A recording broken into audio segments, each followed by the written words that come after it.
morning, Mr. Law. Good morning, Mr. Padayachee. Good morning to you too, Colonel. Good morning, Chair. Good morning, Commissioners. Good morning, Council. Morning, Commissioners, and morning, Colonel. Good morning, Commissioners. Good morning, Chair. Commissioners, just to place on record, I learned this morning from the Colonel that the docket disclosed to us, which we've been working off from yesterday, is incomplete. So it transpires that there are some documents we did not get, and the explanation for that is that the actual docket is actually in two parts. We seem to have been finished with the one part. So we are running copies of what has since been provided to us, which is the second part of the docket, and we will be updating your files accordingly. I do not know the extent to which the Colonel would like to refer to that second part of the docket, which we currently don't have. But I suggest that perhaps we proceed and we'll see where we get. Should we be confronted with that situation before the second part of the docket is finished to all of you, we will either stand the issue down or we'll find a way to manage it. Colonel, would that work for you, that approach? That will work, I think, Chair, because one of the documents that you have is the main affidavit of myself in that second bundle that came at the end of the bundle. So I may make reference to it at a later stage as you speak, but we'll be guided by that, Chair. Thank you. Okay, so maybe I wasn't correct in what I communicated to the commissioners.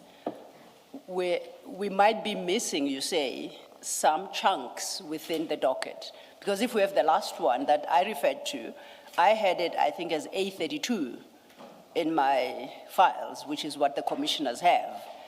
You want to refer to that.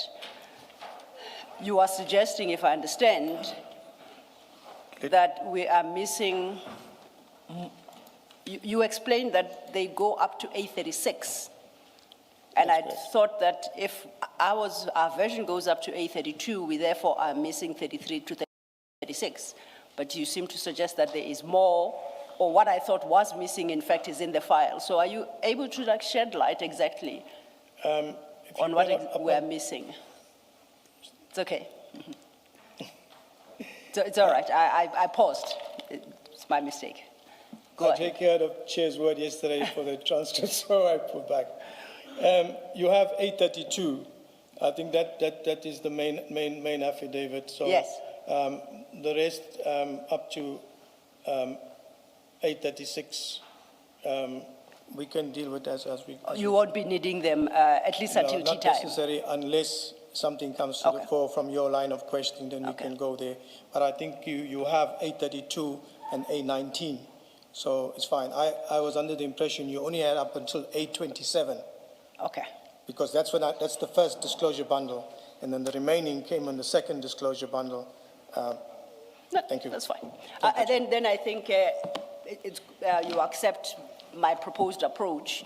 Should it become necessary to refer to something we don't have, we will stand down that issue and then come back to it after tea. Thank you. Thank you. Advocate Lodge, before you start, what you call A32, the affidavit we looked at yesterday, we have it as A19 and then 1 in brackets. That's why we were struggling figuring out where it is. So I'm wondering if there are some documents that are duplicated in the docket and whether the second part does not contain the same documents that are in the first part. Could possibly be, based on your comment and question, Commissioner. But perhaps then to avoid confusion, we'll try and refer to the documents by name, wherever they are located in the file, and avoid calling them A19 or A32, because that might create problems. So far, there is that one document we know that the Colonel wants to deal with, and during tea, hopefully, we will sort something out. Thank you. Thank you. Colonel, just a recap from yesterday. You recall that our exercise intended to determine what I call the start point and the end point. The end point being the application for the issue of warrants of arrest. And I had suggested that the start point is the A1 statement, which is the statement of Mr. Fadil Adams. And the end point, for my purposes, is that application for the warrant of arrest. That's correct, as of yesterday. Yes. And you said you are in possession of the 832. The 832 statement is, you got the A19, which is the application for the warrants, Yes. the affidavit for the warrants. Then you will have an affidavit, it's a complete affidavit that covers the whole thing, covers the start till up to till the building of the, excuse me, till the warrant of arrest. Means gives you the whole package Okay. up until the warrants. Okay. What is that affidavit called? So we can say. We have given up on A19, A32, the numbers. So if you could just give a description of that affidavit, and we'll try and see if we can track it down in the meantime. How you would, can I speak? How you would differentiate between the two? The one is the application, is an application in support of the warrants. Yes. That's how you'll distinguish, that's A19. Yes. The other 832 is just a plain affidavit. The heading is affidavit, either undersigned Brian Padayachee. So that's an affidavit. It doesn't say what it was furnished in support of. It doesn't say the purpose for which the affidavit was signed. On the face of the document itself, it doesn't. I'm not getting you. I just want to say something quickly. Yes. Excuse me, Chair, through you. Advocate Sello, sometimes I can't hear you. Oh, and I have to lean front. And that's why when we spoke earlier, when it came to the discussion between yourself and my counsel that you're present, I couldn't really hear properly. No, I do apologize. Please indicate each time my voice drops too low. I apologize for that. Thanks. Thank you, Chair. I think we will try and locate. How many? Do you know how many affidavits you have, at least, so that we search amongst them? Then we'll try and locate the one you specifically reference. Yes. How many affidavits do you have in the docket? Just before you itemize them, I too am interested to know what A32, for what purpose A32 was deposed to. Can I speak? You do explain 19, but and then A32? 832 is what we call an anchor affidavit. Anchor affidavit. Anchor affidavit. Yes. Yes. It contains the whole scenario of everything, from start up until the. And why would you have to depose to an anchor affidavit? For what purpose would you ordinarily do that? It gives the whole start of how of everything, what we did, the investigation up until the time that it finishes off there, where we go for the. And for whose consumption is it intended? It's for the court. Oh, okay. When sorry, Chair. When I go and testify, Okay. I will be running from my anchor affidavit, Oh, because okay. there's no real affidavit for myself per se, like how you would have an A1 affidavit in the docket. So that's why us as investigators, we call it an anchor affidavit. Okay, so it's intended for court. Yes, it's intended for court. It is for court. All right. All the A bundles Okay. from A1 to A36 is intended for court. All right, thank you. Thank you, Chair. Colonel, just then to clarify, this morning I was, in light of the recap I gave, I wanted us to deal with the timeline, basically to look at the chronology of events from the A1, from the moment a decision was taken to investigate up until the arrests were effected. I wanted to look at that timeline. Now my question is, The affidavit that you specifically referred to, is it relevant for that purpose? Yes. Can I try and work through the chronology as I have it based on that part of the docket that we had received? And then we will see whether it's necessary to find this second affidavit you reference. I propose that we start and then we see how far we can go without the affidavit for the moment. We can, Chair, but when you look at my affidavit that I'm talking about, it starts with factual background. Okay. Gives the introduction and then it starts with the factual background of the flow of events. That's fine. Chair, may I propose a 5-minute stand down just to sort out this affidavit? If we must run copies, at least it's before the Colonel, he then is able to give this chronology of events based on his own document, yes. I will not say 5 minutes, will come in when you indicate we should do so. Thank you. Chair. Adjourn.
Thank you, Chair. Commissioners, we have located, no, we haven't located. We've been furnished with the affidavit that Colonel Padayachee refers to.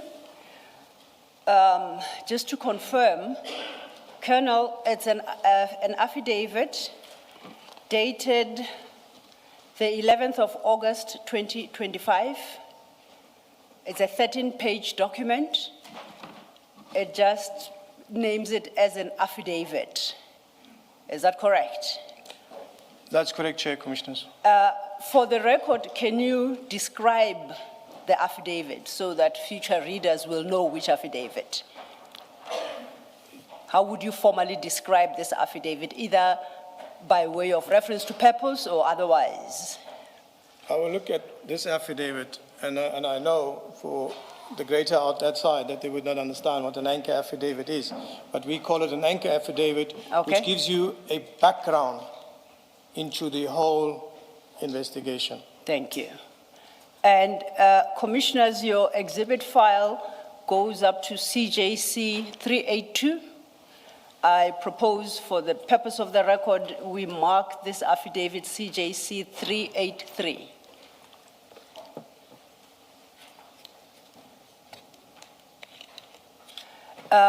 It is not paginated for the moment, so we will make reference to the typed page numbers. Thank you, Chair. Thank you. And as always, I'll rely on the attorneys to sort Indeed. out mine. Indeed, Chair. Thanks. And my apologies for it, Chair. On this, I always say mine because my co-commissioners have never moaned about this. But for the first time, Commissioner Baloyi is. We apologize. It was unforeseen circumstances, Commissioners. Yes, Colonel, you wanted to say something? Thank you. Chair, Commissioners, and I must tender my apology there on the disclosure of the documents. We had two disclosures. The first one from A1 to A27, not to the evidence leader, but when we were disclosing at court. And then we had a second disclosure. So when we copied the bundles for the evidence leader council, we copied the first one. And then when I was looking into it, I see, but it's only up to 827 when there's an 836. So that's when I sent all the documents last night. Thank you. Understood.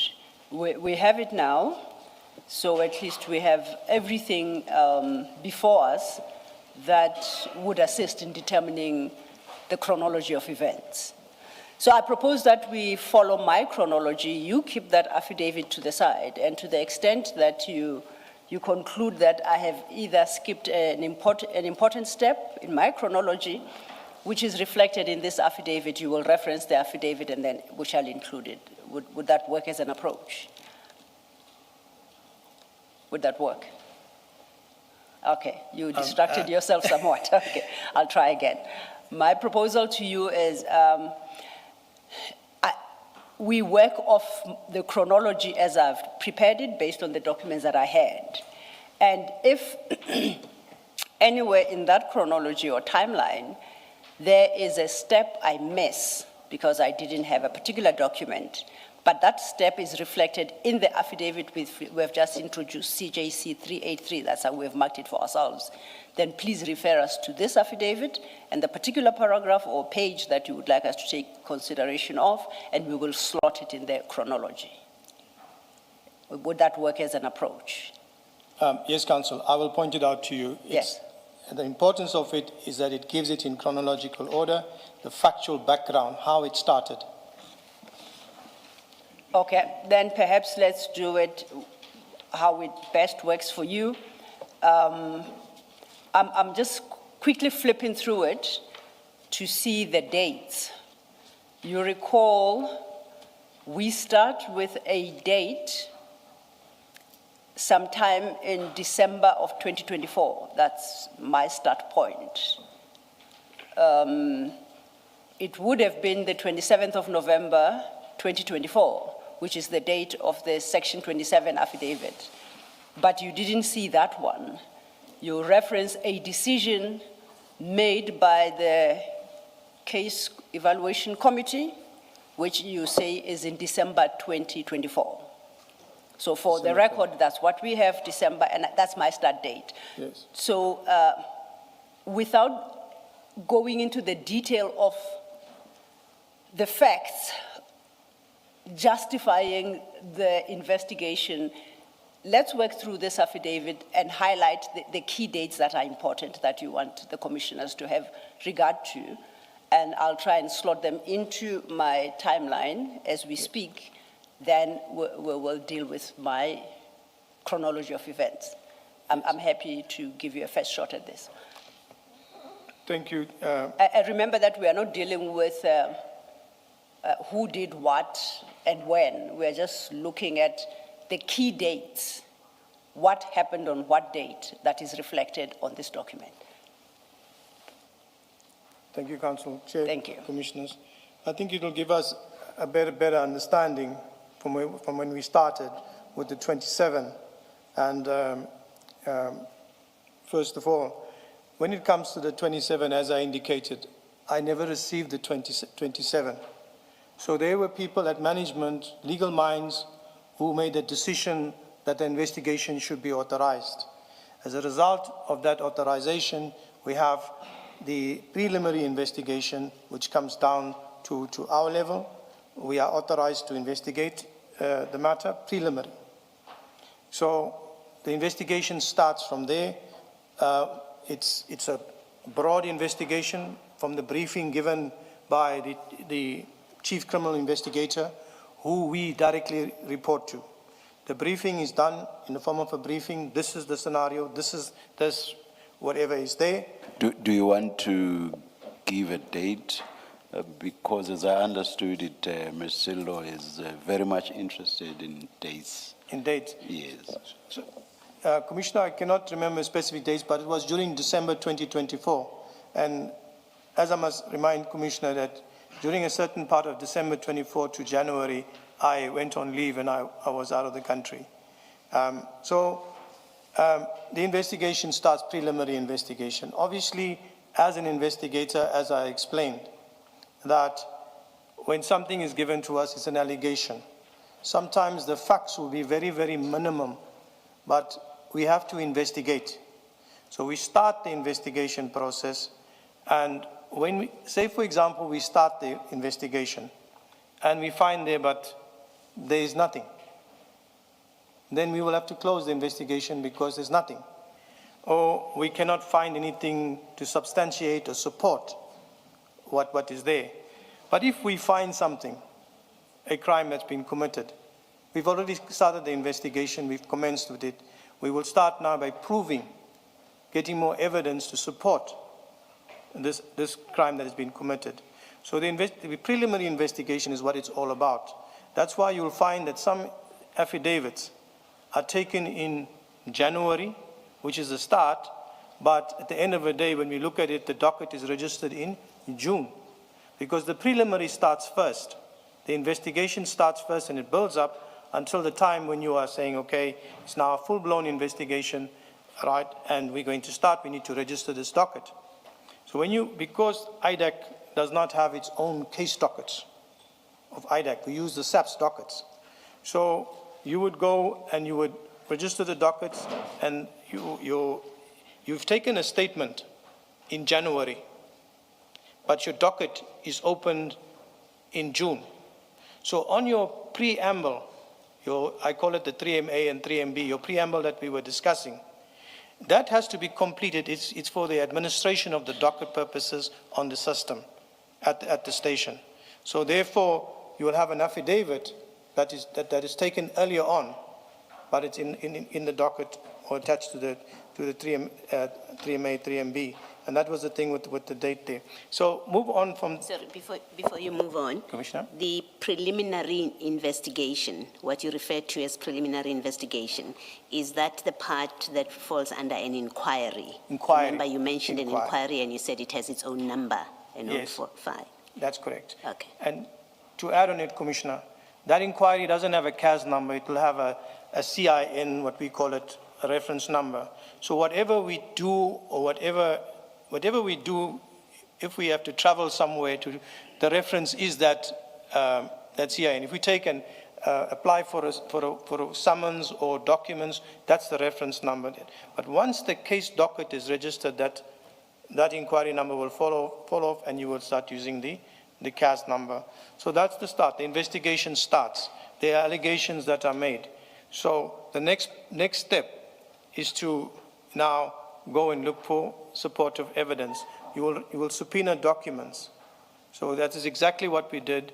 We compiled a subpoena and we served documents on the National Commissioner for various documents according to the allegations. So when you say there's a promotion, we want the appointment dockets, everything. We want the personal files. We want the vetting files. We want the Secret Service account, that, and that. Now, these documents are classified. So we also asked for the documents to be declassified. So the National Commissioner at that moment was General Masimula. He declassified all those documents, and there were quite a number of files that he brought to us. So when those files were brought to us, we perused those files. And it is then that moment in time when some of the allegations came to light that, look, this is indeed so. It confirms the allegation. But with that allegation, you still have to get an affidavit. And that's how we go with the affidavits from there until we build up to a point.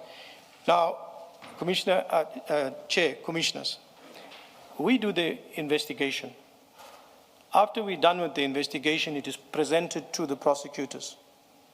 Is there enough in your investigation to support a charge? Is there enough to support, the first person, is there enough? The suspect is identified. Is there enough evidence there to support the charge against the suspect? So they make those decisions.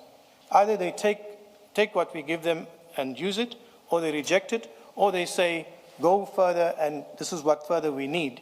So it may mean that with this further guidance from the prosecutors, you'll have to requisition more documents, you may have to interview more people until they are satisfied, look, we are now at this point where we are ready, the suspect's identified, we have evidence to support the charges, and then it moves to the next step of your application for, I don't want to jump a step. Once they are satisfied that they have sufficient, they will start with a draft charge sheet, they will start with a memo, and then they will present that to the Deputy Director of Public Prosecutions, who's responsible for that leg or team. They will have to convince him to say, look, this is what we have. When he looks at it and he says, no, okay, fine, it's enough here to move forward to the next level. So he has to now take everything with the charge sheet and present it before management and the head of the office. So the head of the office has a look at the charges, what is there, and they give the go-ahead to say, okay, yes, we can go ahead, all right? So I actually jumped into the full-blown investigation. The first is the preliminary, where it's submitted to the prosecutors, presented to the Deputy Director, and then presented to management, and they are satisfied, yes, this should go into a full-blown investigation. Then a full-blown investigation is authorized under Section 28(1). So it comes back again, where we now build the case docket, and then the draft charge sheet is done, the presentation to management and the head of the office, where after that a consultation note is done to the Director of Public Prosecutions in that particular region to prosecute the matter. That Director of Prosecution can say, yes, you can proceed, she's satisfied, or he's satisfied, you can prosecute the matter and go forward. So once that is done, then we have to, because of the nature of the offense, when it comes to a Schedule 5 offense or more serious, we prepare bail affidavits. We got the bail affidavits, we got the charge sheets, then the next step is the making arrangements for the court. The applications for the J50s are done. You go to the magistrate, you present your affidavit to the magistrate, and it's scrutinized there. And obviously sometimes they are not satisfied with it. They say that they're not satisfied with it, so you have to go back and rectify whatever queries they have. At the end of the day, the warrants are issued Once the warrants are issued, a planning is done. And in most cases that what we do, Chair, Commissioners, we try to do whatever we do in a professional way. Although we have a warrant of arrest, we don't go to your home, phone you, please come with your attorney, your legal representative. I have a warrant for you. Please come to the police station with your legal representative where the warrant is executed and processed, and thereafter the court process. So that is the flow process of my explanation, which I tried to explain, but I had some difficulty with it, but now I've given it to you. But one thing what I want to say, Chair, Commissioners, I have no insight into Section 27. And yes, as Commissioner Baloy said, you know, as an investigating officer, you should have got that 27. But in our workspace where we are, we're getting a briefing from the chief. We believe in what he says. He gives us the guidance. There is that scenario there, and at all given times, it's an allegation. So we go out, we investigate. And if we find there's nothing, we come back and we tell the chief, hey, there's nothing here. And it ends there. We're not going to go and look and scratch for something that is not there or make up something. But that's where it is. That's where it ends there. With regards to the Section 27 and the reversal, when the Section 27 comes, it goes to the head of the office. And the head of office, together with their management, whatever they do, they are the legal-minded, in terms of the act and everything that they do, they will look at it. By the time it comes to our office, or down to our level, it's authorized. That's our authority to carry on, and we comply. Thank you, Chair. Thank you, Commissioners. Thank you, Colonel. Was it only in this instance that an investigator did not get the Section 27 referral, or is your testimony that the chiefs never ever give that referral to investigators? Commissioners, I've never received. You may have dealt with this, but there's no harm in you repeating it. No problem, Chair. In all the investigations that I've conducted, and there are a few of them, I've never had insight into the 27. From the briefing, we're getting a briefing. Yes. Because it's, I'll put it this way, because it's handled at management level and dealt with there, for us, it's just the authorization, proceed with your investigation. That's what's important to us. Okay. Proceed, carry on with your investigation. So on your understanding, that's the case with or rather with other investigators as well. They too never get the Section 27 referral. Within the investigators, To your knowledge, I do not know. To my knowledge, I do not know. You don't know. There are many. There are not one chief criminal investigator. I referred to chiefs plural. Chiefs. I referred to chiefs plural. Yes, sir. I would not have knowledge. So you do not know about other investigators as well, whether they do get these from Yes, the chiefs? You do not know? Can I respond to you? Yes. The other chiefs and their teams, I don't know. Okay. Thank you. But, Colonel, this is not the first case you've investigated. In previous cases that you investigated, did you get the Section 27 referral? No, sir. I did not get the 27 referral. On the other cases where I assisted in the investigations, I did not have sight into Section 27. That's why, for me, when you are asking me about the Section 27, it's like I've never. Thank you, sir. Can I just ask, does that mean the fact that you rely on a briefing, does that mean you have no role at all in what charge is formulated? That is correct. I have no authority. That's for the prosecutors to determine. It's their space, because they must decide, because it's prosecution-led. They decide to prosecute or not to prosecute. I'm asking a different question. So here, for example, in the Mukwele matter, you've got charges of fraud, for example. You would not have had any input into whether what you have gathered in your investigation, whether preliminary or the main investigation, whether it supports that charge of fraud. You have no input in that. From the investigation and what evidence we gather, for example, where you can see fraud, when we're presenting your investigation, what we found here misrepresentation, fraud, in your investigation, because it shows on your investigation and your statements, the crime is there. It's for them to see whether there is enough for that alleged crime to stand, and for them to put that in the charge. But where I'm not sure this is going to answer your question, Commissioner Boloy, is that do we influence the prosecutor to say, no, look here, this is fraud, this is corruption? No, we don't have control over that. Thank you. Thank you, Commissioner.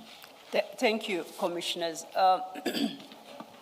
You are still dealing with CJC 383, this new extra affidavit you just submitted. And I just wanted to make sure that you have highlighted all the dates that you consider relevant, reflected in this document. Do you have them? Yes, Commissioner. Yes, Counsel. May I? Absolutely, yes, please. May I ask, would it not be possible for me to read it into the record, and so that the flow can come there, or we flow? But I'll be guided by you. Please not. No. Just rather, yes. Thank you, sir. It's got a whole lot of factual background that, though important, is not relevant for the particular exercise I want.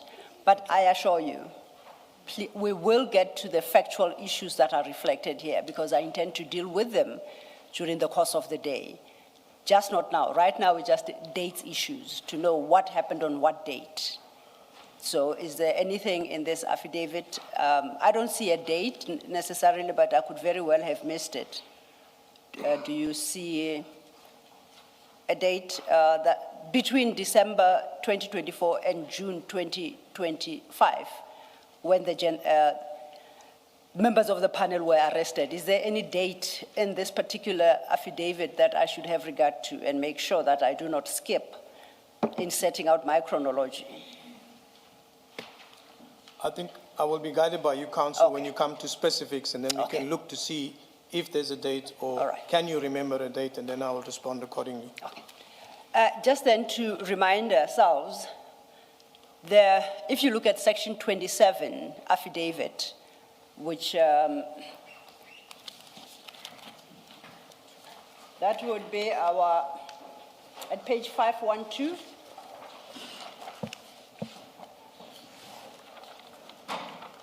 CJC 373, we've dealt with that affidavit.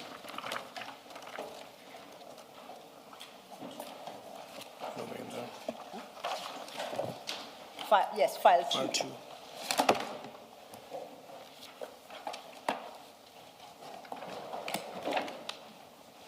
CJC? CJC 373 at page 512, Commissioner. I have it. Thank you. Now, paragraph 1 of that affidavit tells us that the deponent, and I read, first opened 3 cases in Cape Town Police Station with case numbers, and they are set out. You see that? Correct.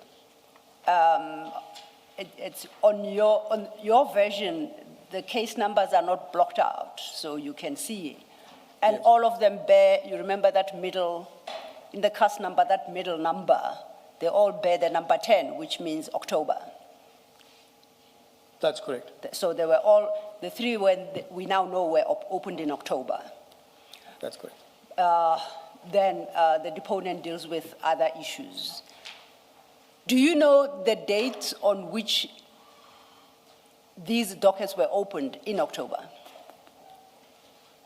I'm not too sure offhand, but I can just maybe try and check it on. Okay, maybe let me ask a different question. Do you have the dockets Because the docket would tell us, it has a date. The physical docket? Do you have Yes. copies of the dockets Yes. in the main docket? Yes.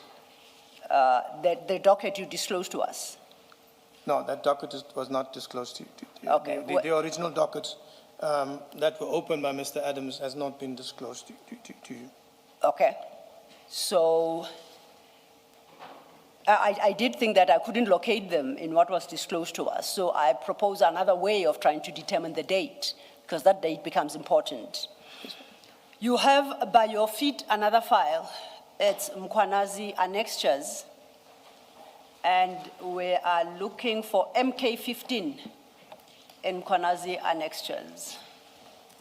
These are the annexures to General Mkwanazi's statement to the Commission.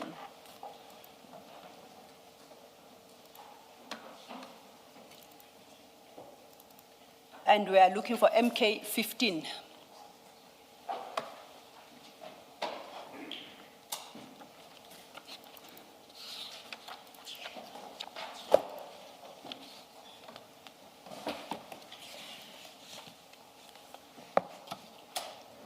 Now, MK15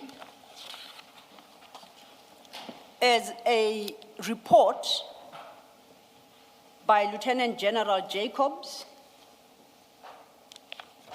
who is the Divisional Commissioner Inspectorate.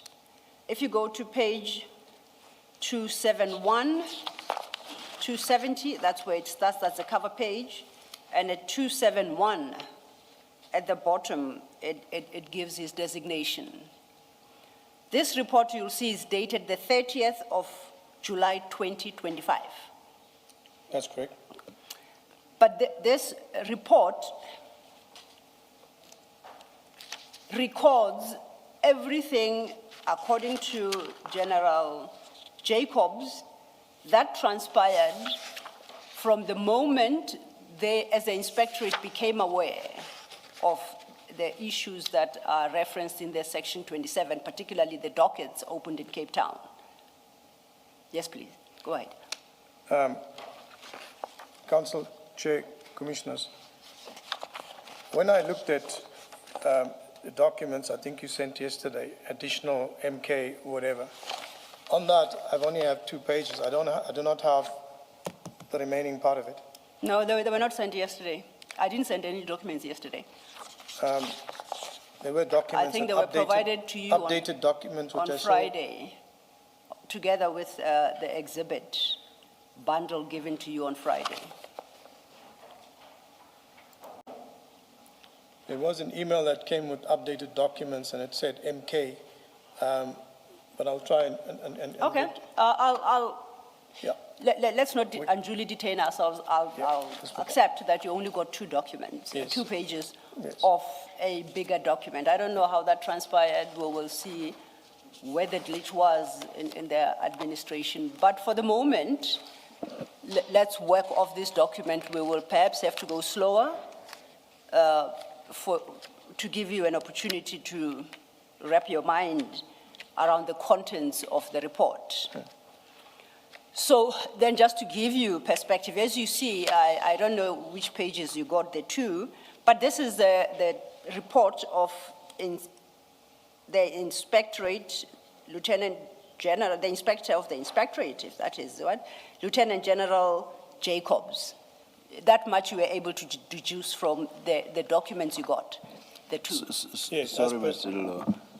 May the attorneys just check what the kennel has, please?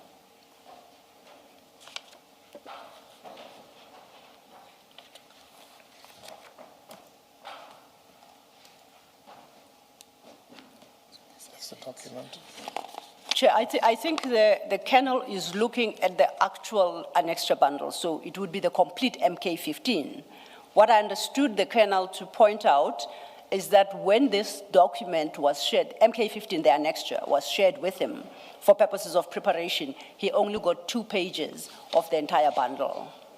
So perhaps during tea, we will look at what he received by email and try and determine how he was provided with only 2 pages of what is more than 20 pages, yes.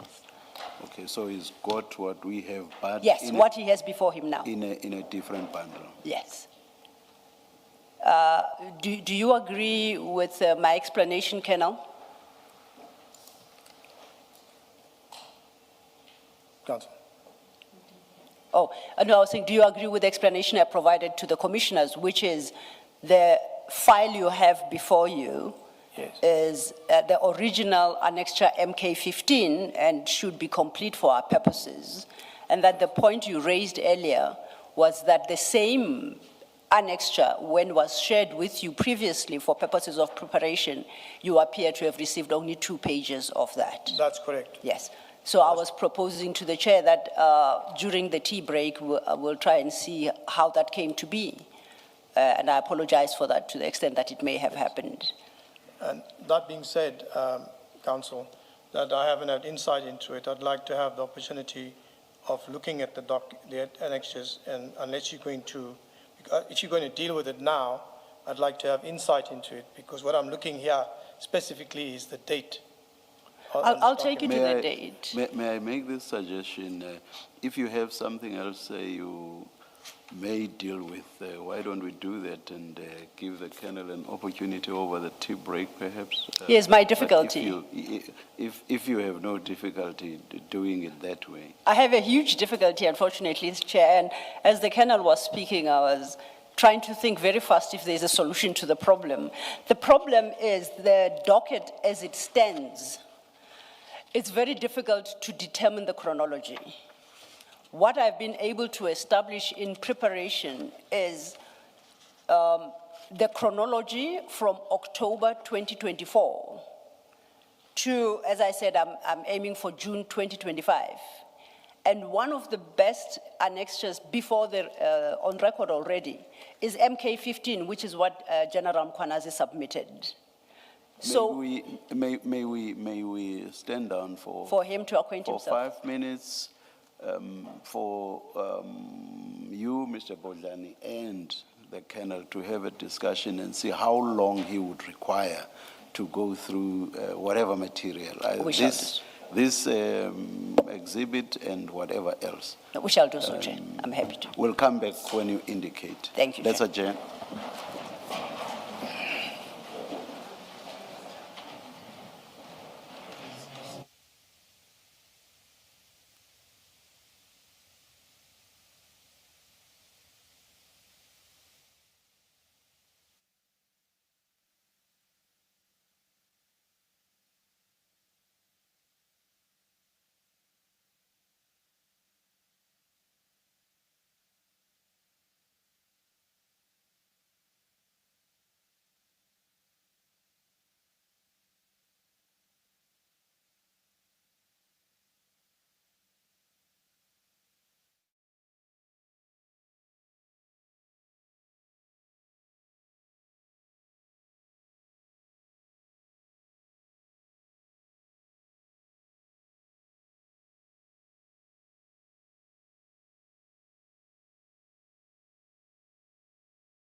Thank you, Chair. Chair, I think, firstly to say we have resolved the challenge. But before we proceed, I think it's only appropriate to apologize to Colonel Padayachee. The Commission administration failed him. It is correct, he only got 3 pages of Annexure MK15, which is made up of more than 20 pages.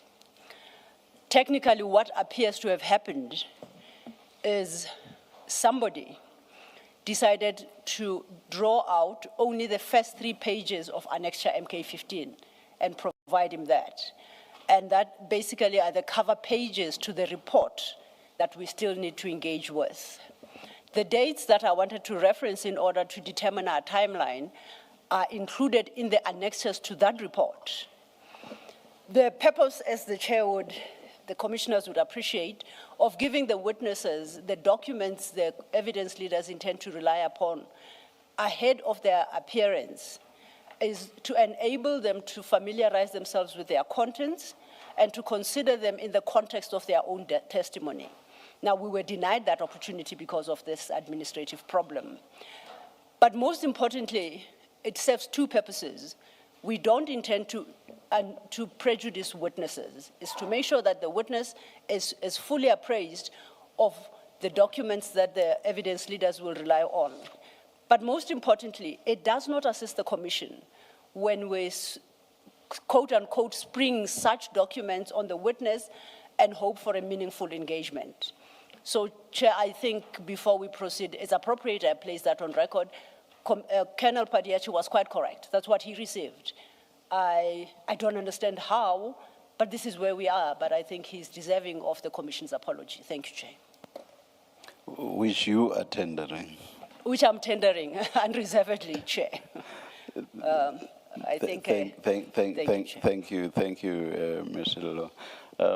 Colonel, you want to say something? Please place yourself on record. I see that Mr. Boldan, he did ask to be excused. I think in my mother tongue, and then filter and speak. Good morning, Chair and the Commissioners. Unfortunately, you are left to deal with me now. I've noticed you've not been greeting me since we started, but only Mr. Madlanga. I never. Don't try to promote yourself. I never greet those who are being led. Thank you, Chair. Yes. My surname is Ramatsekisa. Yes. Chair and the Commissioners, I confirm the submission by the evidence leader. And we appreciate that we have been afforded the opportunity for the witness to go through the annexures.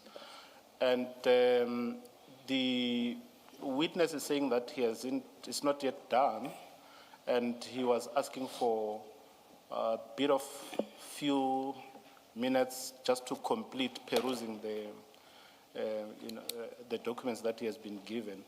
So we are in the hands of the court, but he was asking Commission, if it could be... Commission, not court. My apologies. My apologies. We're in the hands of the commissioners. He was asking maybe until 12, but he might finish before that. He's just in the midway of the documents. Colonel, thank you, Mr. Ramatsekisa. Marama? Correct, Ramatsekisa. Thank you. I've written it down. Colonel, it does seem you were hard done by, and Ms. Sillo has tendered an apology. I hope you accept it. Yes, Chair, it's understandable. I mean, yes. The same happened to us, so yes. we offer counsel the same with the apology too as well. Thank you. Apologies. Thank you. Something I've said repeatedly at this commission was said by Ms. Sillo when she was addressing us just now, and it is that this commission does not want to ever disadvantage a witness or to treat a witness unfairly. Where there are documents a witness is seeing for the first time, we either proceed on the basis that the witness may file a supplementary affidavit afterwards to address whatever issues the witness was not able to address as best as they wanted to when they testified in open session. So we always do our best to achieve that. That is fairness, basic fairness in treating all witnesses. When we said we would come back at 10 past, that was on the basis of what was indicated in an informal discussion outside, which was an expectation that you would be done going through the document /S by 10 past. But we are now faced with the reality that you are not done.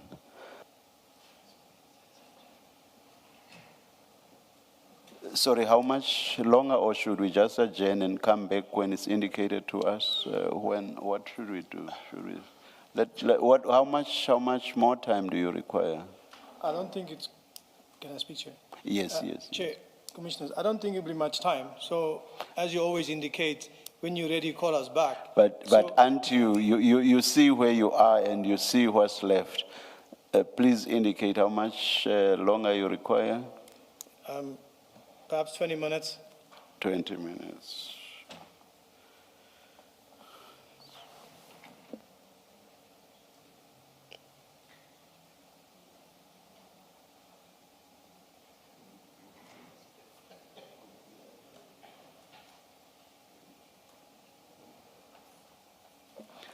We'll come back at 20 to 12. Let's adjourn. Thank you.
Mr. Ramatsekisa, ready now. Thank you, Chair. and Is the Colonel Commissioners. ready now? Yeah, he's ready. Thank you. Yeah. Thank you, Chair. Commissioner, I will... Colonel, I do apologize. I guess things got off to a bad start this morning, but I shall regroup.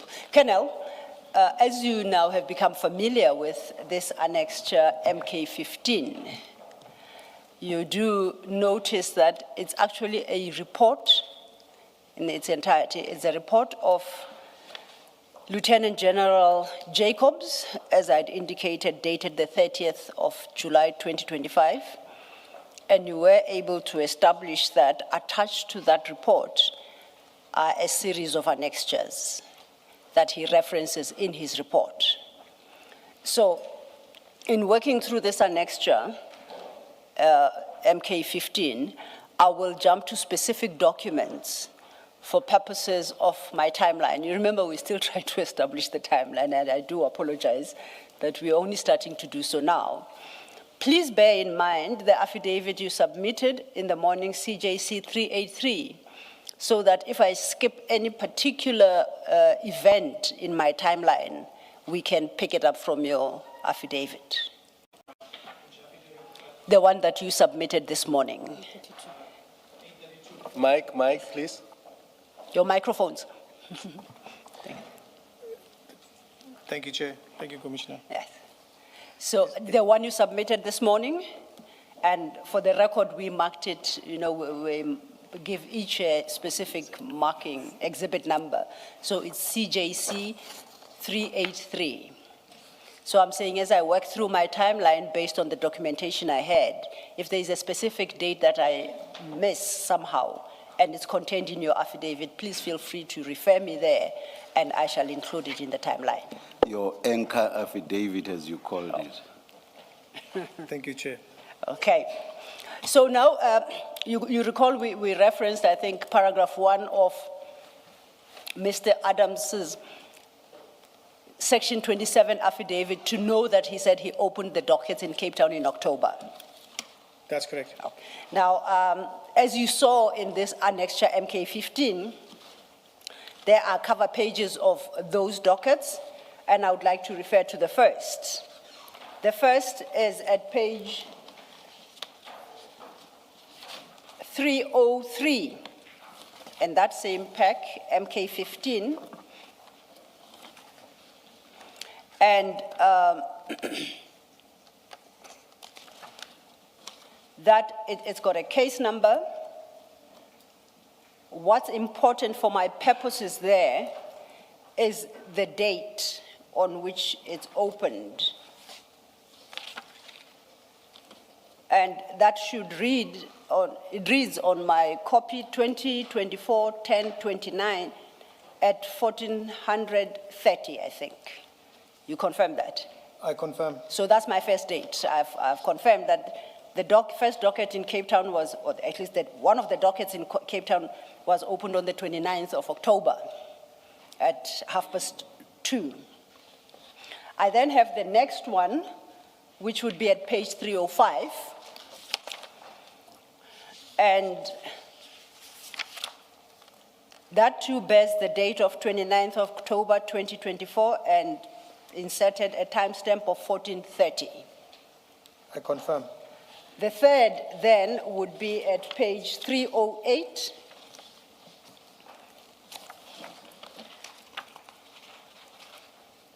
And that once again is 2024 October 29 at 1430.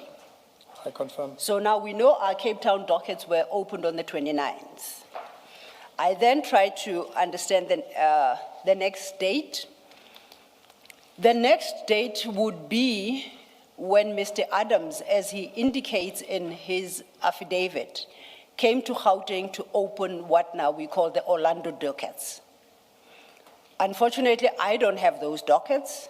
I can't put a definitive date on which that happened. Do you, by any chance, have those dates in your docket? Do you recall having them at all? Do you recall having the docket covers of the Orlando cases so that we can determine the date? Yes, if council can bear with me, I can just check quickly. Okay, if it's not too far, because otherwise we could park it and go to the next date. Because the next date I deal with takes into consideration the Orlando docket. So we know it will be between the 30th of October and this next date I'm going to deal with. Then during lunch we will check for the actual dates. No problem. I'm trying to save time because we've lost quite a bit.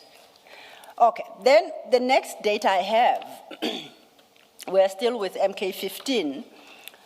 We start at page 281. These are a series of emails that run until page 284. These have nothing to do with you. If you've never had sight of them, it's accepted. I don't expect you to comment about them, but you remember we're just trying to establish the timeline of different events. Now, if we, and we know with emails, we start from the last and work our way backwards. That's how they come out when they are printed. So our first email starts at page 283. At the bottom of 283, it's an email from somebody. It's addressed to Minister Mkunu. It's dated 1st of November 2024 at 8:21 in the morning. Correct, Chair. And if you flip over to page 284, it is from Honorable Fadil Adams. Now, that email reads thus. I have opened, to Minister of Police, I have opened cases in the Western Cape on a number of senior subs personnel as per following case dockets, as per Grand Central. Then he provides them. Second point, I was told that the dockets were intercepted. In my quest for justice, I traveled to Gauteng and opened following dockets as per Orlando SAPS. Then he provides a detail. The detail provided there, we can tell from the cast numbers that they too in Orlando were opened in October. You confirm that? I confirm.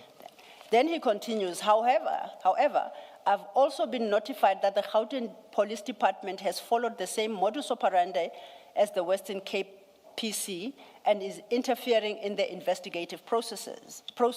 I apologize. I urgently and humbly ask the minister to intervene and ensure the integrity of the investigative process is maintained to ensure a fair and just outcome. So that's our next date. First is the 29th of October, when they are opened in Cape Town. The next is that date yet to be determined in October, when they are opened in Orlando. And the 1st of November is a complaint to the minister regarding interference or interception of both sets of dockets. Now, if you stay on page 283, the email above is now an email from Nkabinde CM. When General Mkwanazi testified, he advised that Nkabinde CM is the chief of staff in the minister's office. And you see that is dated 1 November 2024, 0904. And that is addressed to Major General Sibula and Brigadier Litoko. Subject line is charges laid by NCC. And Mr. Nkabinde writes as follows. I read the body of the email, second paragraph. The ministry has received this complaint from the Member of Parliament. In order for the ministry to respond accordingly, please furnish this office with a report in responding to this complaint and the details of the investigating officer who was assigned to investigate these cases. Your report is expected on Monday, 4th November 2024 at 1500 hours. So the Office of the Minister immediately acts upon this and directs the the complaint to be dealt with and direct that complaint to Major General Sebola and Litoko. We need not concern ourselves about who they are, but that's what the email tells us. Then if we go back to page 282, at the bottom is now an email from somebody within SAPS. It's dated still the 1st of November 2024 at 11:45. And it is addressed to complaints nodal point, copying the Divisional Commissioner Inspectorate and a few others. And in this particular communication overleaf, before we go overleaf, at the bottom of 282, this person informs, kindly see the email below for your urgent attention, and important, feedback must reach the Office of the National Commissioner on Monday, 1200, and report to the Office of the Minister by Monday, the 4th November 2024 at 1500. Then still staying at page 282, at the top, it's now 11:59, about 12. This is from the National Inspectorate to a few other people, and it reads, please find email from Lieutenant Colonel Setati for urgent attention as directed by the National Commissioner. After receiving the email, it was followed by a call to humbly request for feedback to be submitted on or before 1200 on Monday, 4th of November 2024. You see that?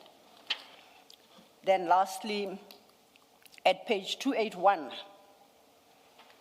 it's an email from one of the recipients of the previous email I just dealt with, addressed to other members of SAPS, and it would appear in particular to Colonel Van Rooyen, and reads, please ensure that this is urgently registered into N16 of 2017 VS2. Don't have to worry ourselves about that. Further down it reads, please take note and deal with this immediately. Engage the province directly, please. Also note the deadline set for Monday, 4th of November. So our next date is this flurry of activity on the 1st of November, triggered by Honorable Adams's complaint to the minister at 8 in the morning. So by 1 o'clock, it then records that it is being acted upon, and eventually by I don't know if it's appropriate to call them the complaints nodal, but the point where it was referred to as a complaint and with an urgent request to deal with, to enable the original person to whom the complaint was addressed from the minister's office to respond to the minister by the 4th of November. Ms. Silo, a detail, Yes. just in case it becomes relevant, is also to note that the 1st of November, according to these messages, was a Friday. Yes, I confirm it was a Friday. And this activity was supposed to be reported on the Monday. On Monday. And in fact, that is confirmed in the email at page 282 from Lieutenant Colonel Bapela, who specifically requests that the report be provided by 1200 on Monday, 4th of November. So that should take care of that. Thank you so much. So the next day then, I have nothing between the 1st of November being a weekend and the 4th. My next date would be the 4th of November. We have established that's the due date for the report. Then the 4th of November, if we stay with that, an extra MK 15, we go to page 285. And it starts at 285, this particular document, but if we jump to 287, we'll see that it is a report by Major General, Acting Divisional Commissioner, Inspectorate, N.M. Dada, dated 4th of November 2024. It's a 3-page document, and then if we go back then to page 285, where it starts, it's an information note directed to the minister. It provides a purpose, the background, the background is as we have discussed. We know the opening of the 2 sets of dockets. Then there's a discussion, and then it deals with the nature of the complaints in the dockets. Now, if we stay at page 286, it states that at 3.1.1, the criminal allegations in the 6 cases which were opened are leveled against Generals Kumalo, Lushaba, Madondo, and Brigadier Ncube, and are centered on 4 specific matters, namely abuse of secret service account 1, 2, cover-up of criminal incident linked to Valeria case number, it's provided, and there's a note that the docket is locked in a safe at the police station and access thereto will only be available from 11 November 24. Third, failure to address Major General Madondo's results of the polygraph examination, wherein 2 incidents of tax evasion were uncovered. And lastly, practices of nepotism. So that's his summary, the author's summary of the contents of those dockets. The most important is at 287 for purposes of our timeline. And at the top, under 4, recommendation, and at 4.1, it reads, this office recommends that an extension of 10 working days is provided in order for the following to be conducted, whereafter a comprehensive report can be provided. 1, interview the complainant and obtain a detailed affidavit. 2, perusal of all criminal dockets, including Valeria case number provided. 3, determine if any other government department is investigating the same allegations. So this is submitted on the 4th of November to the minister. If you turn, then it's submitted by Major General Dladla, and still at 287, you'll see that it's counted. Looks like, just for Yes. accuracy, it's the 5th, not the 4th. It's submitted on the 5th of November. You see that because General Sibia signs it on the 5th, on 287, No, bottom of that page. Yes, Commissioner, I was saying it's signed on the 4th. Yes, So Major General on the 5th. Dladla on the 4th, Yes. dates it. He's the author of this document. Yes. Then the second signature I was going to go to is the signature at the bottom Yes. of the same page. And I say it seems to have gone to General Sibia, who signs it on the 5th of November, 2025, with no comments. And then the third signature is once again overleaf at page 288. And that appears to be the signature of the Minister of Police, E.S. Mkunu, MP, and it's dated 8 November 2024. Advocacy law, my point was that the minister's office appears to get this report on the 5th. And Oh. we see that from the date stamp I'm on with you. page 285. I'm with you. Thank you, So Commissioner. they missed that 4 November deadline by a day.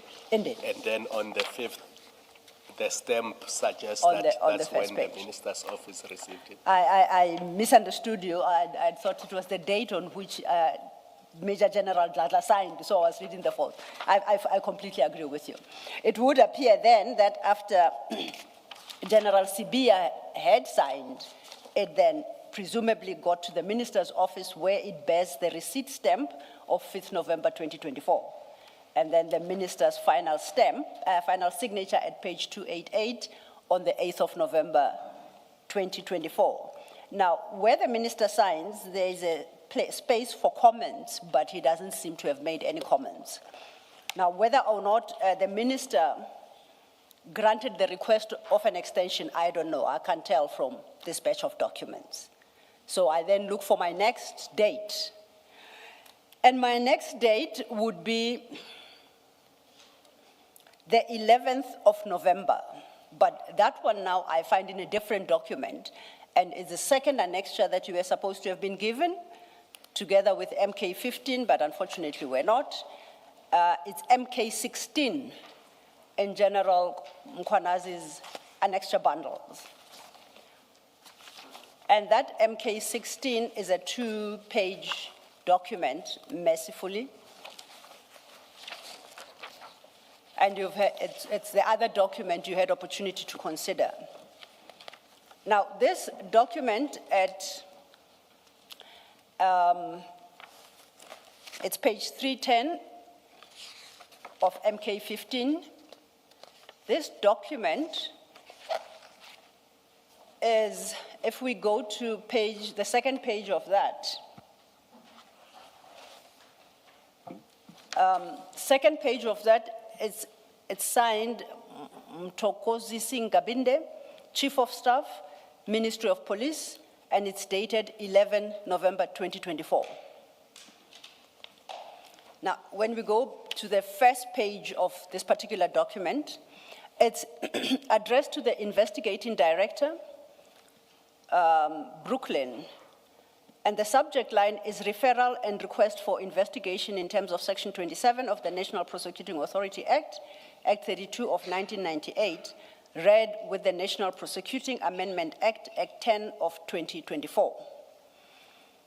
And Mr. Ngabinde, Chief of Staff, the Ministry of Police, states to the Investigating Director, and that's Advocate Johnson, correct?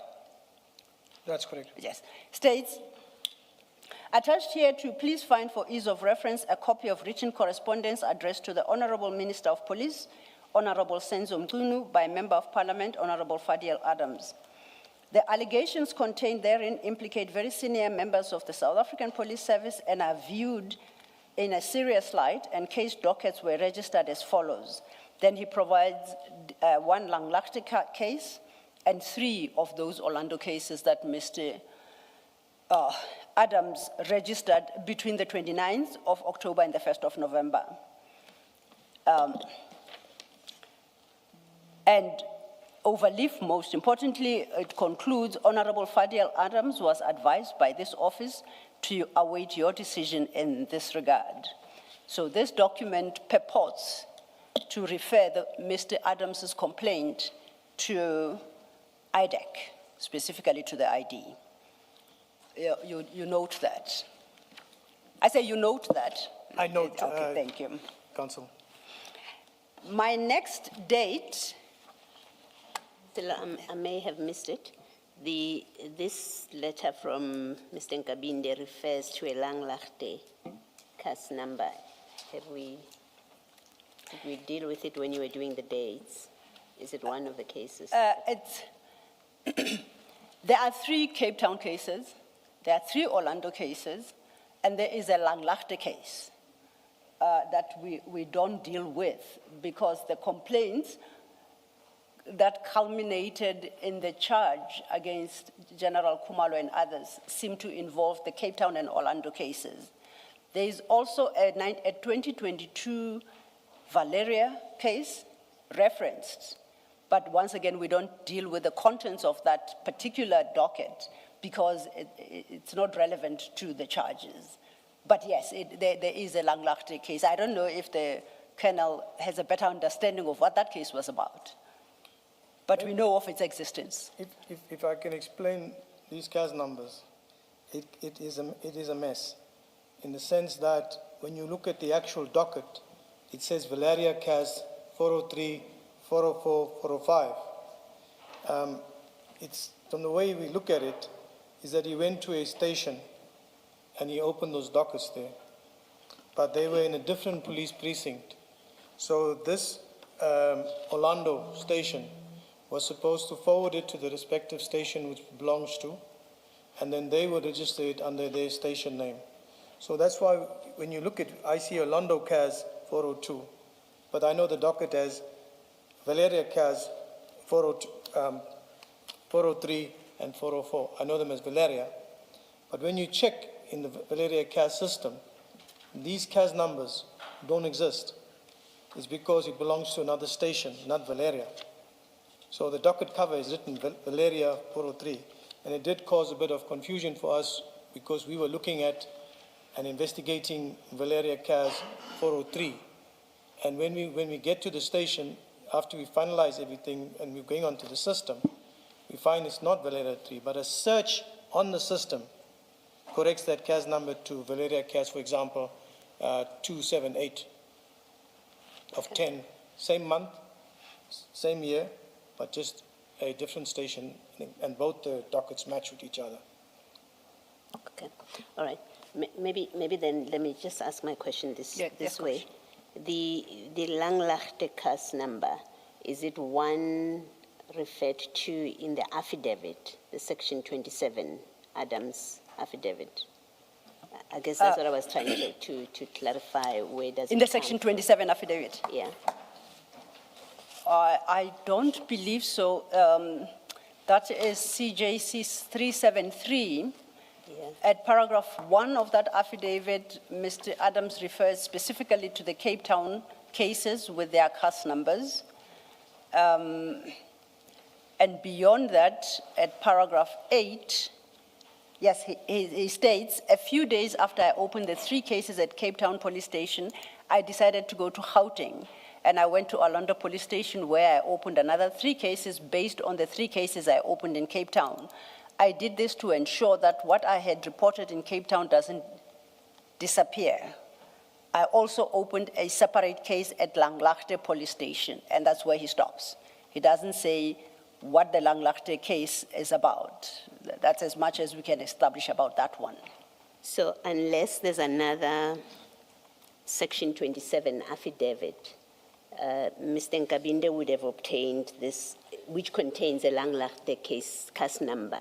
Mr. Nkabinde would have obtained this case number elsewhere other than from an affidavit.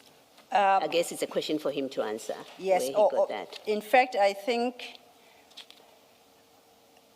would have to go to the complaint laid by Honorable Adams to Minister Mkuno on the 1st of November at page 283, because he lists them. And he states there that I've opened cases in Western Cape on a number of senior police as per the following case dockets. Then he gives the numbers, he quotes 3. Those are the Cape Town case dockets. Then he says he went to Gauteng, and then he provides 3 dockets. Those we understand are the Orlando dockets. And he doesn't seem to reference the Langlaagte case. So, yes, I point this out to confirm that on the documents that we have, when he reported interference with these dockets, Langlaagte was not a part of them, so he would have had to advise Mr. Nkabinde otherwise than in this trail of emails. Thank you. Thank you. While we're dealing with the chronology, I don't want to come back to it later because Yes. it's at this point that I think this question is relevant. Colonel, I've looked at the description of the cases in the Cape Town dockets and the Orlando. Assist me if I'm wrong. None of the complaints in the Orlando dockets and in the Cape Town dockets had anything to do with the Brigadier Mukwele case. So can I respond? Yes. When you look at the way you will get, like, in one docket, there's 2 or 3 allegations in one. It's mixed up, and then it's like nepotism, and it's in another docket. It's all mixed up. But I'll have to look at the actual docket itself on what you're Because saying. remember, they were opened in October 2024. Yes, sir. And there's one about nepotism, but it relates to the other kernels in crime intelligence. That's what the story is. And there's complaints about defeating the ends of justice. That's what the other complaint is about in the dockets. But there was no case opened, either in Cape Town or in Soweto, Orlando, of corruption and fraud relating to the appointment of Brigadier Mukwele. I'll have to just check on that, sir, because I think when we're looking at Orlando and Valeria, because I'm sitting with Valeria. It doesn't matter whether it's Orlando or Valeria. The point is it was in October 2024. We've established that. And I'm saying in October 2024, no case was opened saying the appointment of Brigadier Mukwele was fraudulent or there was corruption in that. Yes, specifically, if I can recall, sir, subject to correction, in the docket or the affidavit that was there was no specific name to a brigadier or anything, just nepotism and family members and stuff like that that was mentioned. And because she had not been appointed at that point, so Yes. the cases that were opened in Cape Town and Orlando related to this complaint that you see in the Section 27 affidavit, that all the colonels, he says it is concerning to note that all the colonels employed in crime intelligence, none of them are suitable for the post to which they are appointed. Commissioner, where are you reading that from? I'm reading the Section 27 affidavit, paragraph 4.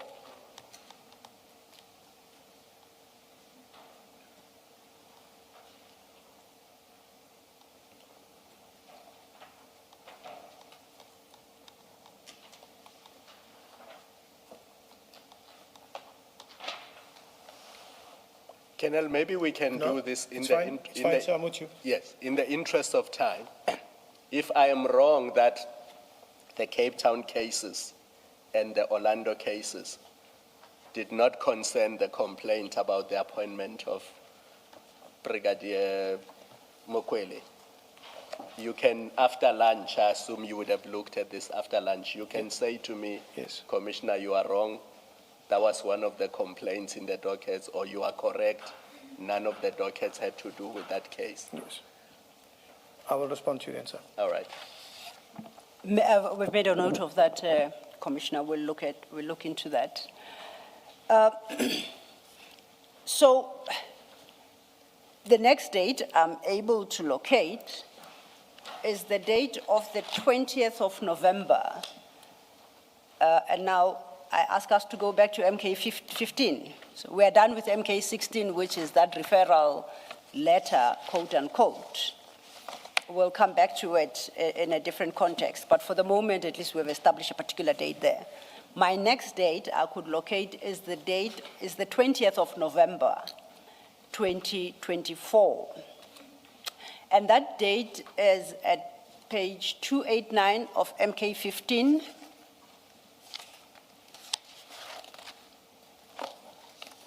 And if you go to page 291, it bears two names. It's signed, it's the name of Lieutenant General Jacobs, but then it appears to be signed by Major General Gladler, who affixes his stamp there, and it's dated the 20th of November, 2024. You see that? Correct. So I'm not going to quibble about whether or not Major General Gladler was authorized to sign on behalf of General Jacobs. That's not the point. It's just the date I'm interested in. Correct. Below that, it looks like there is space for the Divisional Commissioner Legal Services, S. Chamani, to sign, but no signature is appended. That's correct. Okay. Now, if we look at this information note, it states at page 289, under background, it summarizes the essence of the respective dockets. At 2.2.1, it says a report was compiled wherein the allegation that there was interference from both the provincial offices were reported and found to be unfounded. Then if we go over leaf at 290, it gives the background, the discussion, basically summarizing the gist of the complaints. But I'm interested for our purposes at paragraph 3.3. As part of the protocols to address service complaints, an affidavit is obtained from the complainant. Colonel Phillips of this office was tasked to obtain the affidavit. However, after numerous attempts, it seems as if the complainant is evading the request. Please find Colonel Phillips' affidavit as proof hereof. You can jump then ahead at 292. That appears to be the affidavit of Colonel Phillips. It is what it is. Now, at 292, that's the affidavit of Colonel Phillips.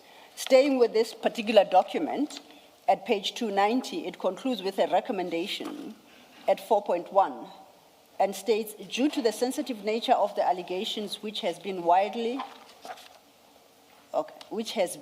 being widely announced by the complainant, it is imperative that before any criminal investigation is launched, your office peruse the affidavits to provide a legal opinion on whether the element of a crime exists and to advise on a way forward.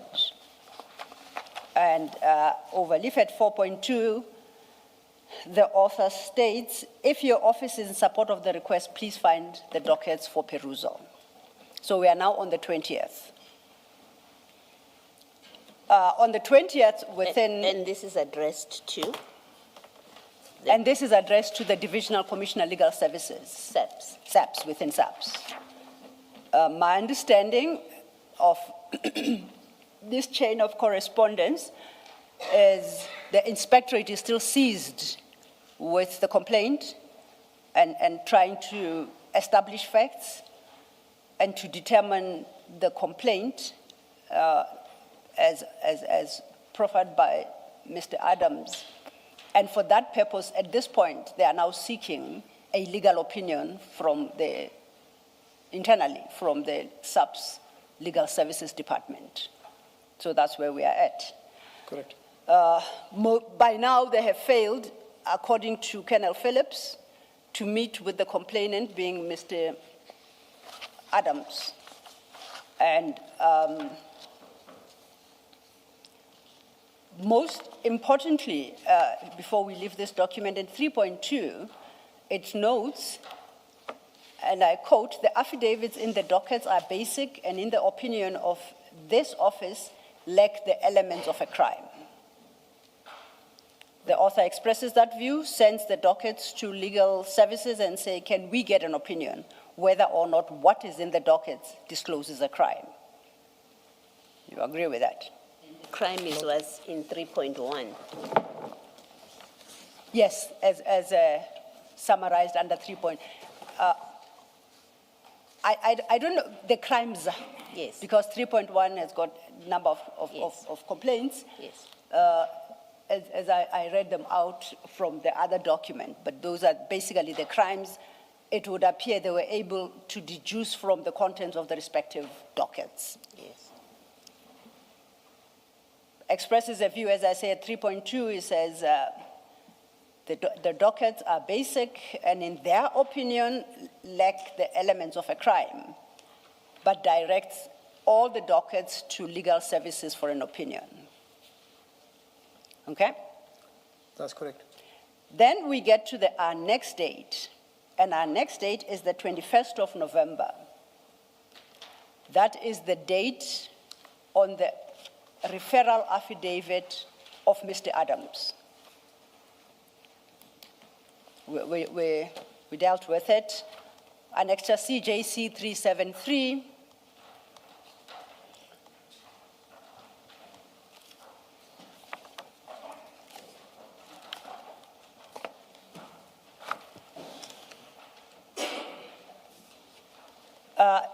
Commissioner, that's file 2, page 512, CJC 373. So while all this activity takes place within the inspectorate to get to the bottom of these issues, then according to this document, Honorable Adams files his referral to IDAC. According to the document, the date on the document. Correct. The document is dated the 21st of November 2024. Indeed. That's on the document. Yes, yes, thanks. When was Mr. Nkabinde's referral? The date?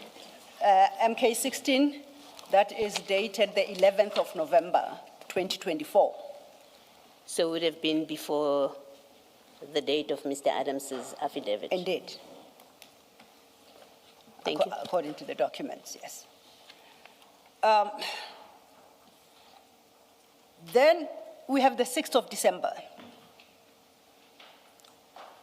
And on the 6th of December, we know from your testimony that that is when the team was briefed about the complaint received by IDAC.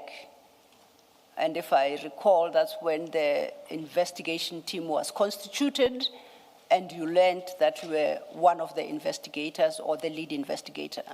Correct me anywhere that I am wrong. The preliminary investigation was approved on the 6th. Okay. So maybe on the day after or a few days after, the team would have been briefed. I cannot say that on the 6th of it unless I go back and look at my notes. So what I would answer you this way is that the preliminary investigation approval on the 6th of December, and we would have been briefed within that short period after that approval. Oh. So I guess you would have to look at your notes to say definitively, you could have been briefed on the 6th, on the 7th, but from the 6th. That's correct, Okay, Councillor. I think that's fair. Staying with MK15, before we do so, this is where I need your help in the timeline. You are now, the preliminary investigation is approved on the 6th of December. You are briefed 6 or 7 or shortly thereafter. Yes. What is the very first step you take once you are briefed? And when? In the briefing, we get a complete overview, Yes. or rather a complete briefing on the investigation, what we need to do, who's going to do what are the scenarios, who's going to do what, and then we start from there. So basically what you're looking at here is that we'll start subpoenaing documents, looking for witnesses, engaging with the complainant. From that's how it will start. So at this point, you have not called for the dockets themselves at this early stage? I cannot recall, I'm about sure those dockets were requested in December. You say you are not sure? Yeah, I think this is subject to correction. Yes, of course. Right, but I know that those dockets were requested because we have them. Now, do you recall who they were requested from and how? Was it in writing? And if so, is that request part of your docket? Chair, Councillor, Commissioners, I don't know in what form they were requested, and those dockets were requested by another investigating officer who was tasked to get hold of the dockets. So he would have handled getting the dockets from wherever it was, etc. I have no knowledge of that. And who would be that investigator? It's Investigator Rapesu. Rapesu. Rapesu. I take it he would have been reporting to you because you are the lead investigator. Did you instruct him or direct that he request the dockets? Or he did so on his own volition? Remember, as I said, it's not just one investigation, it's a broad investigation. After the broad investigation, there's specifics. So the tasking is given by Chief Perumal to Rapetsu. Go and collect the dockets. That's what would happen. So there would be that instruction to collect, and then what? Disseminate the dockets amongst the various investigators. How does it work once they're collected? Trace the dockets, find where they are, get hold of the dockets, bring it, let the team sit with it, let's look what's in these dockets, and then we'll be further briefed by the chief. To your knowledge, at this point, had there been any engagement between IDAC and SAPS generally about these dockets at all by the 6th of December? During December, there was engagements like... No, I'm interested in the 6th specifically. I cannot remember, a specific date, but what I'm safe to say is during December, there were engagements with SAPS with regards to the dockets, to get these dockets, case dockets that were open, where are they, and then get the dockets so we can see what is in the dockets. So you would have went to the police station and from the police station tracked, where are the dockets from there? I ask this because if you turn to page 300 of MK15,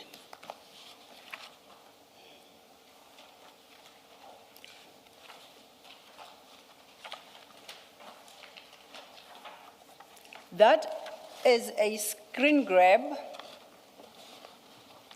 of WhatsApp communication between DPC, I don't know, Detective Major General Kumalo, I think.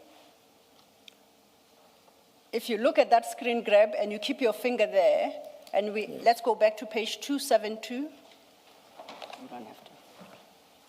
At 272, as part of the list of annexures, at item 2.6,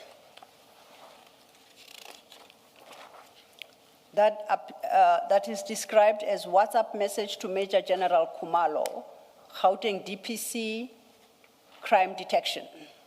That is correct, 2.6. That's 2.6, yes. So that 2.6 is our screen grab. And that screen grab reads thus, or the communication there, it's dated the 6th December 2024. Good day, General. Please let me know when I can call. It is in connection with the Fadil Adams dockets. IDAC is here with me pertaining to the dockets. So IDAC would seem to be at the inspectorate by the 6th of December. According to what I see from, Yes, from the according to documents this, yes. and the date, then the 6th, Rapetsu, who went to fetch the dockets, must have went on that same day, which means that the briefing would have taken place on that particular day too. Okay. So, and here I guess I call for logic. How would Mr. Rapetsu know where they are on the 6th? How did he know that they were at the inspectorate? Councillor, just to be, I think it's something that's best asked for him. Yes. What he would do, but if you're asking me, I'm giving an opinion. Yes, I accept that. My starting point will be the police station. Go Yes. and see the branch commander, station commander, then the branch commander, and where is this docket, what is the status of it? That's what I would do. But I don't know what he did going and how he went about it. Did he have any role, specific role in your investigation? Remember, as I indicated initially, there's a team of investigators. Yes. One will assist the other, and one will carry the docket. So with Rapetsu, and as I indicated, there were several dockets. So with Rapetsu, he assisted on the first one and the second one, meaning with the Brooklyn CAS 542, which the appointment of Mokwele. His starting point was getting the dockets, and I know that he worked on the Lushaba matter. Thank you. Yeah, my question was whether or not he worked on your, my question was whether he worked on your investigation. He would have assisted. In what capacity and how? If there was perhaps maybe a subpoena, Okay. or fetch something or whatever, it's assistance Yes. to it. Yes. So, yeah. Is he, just for interest sake, so I can understand, is he a junior to you? Yes. Okay. So for purpose of this particular investigation, he would have been somebody who's rendering assistance to you, and he executes such duties as you direct. Yes. But just to go back again, Yeah. it's not me giving him directions and instructions. It's the chief that gives the instructions as to what we have to do. And then on my particular case, he assisted, and wherever assistance was needed, he will be tasked on it. Okay. But you didn't ask him to go retrieve the dockets from the inspectorate? That's not my tasking. So I guess he's best placed to answer who had instructed him and how that person knew where they are. Correct. Regard being had to the fact that the preliminary investigation is approved on the 6th, and on the very 6th, already Mr. Rapetsu is at the inspectorate. Yes. My next Sorry, day- oh, sorry. Just to understand this, Colonel, are you suggesting that the chief investigator at every turn would be the one giving instructions for whatever was necessary to be done, to then be done? You are the lead investigator, so I do not quite get it why, for example, on simple issues like leg work, because it was basically leg work for Mr. Rapesu to go find the dockets. I do not understand for something like that why it would not be you giving the instruction. At every turn, the chief investigator must give instructions at every turn. Can I respond to you? Is that what you are saying? No, Chair. Or if that's not the case, what would be the instances where the chief investigator would give instructions, and what would the instances be where you would be the one giving instructions to whoever you had to give instructions? Thank you, Chair, Commissioners. At the start of the investigation, remember there's a number of allegations, and so the specific, like for example, the dockets, now he's got that, but with the particular docket that I am working with, you know, if there's something I need in that, I would task him. It does not mean the chief, I must go to the chief to tell him. He's working with me, we are together, and he's assisting on it. So I can say, you know what, do a section 28 there, or get me this, that. I don't mean that every time I need him or somebody else, it has to go through the chief. The chief is just there to brief on the different investigations. This is yours, you handle this, and it goes forward from there. And then obviously the feedback will go, and the monitoring of the process will go channel back to him. So with regard to the fetching of the dockets or retrieval, would the chief have been involved because there was more than just your docket? That's correct, sir. Okay, all right, thank you. Thank you, Chair. And before we leave this particular annex, Chair, just to record that it's dated the 6th of December 2024, as I indicated, with a timestamp of 1456. You see it on the first message. The main message follows at 1458. So we're Correct. around the 3 p.m. time mark. Correct, I note the time. My next event, now whether or not, if I may say, Mr. Rapesu obtained the dockets, I do not know. I don't, and when he did so, I don't have a date for that. Would you by any chance know whether he did manage to locate the dockets, and if so, when? Chair, Commissioners, I would not know a specific date when he got the dockets, but I know he did get the dockets because I Yes. saw the dockets. When did you see them? December. Where, give a rough estimate? I'm not too sure when. Okay, And but it was in I'm December recalling still. quite deep into my memory, so I'm not too sure when, because he had those 6 or 7 dockets with him. Okay, I'll accept that.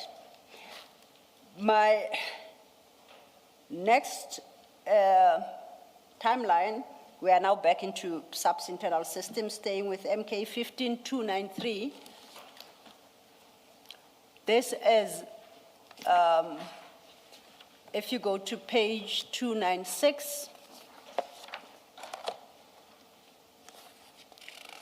it's a document dated 11 December 2024, signed by the Divisional Commissioner, Legal Services, Lieutenant General Chamane. And if we go back to 293, which is the start of the document, on my reading of this document, which of course may be wrong, this is the legal opinion that was sought internally within the inspectorate regarding the dockets? Yes, Okay. the document itself. The document itself.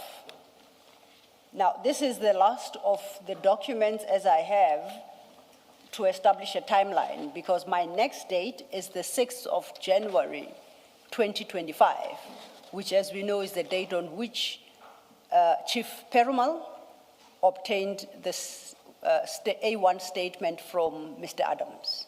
Correct. So that's where I end.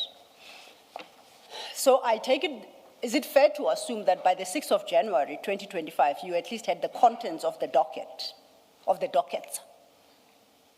You had familiarized yourself with the contents of these various dockets? Yes. Okay. We have dealt with Mr. Adams's A1 statement, and I think we can agree that it's rather sparse on fact. We dealt with that yesterday. It just has the 2 paragraphs, Yes. Mr. Adams' statement, Yes. where he speaks of manipulation of Yes. processes, and then how the other kennels were prejudiced thereby. Correct. You seemed to strain your ears when Ms. Sildo said that affidavit, that A1 statement is sparse on the facts. You heard that part? The paragraph 2 and the paragraph 3, that I can recall. No, it was even before that. Ms. Sildo said that A1 statement is sparse on facts. Did you hear that part? No, I didn't hear that one. Yeah, I thought so. I saw you straining your ears. Yeah, okay, that's exactly what I said. Do you agree with me that it's rather thin on facts, that A1 statement? The A1 statement of Mr. Adams. Yes. It's an allegation.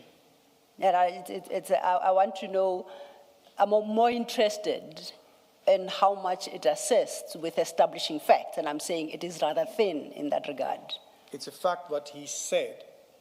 We're talking past one another. We're talking past one another. I'll try again. Let's go to it. I think it's easier. It should be your CJC 377, which is at file 3, starting at page 681.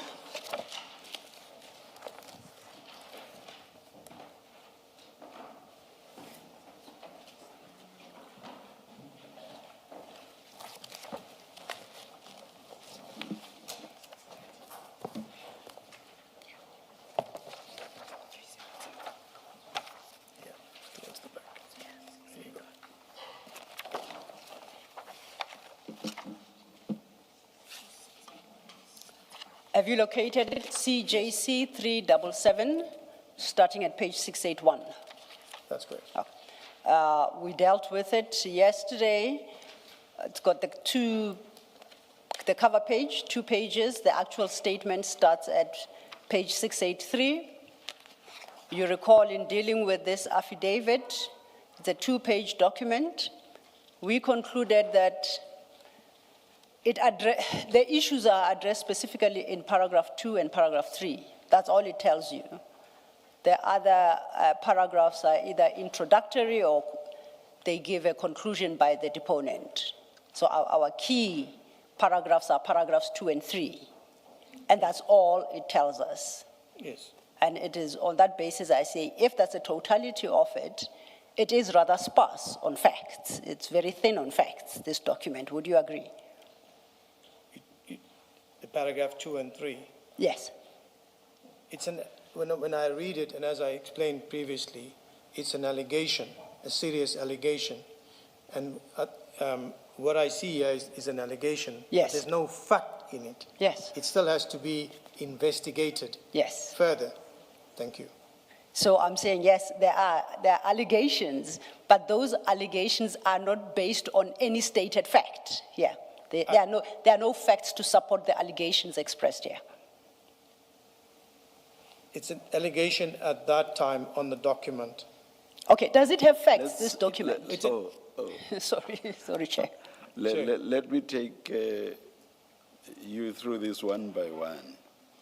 It says that higher-ranking police officials were involved in, open quote, manipulating promotions. Even though that purports to be a fact, it is a concluding fact, as it were. Yes, sir. You would have to state facts, concrete facts that make you come to the conclusion that this was manipulation.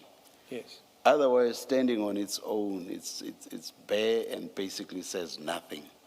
Do you understand that, and do you agree? Yes, I understand. Yeah, that's the point that Ms. Sildo is making. And then they say manipulated and security, also manipulating security vetting processes to unduly benefit a civilian. On the same kind of logic, that applies here as well.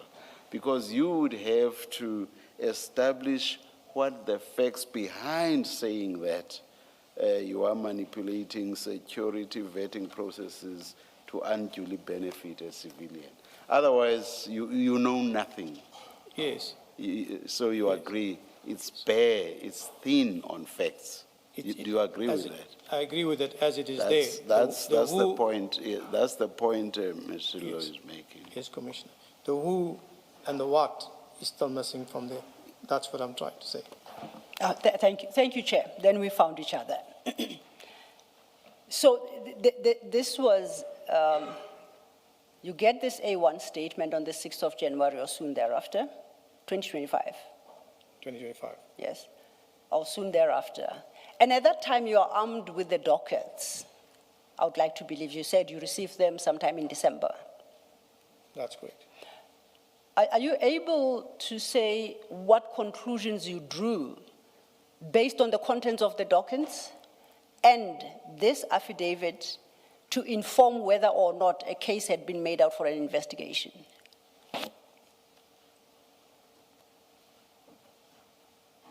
When I looked at the affidavit and I looked at the docket, and as I said, the docket had sparse information on it. And I'll just must say how I looked at it and how I investigated it. So when you look at the docket, it's got sparse information, and it's not going into who by name, how. There's the who's and the hows that are missing from it. And when you look at the affidavit, as Chair mentioned, you know, there's the who and how that's not here. So when I look at that now, I take that as a preliminary that this is an allegation that's been made.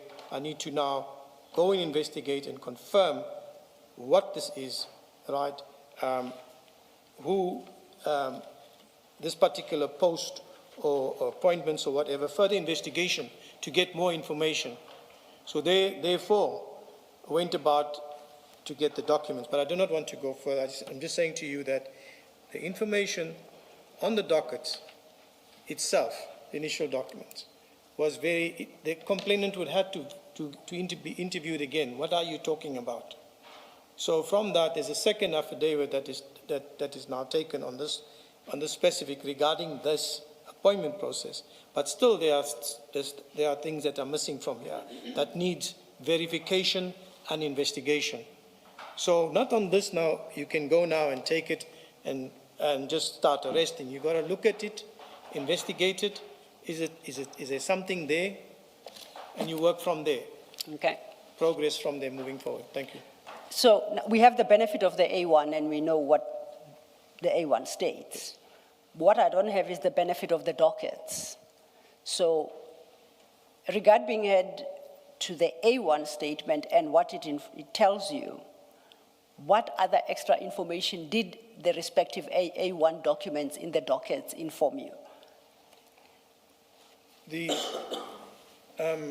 initial A1 on the docket, I'll just have to call it up just to refresh. No, we can do that over lunch, but I just wanted a summary of what facts did you glean from those dockets? The initial docket just talks about General Kumalo, if I can recall, appointing family members and friends in positions at crime intelligence. So that's what it basically, so it was basically just nothing really there. It needed more information. Yes. So when you look at the docket, you needed to take the docket and interview this person. What are you talking about here? Because you are saying different things. I think an incident there, an allegation here. Let's put it into context. Tell me about it. Yeah. Okay. I ask this because I'm trying to reconcile it with where the legal department of subs ended, considering the same dockets. And for that purpose, I'm still in Annexure MK15 at page 293. 290. 293. 293.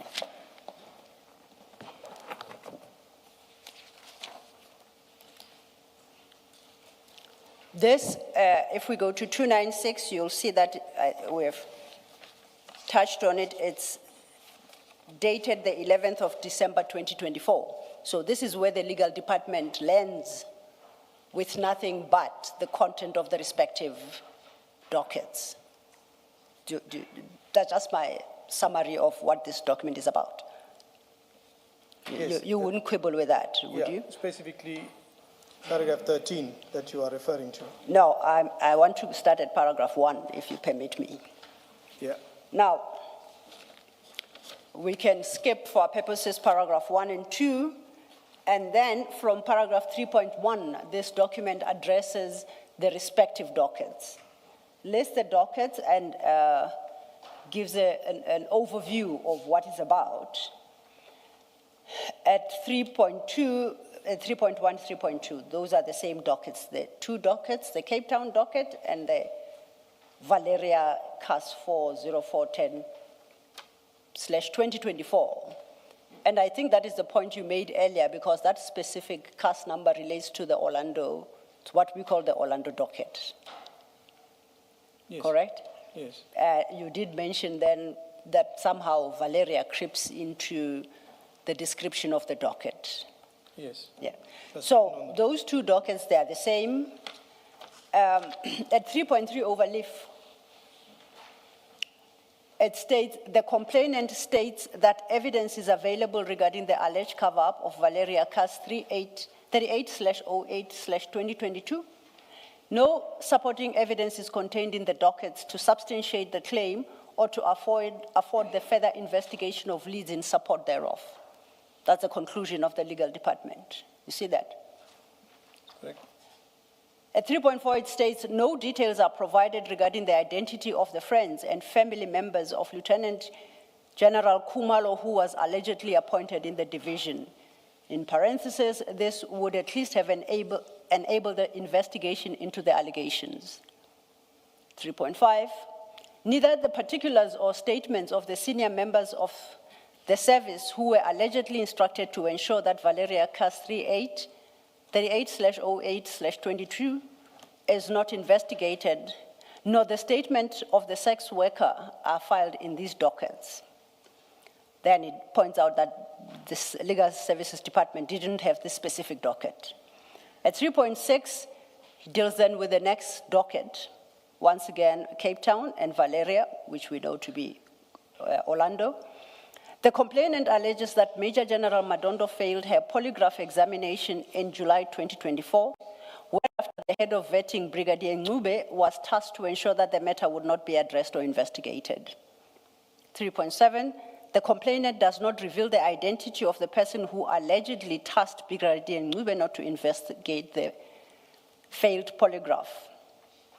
Then the next, at 3.8, deals with the last two dockets, with the relevant Cape Town CAS number and Valeria, and states that the complainant alleges, quote, none of the people appointed in CI have the necessary skills, qualification, and experience, close quote, and that many of these appointees are said to be associates and relatives of Lieutenant General Kumalo. At 3.9, it furthermore alleges that the Secret Service account was abused by Lieutenant General Kumalo and Major General Lushaba, who failed to pay authentic sources but channeled funds to purchase items such as vehicles for the KwaZulu-Natal Political Task Team. According to the complainant, this task team is a private service to or front for the former Minister of Police General Becky Cele. 3.10, the complainant does not reveal the identity of the associates and relatives of Lieutenant General Kumalo, who are allegedly appointed improperly. 3.11, no details such as dates, locations, amounts of or proof of payment are provided of the alleged irregular purchases. 3.12, at this stage, the complainant's allegations regarding General Cele are unsubstantiated and amount to no more than the complainant's personal opinion. No evidence or leads are provided to assist or afford an investigation into the allegations. Most importantly, 4, only the complainant's A1 statements are contained in the 6 dockets. No other evidence is contained in the dockets. The lack of location information makes it impossible to determine proper jurisdiction at this stage. Is it fair to assume that he is correct as regards what was in the docket, what he expresses at 4? That's all there was, just the A1 statement and nothing more. Am I correct? Is that what you found as well? What is being said here is correct. Okay. Yes. So what I have read from 3.1 to 3.12 technically is an analysis of these dockets and their shortcomings. Just, can I respond? Yes, yes, So sir. this is what is in this report, what they say is in there. Yes. That as alleged from 3.1, yes. Yes. That's in the report. It's more or less what is in the docket. Yes. And when you look at the docket, you will find that the appointments of family members is in one docket together with something else, and it's repeated in another docket, as you can see from there, which I said earlier. Continue. No, I think we agree we with agree. each other, but I think that you confirm that you too only found the A1 statement in the respective dockets, and it says no other evidence is contained in the dockets. Is that what you found as well in the docket? Exactly. Just the A1 statements. We can skip the rest for purposes until overleaf at page 8, at page 296, paragraph 8. Advocacy law, for my benefit, Yes. maybe paragraph 6. Oh, let's go back to page 295. Thank you, Commissioner Kumalo. Page 295, same document, paragraph 6. The Commissioner highlights that that's a key issue. The 3 dockets that were opened in Gauteng are merely a duplication of the 3 dockets that were opened in Cape Town. No explanation is provided regarding the opening of the second set of dockets on the same allegations but in another province. So, describing the nature of the dockets. We know Just confirm that they were a duplication. They were basically the same thing, but in That's Gauteng. correct. It's the Cape Town dockets and the dockets that were Orlando or Valeria basically were the same.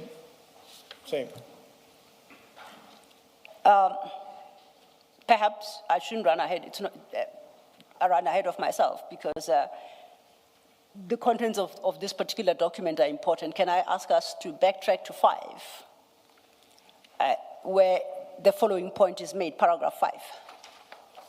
In his report, Colonel Phillips states that the complainant's statements were superficial, based on hearsay, and that they did not contain all the elements of the alleged offenses. It further details his communication with the complainant and the attempts that he made to obtain evidence in order to support the allegations which the complainant alleged to be in possession of. These attempts proved unsuccessful. We have dealt with 6, and 7 states the correct charges must be identified based on the content of the dockets in order to determine whether or not all the elements of a particular offense are contained in the docket. It continued at 8, the dockets are sparse on details and based solely on unsubstantiated hearsay evidence, which make it difficult to determine the merits of the allegations and to identify the correct charges. Then I will jump to 13, which is the concluding paragraph. The current information contained in the documents is scanty and too vague to formulate charges against any suspects. As a result, legal services is unable to confirm that the required elements of any offense are contained in the dockets. This is where they landed on the 11th of December. Would you agree with that conclusion on your recollection and assessment of the contents of the docket? On the contents of the document and what is there, The dockets, sorry. apologies, Chair. Yes, in the docket, as they say, Yes. and the report. But on the basis of this report, if the inspectorate, for me, they didn't do their work because they should have investigated further. They are the inspectorate. The inspectorate does inspections. There's an allegation that is made. These dockets are scanned, but in some of them, they have allegations. For example, in the one that, Chair, just let me go back to it. Yes. We can start at 3.1. That's where an analysis of the respective Yeah, dockets takes but place. I'll just take you to a generalized one, Yes. and that is the docket that was locked up in a safe or whatever, which the inspectorate had, and the Valeria CAS 404, because it was particularly linked to that docket because it makes an allegation about a cover-up of a case. If they took that docket and they looked at the docket on the Valeria CAS 38, as inspected, if they looked in it and they would have found discrepancies in it, which would eventually confirm that there was a problem in that docket because affidavits were tampered with in that docket. So let's come back to the other dockets. You have a docket, it is scanned, it hasn't got any information. Before but it you has- go on, sorry, before you go on to other dockets, I think you should speak in much better detail than than what you've done now. What was CAS 04 and what was in the docket and what were the discrepancies that you say the inspectorate should have picked up? Thank you, Commissioner. I'm just going to go into, I'm looking at page 292. 292, that's, is it Colonel Phillips's affidavit? Colonel Phillips's report. Yes. When we look at Colonel Phillips's report, I'm just going to look. In July 2024, it's an allegation. Major General Madondo failed a polygraph examination as the officer was cited for 2 incidents of tax evasion. Brigadier Nube of the Division Crime Intelligence was tasked not Sorry, to... where are you reading? No, he's reading from page 292, same MK 15, page 292. And at the top, it's Faiz Phillips stays under oath. That's the affidavit of Colonel Phillips. Yes, I have the Yes. affidavit, and you are reading under CAS 403. I had stopped you because you were talking about CAS 404, and I said to you, tell us more about this CAS 404 that you say the inspectorate, had they looked at that docket, they would have seen that there were discrepancies in that docket, that there was tampering with affidavits. You said CAS 404. So I expect that when we look at 292, you will refer to CAS 404. You would read that. That's why I got lost. So can we talk about CAS 404? I'll start with CAS 404, then go to the Yes. remaining. Yeah, of Because course. the significance of CAS 404 was one of the dockets that we started with. But let me just go to CAS 404. When you look at the docket of CAS 404, and if you see what, is it Colonel Phillips? Lieutenant General Kumala was involved in the cover-up of the CAS 38, wherein Major General Mishaba, the Division Crime Intelligence, where an official laptop and cell phone was stolen by a sex worker. Monies from the Secret Service account was utilized to pay for a sex worker and purchase new equipment. So we have a CAS number, an allegation made about a specific CAS number, and the station and the CAS is given. So Colonel Phillips says he tried to get hold of the complainant. You are the inspectorate. The first thing he would have also done, he would have, this docket, where is it? Fetch the docket, have a look, what is in this docket, peruse the docket, and on perusing the docket, he would have found what we found. That there are discrepancies. Statements have been tampered with, etc., which resulted in, when we investigated the case, this one, we found that. What I'm basically saying to you here, Commissioner, you cannot take something and say, no, there's nothing here, when you have a lead on what to look for. Sorry, I thought, and maybe I misunderstood, I thought you had said that in these dockets, all there was, the 404, the Cape Town and Orlando / Valeria, you were saying all there was in those dockets were the A1 statements. Yes. Is that your testimony? Am I recollecting it correctly? I just want to get more clarity before. Just repeat that slowly again, Commissioner, sorry. Did I understand or misunderstand your testimony to be that the dockets, the Cape Town dockets and the Orlando dockets, which are a duplicate of the Cape Town dockets, but Orlando dockets also called Valeria dockets, all that there was in those dockets was the A1 statements? Did I mishear you? The Cape Town and the Orlando dockets, or what, they had an A1 statement in it, but those statements were very vague. According to the report, they're very vague. But when I talk about the lead, there's something that those dockets are now summarized of what's in there, in those A1 statements, what Colonel Phillip, he summarized summary of those documents of what he found in it and his comments on it. Now, what I'm trying to show and to Chair and Commissioner, that there are some things here that warranted further investigation from their part. Colonel Phillips, he's from the inspector, there's an allegation. So when we come, like you say, let's take the 404 docket, because the 404 docket and the CAS 38 of 8/2022 as mentioned, they are linked. And when you take the docket and you inquire into this docket, you would find that what is being said, and although it's scant in the 404, where it just makes a vague allegation, it's being substantiated now in the actual docket that he's referring to. So if I think I just want to get back to your point. Bear with me, Chair, Commissioners.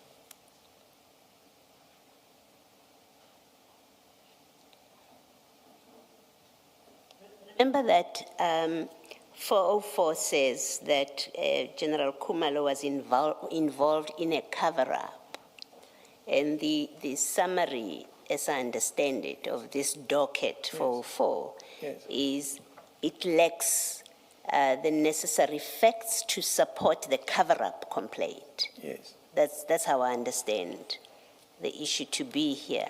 The allegation made against General Khumalo,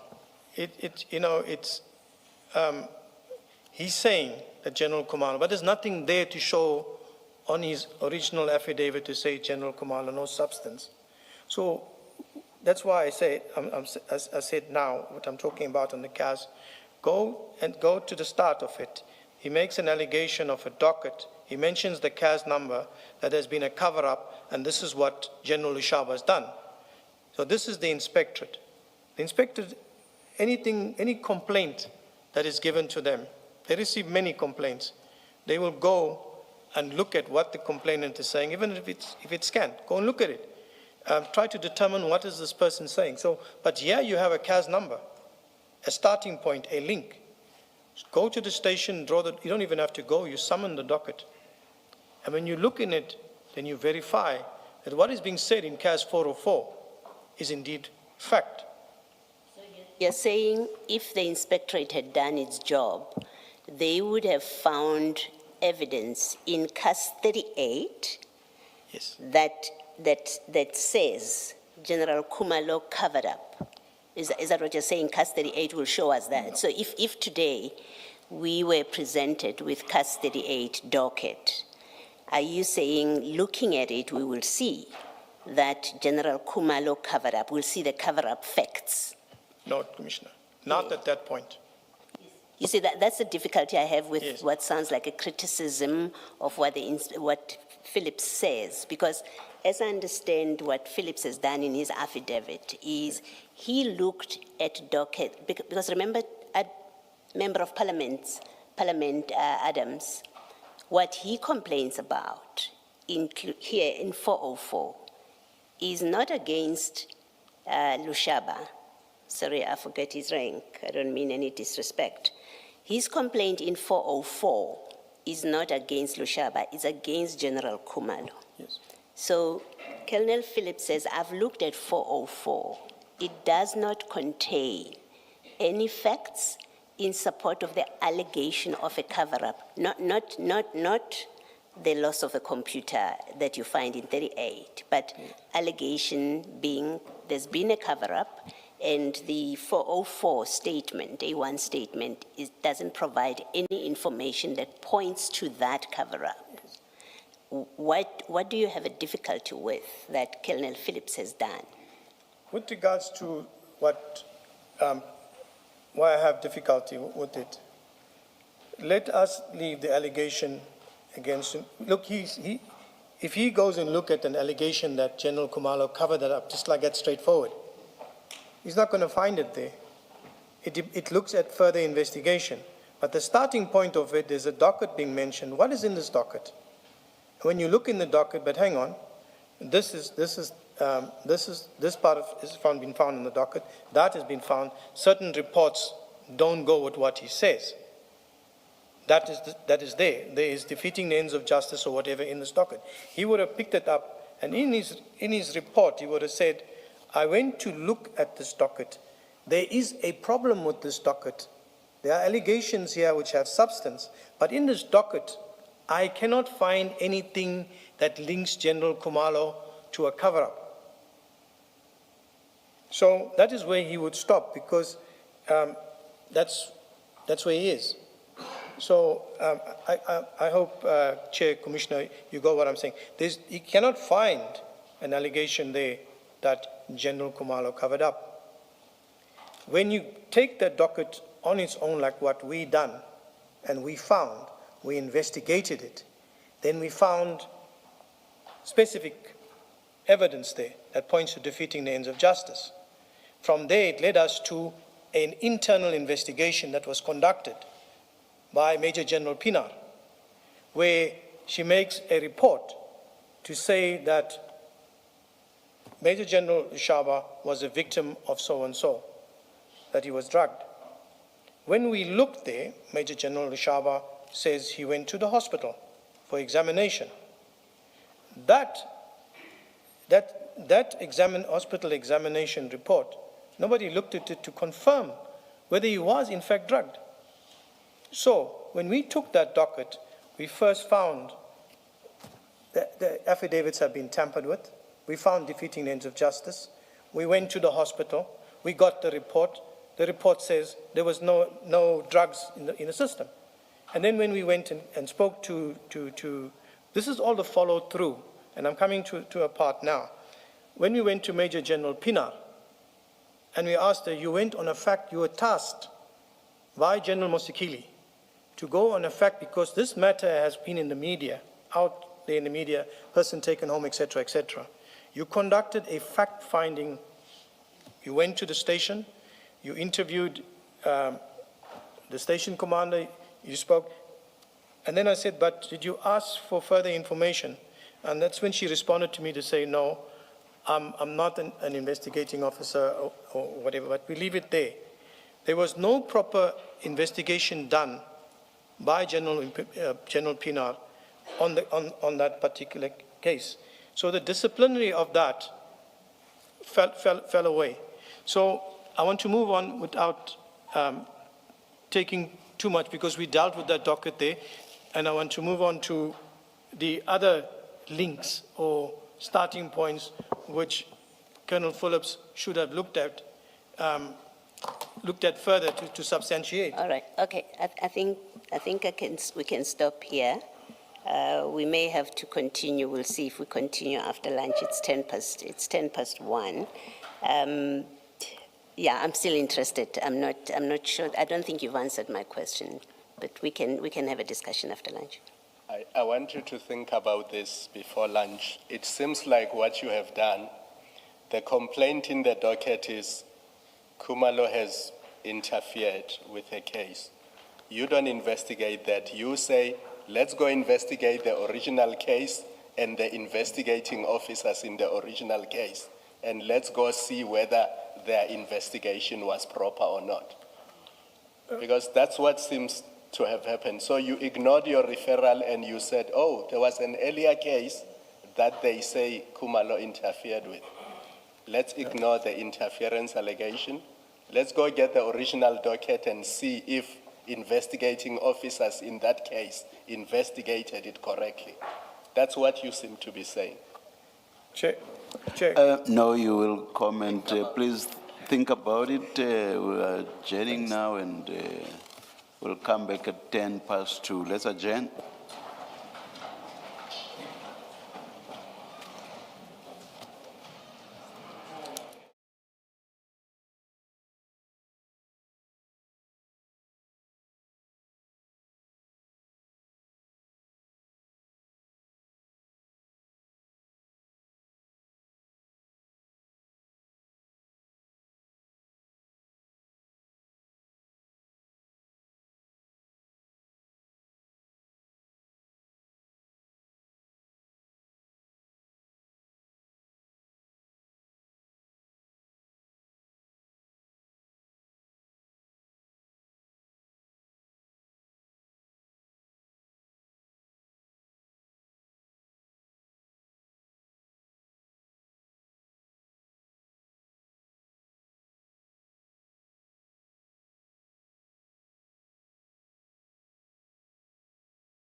Good afternoon, Mrs. Kakane.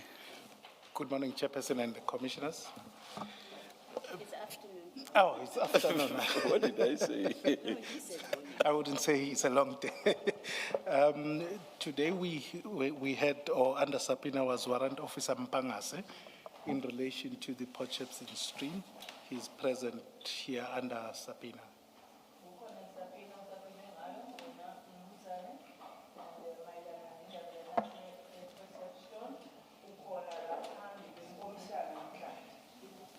Oh, so, okay.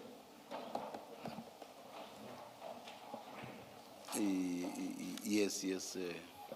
Oh, yes, and from what I've since learned is that he would not be able to start with his evidence today, and I request that he be excused until tomorrow morning. Uthi ngokwazi kwakhe kubonakala ukuthi angeke bakwazi ukuthi baqale ngobufakazi bakho namhlanje uzocela inkomishana ukuthi kuhlehliswe kufikela kusasa. Okay. May I go ahead then, Mrs. Kakane? Apologies, Chair. Okay. Good afternoon, Warrant Officer. Uyakubingelela ke Good ukomishana. afternoon, sir. Yes. The hearing of your testimony is postponed to 9:30 tomorrow morning. Ukuthi bazwe ubufakazi bakho kuyahlehliswa kufika kusasa. You must be here at 9:30 tomorrow morning. Ube khona kusasa ngehora lesishagalolunye. Yes, sir. Understood, Commissioner. Hora lesishagalolunye. I'm sorry? 9:30 is. 9:30. Oh, okay. Okay, ngeshumi lesishagalolunye no Muvo, no Muvo. Can I? 9:30. 9:30, you heard that. Uzwile ke ukuthi 9:30, 9:30. Yes, sir. I've Thank heard you. that, Commissioner. Thank you. You are excused, Mrs. Kakane. Thank you, You are Commissioner. also excused, thank you.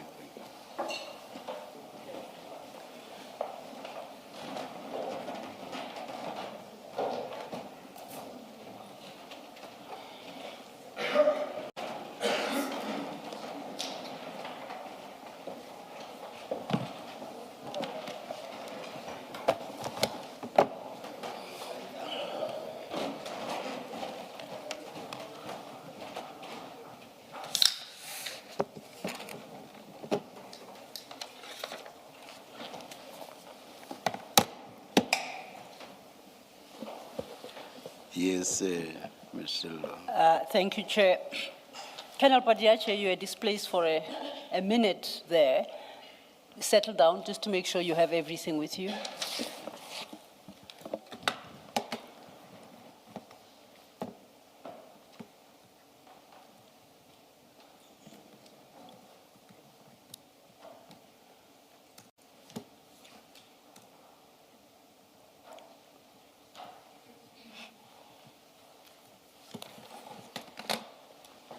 All set?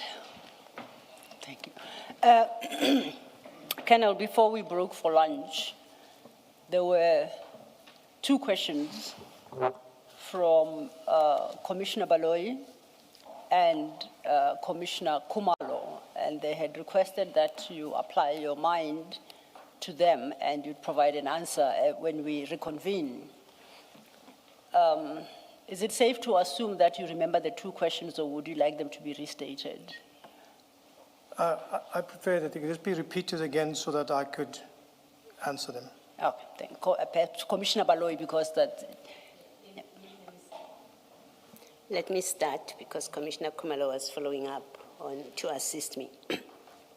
You referenced in an answer to a question from the evidence leader, you reference CAS 404, right? Correct. The Orlando Valeria 404, and you said there were discrepancies in there, there were affidavit, had they looked at that file and done the investigation, they would have found that there were discrepancies in there because, and affidavits were altered. You said quite a number of things.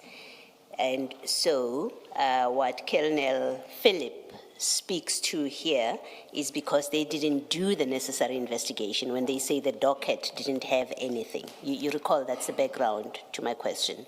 Yes. And I started off by asking, in fact, by saying to you, but I understood your evidence to be that all these dockets, including CAS 404, only had A1 statements in them with nothing more, and those statements were scanty. You remember that kind of background? Yes.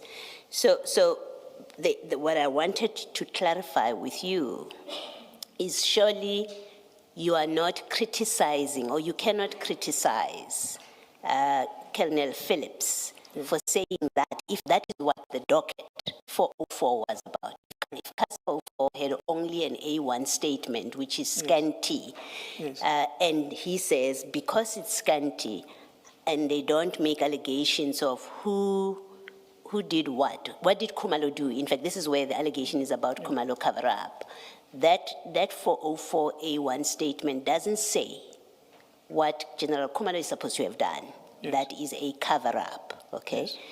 You can't criticize him for saying that about an A1 statement, that it's incomplete, therefore it's not helpful. We can't formulate a charge. No charge can be formulated based on this A1 statement. You then say, but he should have investigated. He should have gone to 38, to CAS 38. You remember that's the trend of your evidence. Yes. But what I'm putting to you, or what I'm suggesting with you, is that, but the complaint that he's commenting about in that block 3 that relates to 404, it's not about CAS 38, it's about CAS 404. Yes. That's what he's commenting about. Yes. Right?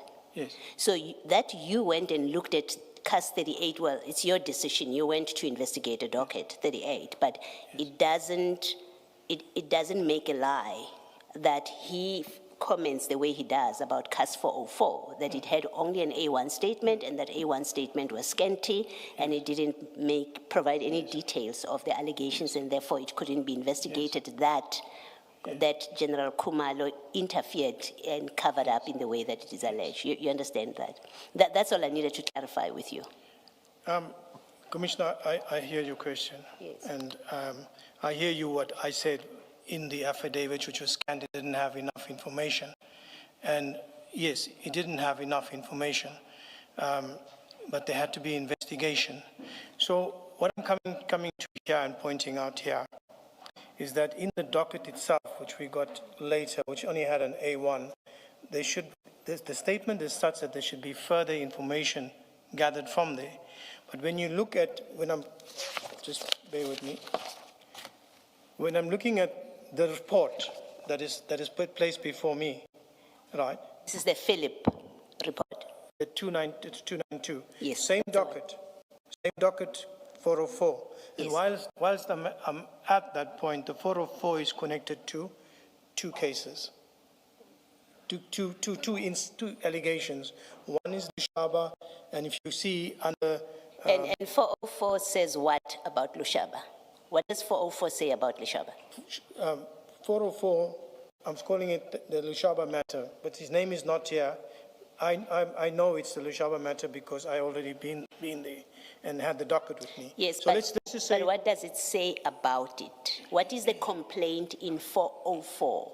Yes. What is the complaint? The complaint in 404 is that Lieutenant General Khumalo was involved in a cover-up of CAS 38 of 8/2022. Yes. When General Lushaba of Crime Intelligence, visual laptop, etc., was taken.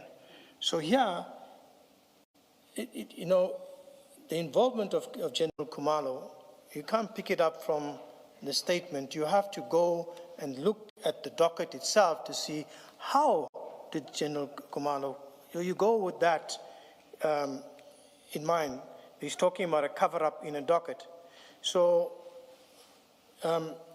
when you get there and you pull the docket, you draw the docket, you don't find anything of cover-up by General Khumalo. You find a docket that where there is substance that this docket there was interference with this docket in the sense that there was defeating the ends of justice in this docket. So again, I say it, and for yourself, Commissioner Khumalo, that nothing points to General Khumalo that he interfered with this docket at this stage. When we look at the docket further, we pull out that stuff in the docket, statements in the docket, etc., were interfered with. When we looked further into the docket, we found that there was a disciplinary, when we did further investigations into the docket itself. Maybe let me try cut it short and hopefully we get to an answer. Are you saying that if Colonel Philip had gone into CAS 38, the docket, CAS 38, he would have found evidence that General Khumalo was involved in a cover-up? No. Yes, that's all I wanted to clear with you. Yeah. Thank you. No. I know we took long to get there, but that's really all I wanted to know. What are you faulting about this cover-up complaint? Thank you. Yes, now I'm with you there. So, You seem to be missing the substance of the complaint in 404/10/2024. The essence of it is that crime intelligence funds were used to cover up the fact that General Lushaba lost a laptop involved in some other things, and they did this by using crime intelligence monies to buy a new laptop for him and to pay off the sex worker. That is the substance of this case. Because that's on the screen. It's not me coming up with that term.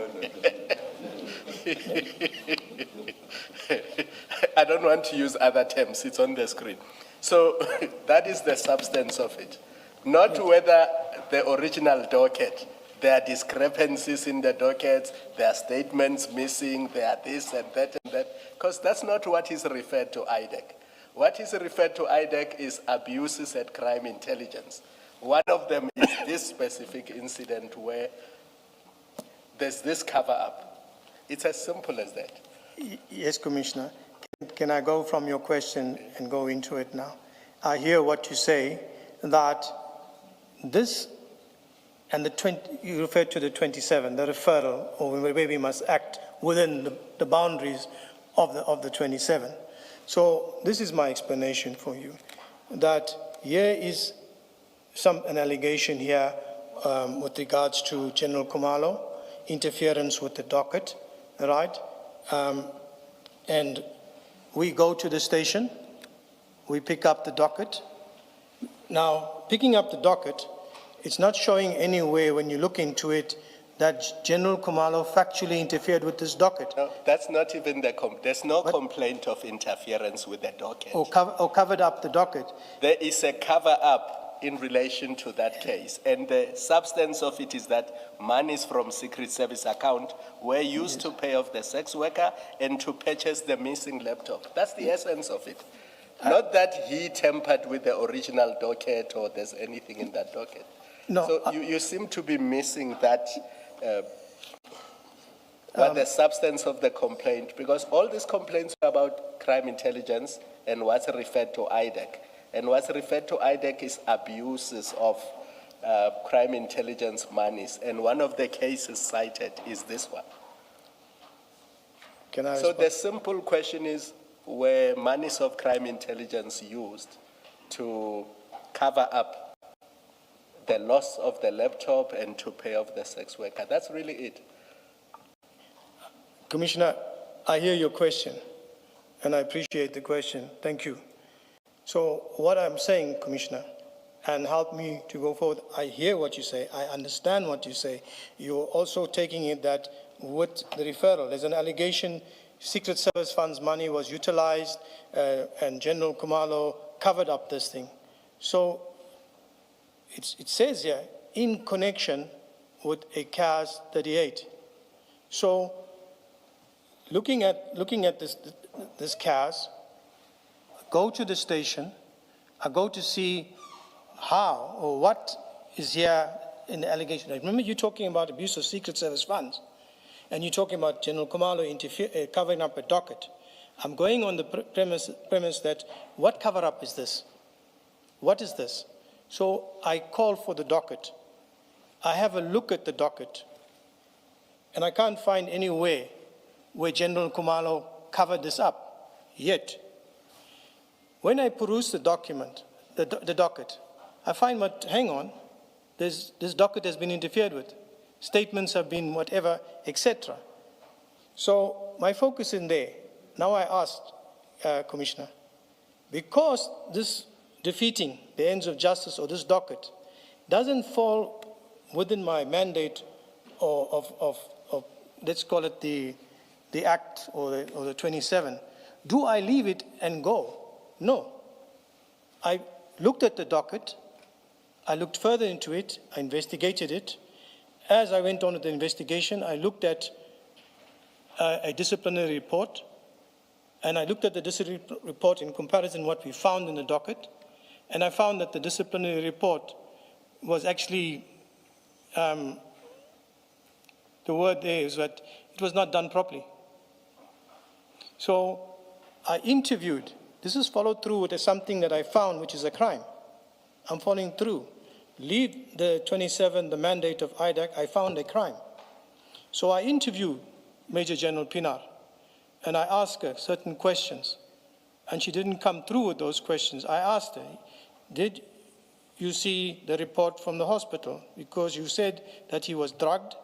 You're conducting a factual report, which you must respond to General Mosekili regarding this matter, because it's been in the media, and there's been, and now I think there was a letter or something that they had to respond to from Ipusa, I think if it was, if I could remember that, where they are querying this, and they're calling it a cover-up.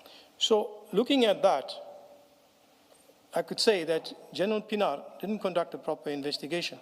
So I move on, we're coming to the point now. Let me stop you there. There's no complaint against General Pinar. There's no complaint against investigating officers in that case. The complaint is funds of crime intelligence were used to hide the fact that a laptop is stolen. Because the theft of a laptop, that's the case number in the other case.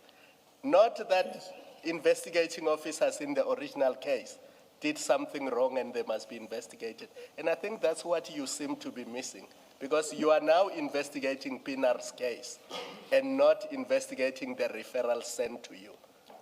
The referral sent to you is limited. It was not an opportunity for you to go fish for other things that Pinar did or did not do right. That's why the original question by Commissioner Baloy was, looking at this docket and only having an A1 that says funds of crime intelligence were used to buy an extra laptop to hide the fact that a laptop has been stolen. If Inspectorate says there's nothing there because I'm not given enough information, you can't criticize him for saying that. Not to say he must go investigate Pinar and check whether Pinar did a good job, because that's not the referral to IDAC.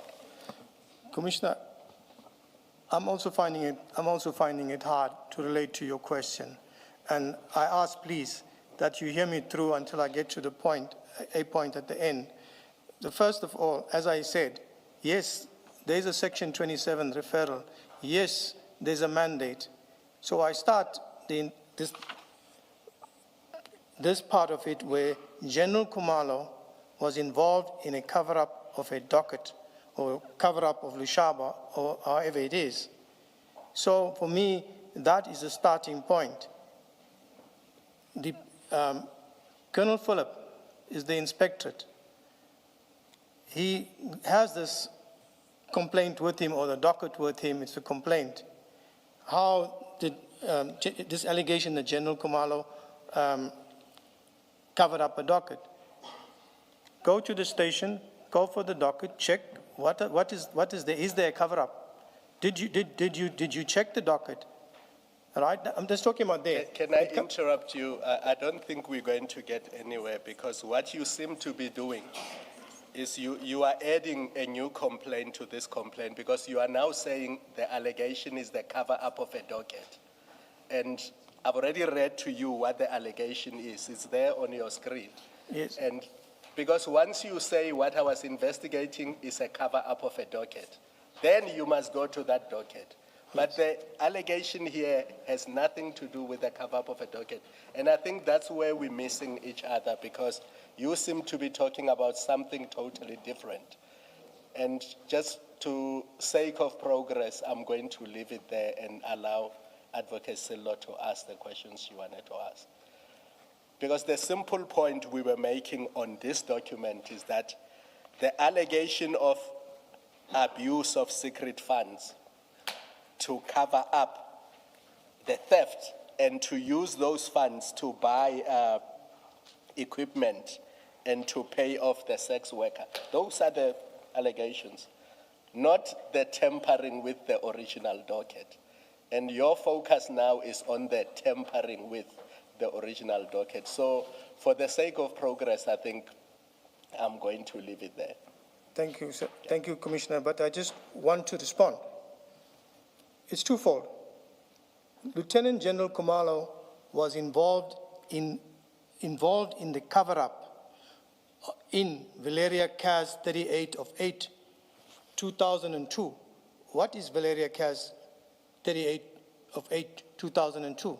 It's a docket.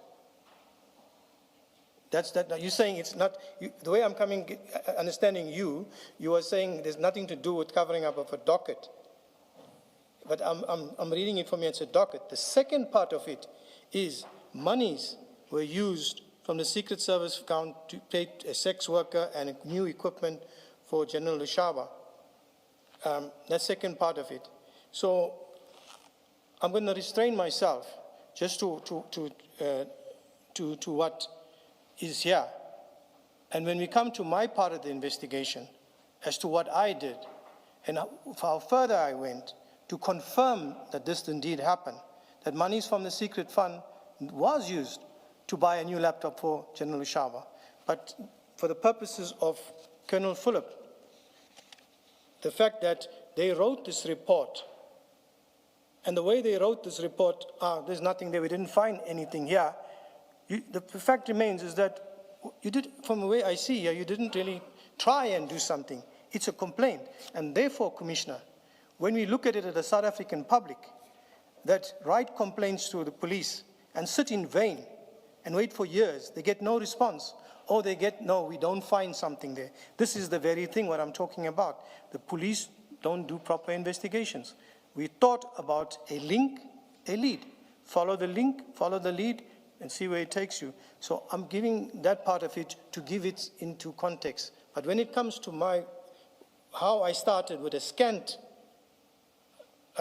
affidavit that barely had nothing in it, how I managed to put it together and get to where I am today, I will explain it there, sir. Thank you, Chair. Be fair to you, give you the opportunity to finish your answer. Thank you. Chair. Thank you, Commissioners. We have dealt with in 404, as appears at, in, what's the title? Colonel Phillips's affidavit. I think that it's page 292 of MK15. You still have MK15 with you? Annexure MK15. Yes, we are looking for that document on the screen. Yes, 292. Yes. Do you have it before you? Because I think it provides quite a useful summary of the various dockets. Yeah, it's a various Yes. summary of the dockets, Now, correct. Staying with that, let's look at the next one. You could, and the purpose of this exercise, in fact, let's look at, now we are now left with 2 blocks, right? 3. Because of time constraints, may I ask you either to cast your eye on that and tell the commissioners in which block, in which docket does our matter, by our matter I mean quote unquote the Mukwele matter, where does it fit in there? Chair, Commissioners, when I look at what is here in the dockets, and I'm looking at the second block. The only thing that comes close to an appointment or something to do, when you look at nepotism is something like an appointment. This is the only scant thing that comes close to that. And in the rest, with regards to family members and whatever, yeah, those are the two things that's there. So as things stood then, you agree that the dockets, as you received them, had nothing to do with Brigadier Mukwele directly? There was no name.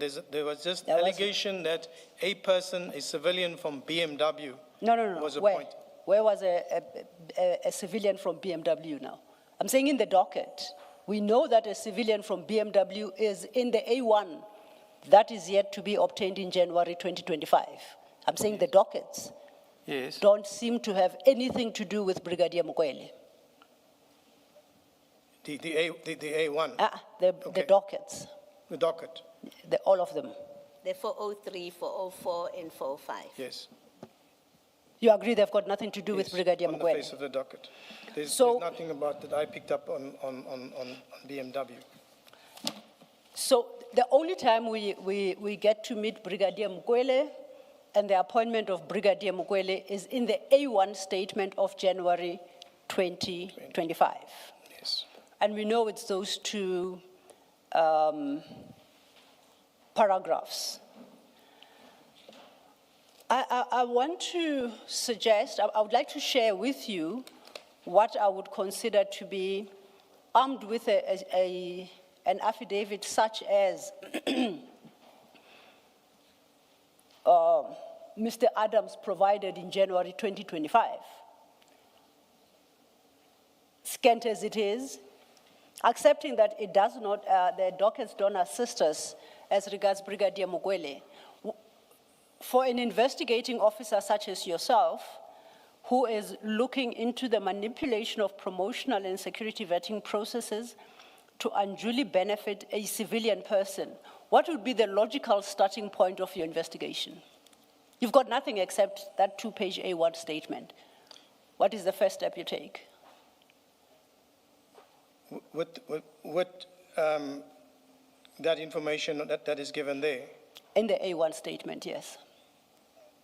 My first point that I would look at the appointment process for civilian within crime intelligence, and the fact that now in this affidavit is mentioned BMW.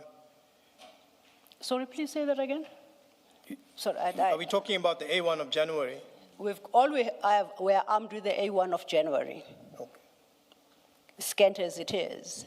I want to find out, as an investigator, what is your logical starting point regarding being heard to the fact that the complaint is about manipulation of promotional and security vetting processes to unduly benefit a civilian person. And we learned from paragraph 3 that such person is Mrs. Mukwele. That's all we know.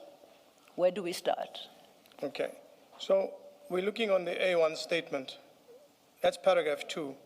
Paragraph 2 and 3, which we have spoken about early on.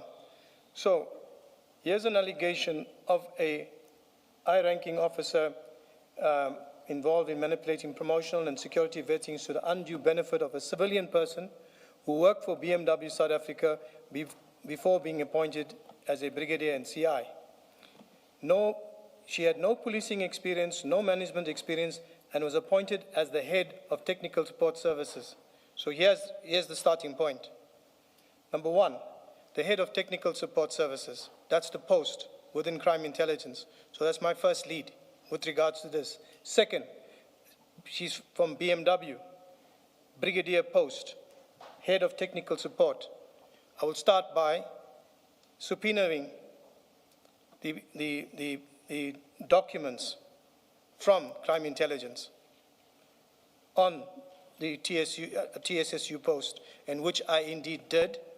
And when I looked at it, then I discovered that there was a person from BMW, a civilian, that was appointed as according to paragraph 2 of this affidavit. Yes. Well, according to the docket you provided, or before I say that, maybe you start where you started because you know what the processes are. I would have thought, but at some point you have to collect all the prescripts and policies of SAPS that relate to promotions and security vetting processes unless you know them off by heart. That's what you would do, I presume? Commissioner, Chair, Commissioner, Council, that's what I did. Okay. We requested all documentation on all the allegations from the National Commissioner. Yes. Now, and we have to know what the prescripts provide and require for us to determine when we get into the facts of the case, whether there has been a manipulation. So we must have put up something to say, this is how the process should run. And when we look into the facts of this case, this is how the process ran, and therefore we suggest manipulation or departure from the prescribed process. So I'm saying to you that you need the base documents that tell you how the process should run. That's correct. So that's where you start, before you see what went wrong. Yes. According to your docket, though, the very first summons, Section 28 summons you issued on the 31st of January 2025 is to BMW, and you will find that at file 3 at page 802. File 3, page 802.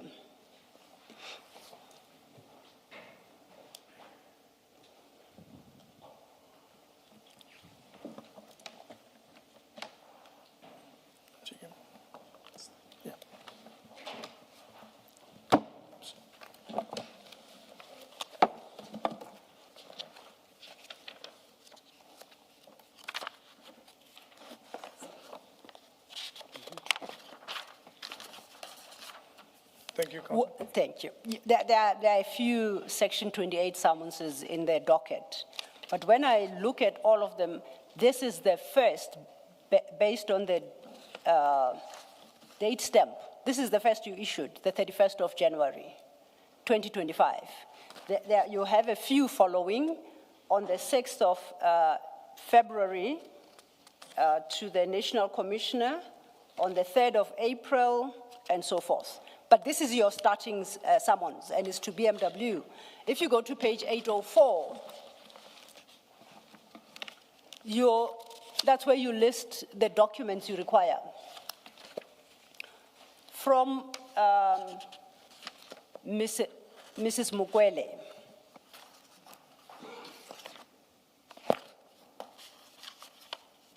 Yes. Sorry. You want her application for employment at BMW, positions held, occupancy periods, and salary paid, job descriptions and performance agreements, all qualifications, training and development, declarations of interest, letter of resignation, notice period, and the like. What informed you to make this particular selection of documents from BMW? All you have is an A1 statement thus far.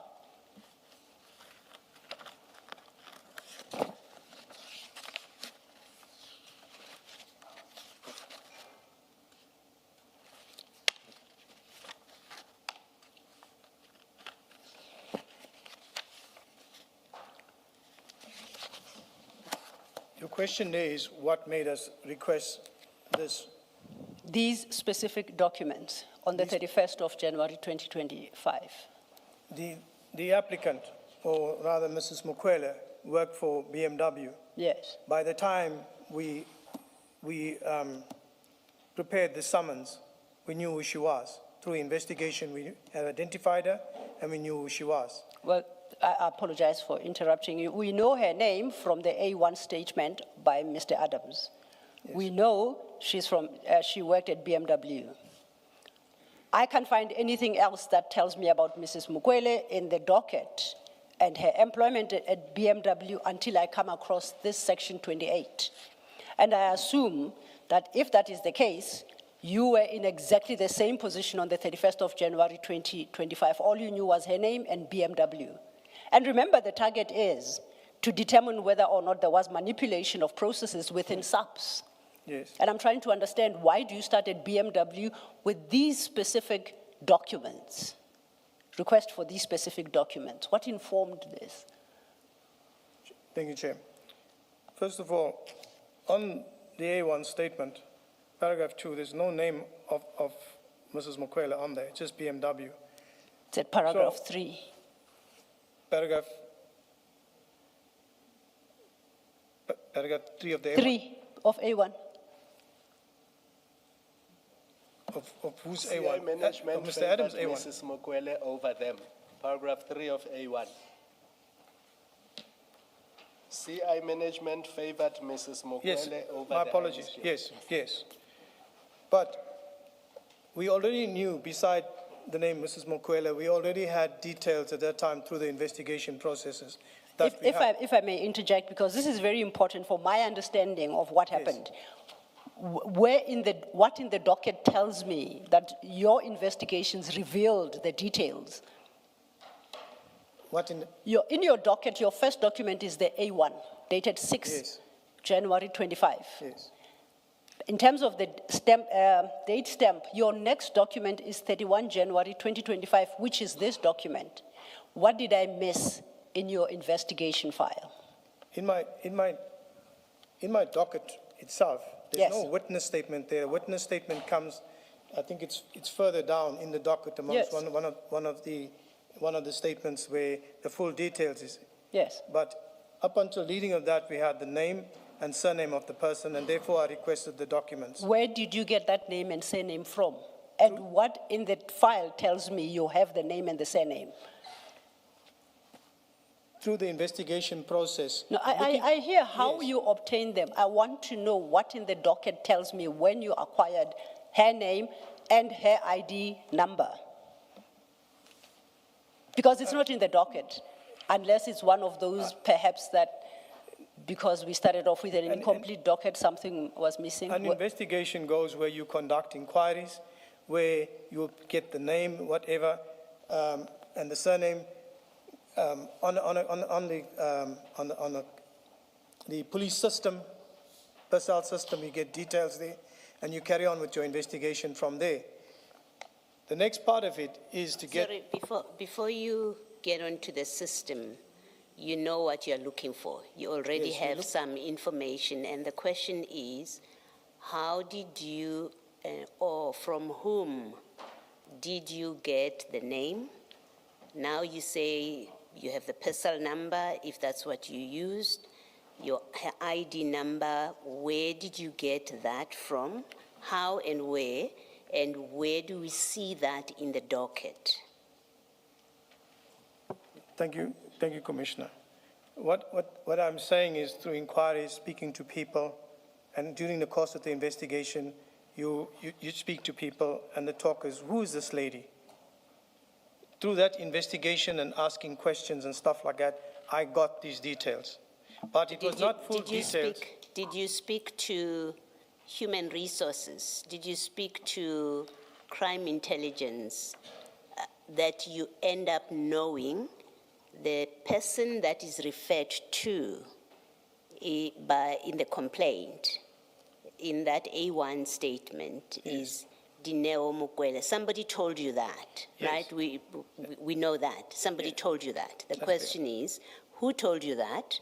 And where in the docket do we see, yes, this is how he got the information. He got it from General Masemola on this day because he had an interview with General Masemola.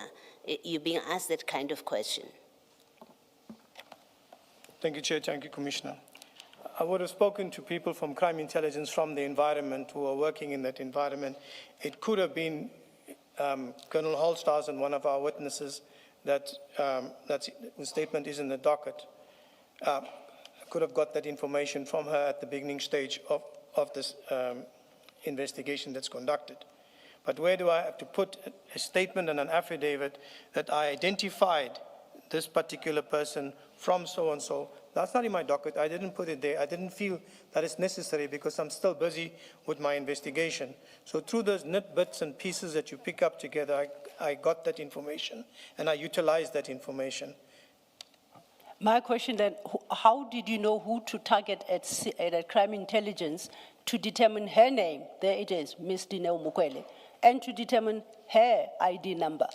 Who did you speak to, and on what basis did you identify who to speak to? Because all you have is your A1, remember? Yeah. All we have is our two-pager with A1. Yes. Who did you speak to obtain those details, and how, on what basis did you identify who to talk to in crime intelligence? It's people that I know that I worked with previously. There's quite a few of them that I spoke to, gathered bits and pieces of information, so from the environment itself. But the person that came up with Mukwel and the details is who I called and interviewed and eventually took a statement from, which is in the docket, was Colonel Holstausen. Which is much later than this date. Later My than this logic date. tells me then, all you had is Mrs. Mukwele, all you had is appointment in a certain function. Why didn't you ask the National Commissioner to please establish on your behalf what is happening here? Who is this person? And give you files pertaining to that appointment. Why didn't you do so? Rather than, because what you're coming across as suggesting that you walked the passages of CI and relied on previous relationships you had to ask people to go snooping around to find, is there a lady from BMW employed here? Why didn't you just direct that question to National Commissioner? No. You are investigating, sorry, apologies. You are investigating, you are authorized to investigate, you have your appointment letter from IDAC. Why don't you do things in a straightforward manner? Particularly in light of the fact that you are yet to fire 3 more summonses to the National Commissioner, but only in February. Why wasn't that your starting point? Chair, Commissioners, Council, when you do an investigation, it's fine, we can speak from a platform like this. You go, you speak to people, you investigate, and you take leads from there and you go on. And then you get names, you follow through with the names. With the National Commissioner and BMW, it's when we got when we got the actual documents from the National Commissioner, and that you will see we got it in February. This thing here from BMW, all we had was the name. We didn't know exactly initially which BMW it was, because initially we went to, I think it was Acacia, but there's two BMWs, but eventually we found that, and once we got those details, we requested this from them.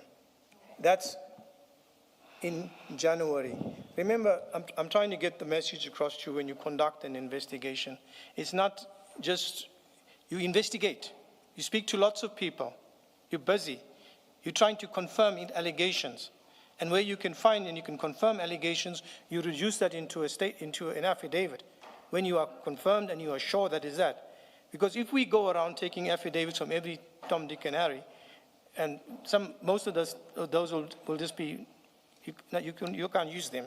So what I'm trying to explain here, when you investigate, you will go, you will look at places, you will talk to people, you'll pick up a bit of information there, and then you'll continue until you reach a point where you have some information on a platform that you can utilize to get more proper details, starting with this 28 from BMW.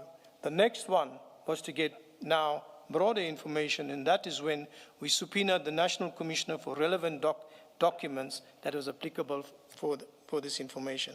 And in that, we got all the extra additional information that we have. Thank you. Okay. I understand that you investigate. I'm not an investigator, so my knowledge of that area, I confess, is fairly limited.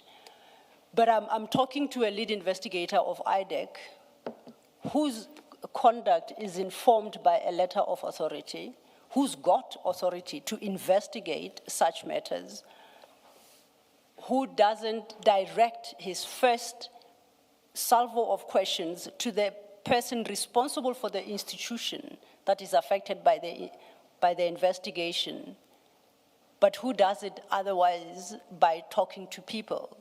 So you come across to me, and I don't know if I understood you well, that in the course of investigations, you can ignore completely the head of the institution, National Commissioner, and be snooping around, this investigation, to establish an ID number Who did you ask? You had to have dug within CI to establish Mrs. Mukwele's ID number, which you reflected there when you made a request to BMW.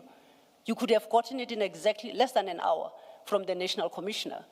It cannot be that the answer is that when you investigate, you talk to people, unnamed people, you give sources, and this is nothing complex. You're just establishing a starting point, surely. Colonel, Can I answer you? please do. Thank you. We can say a whole lot of things here of how we should conduct our investigation and on what authority and etc. I use my powers of authority when I require them to subpoena people or subpoena documents. But within investigation, let me use the word that you use, Counsel. Snooping is part of investigation. You snoop to get information. And that's where your starting points of all investigations, and all investigating officers will know that. And when it comes to a point where you snoop not enough and you got some facts that you can put down now in a subpoena and a summons and get that information, you go ahead. So I'm not going to say that I didn't use my powers or I used my powers for this and didn't use it for that. I'm basically saying that the investigation is dynamic. Thank you. Okay, the investigation is dynamic. Like I said, I know nothing about investigations, but I trust through your engagement, I'll catch up with something. Now, because of time, I would like you to listen carefully to what I'm going to propose to you and correct me if I'm wrong or I'm missing something. You start with your summonses with this particular one. From there, on the 6th of February, you issue a summons to the National Commissioner. But just like this one, the summons has to be specific. In Annexure B, it has to list the specific documents that you require. The next one I have, we don't have to go there, and I need your attention on this, lest I have missed anyone, is the 6th of February 25 to the National Commissioner. But here you request security clearances and vetting files for 7 people. This is the 6 people plus, this is the 6 SEPS members plus Mukwele. That's what you request. You recall that issuing such a summons, right? Yes. Oh, then I didn't want to quit. File 3, page 936. Page? File 3, page 936.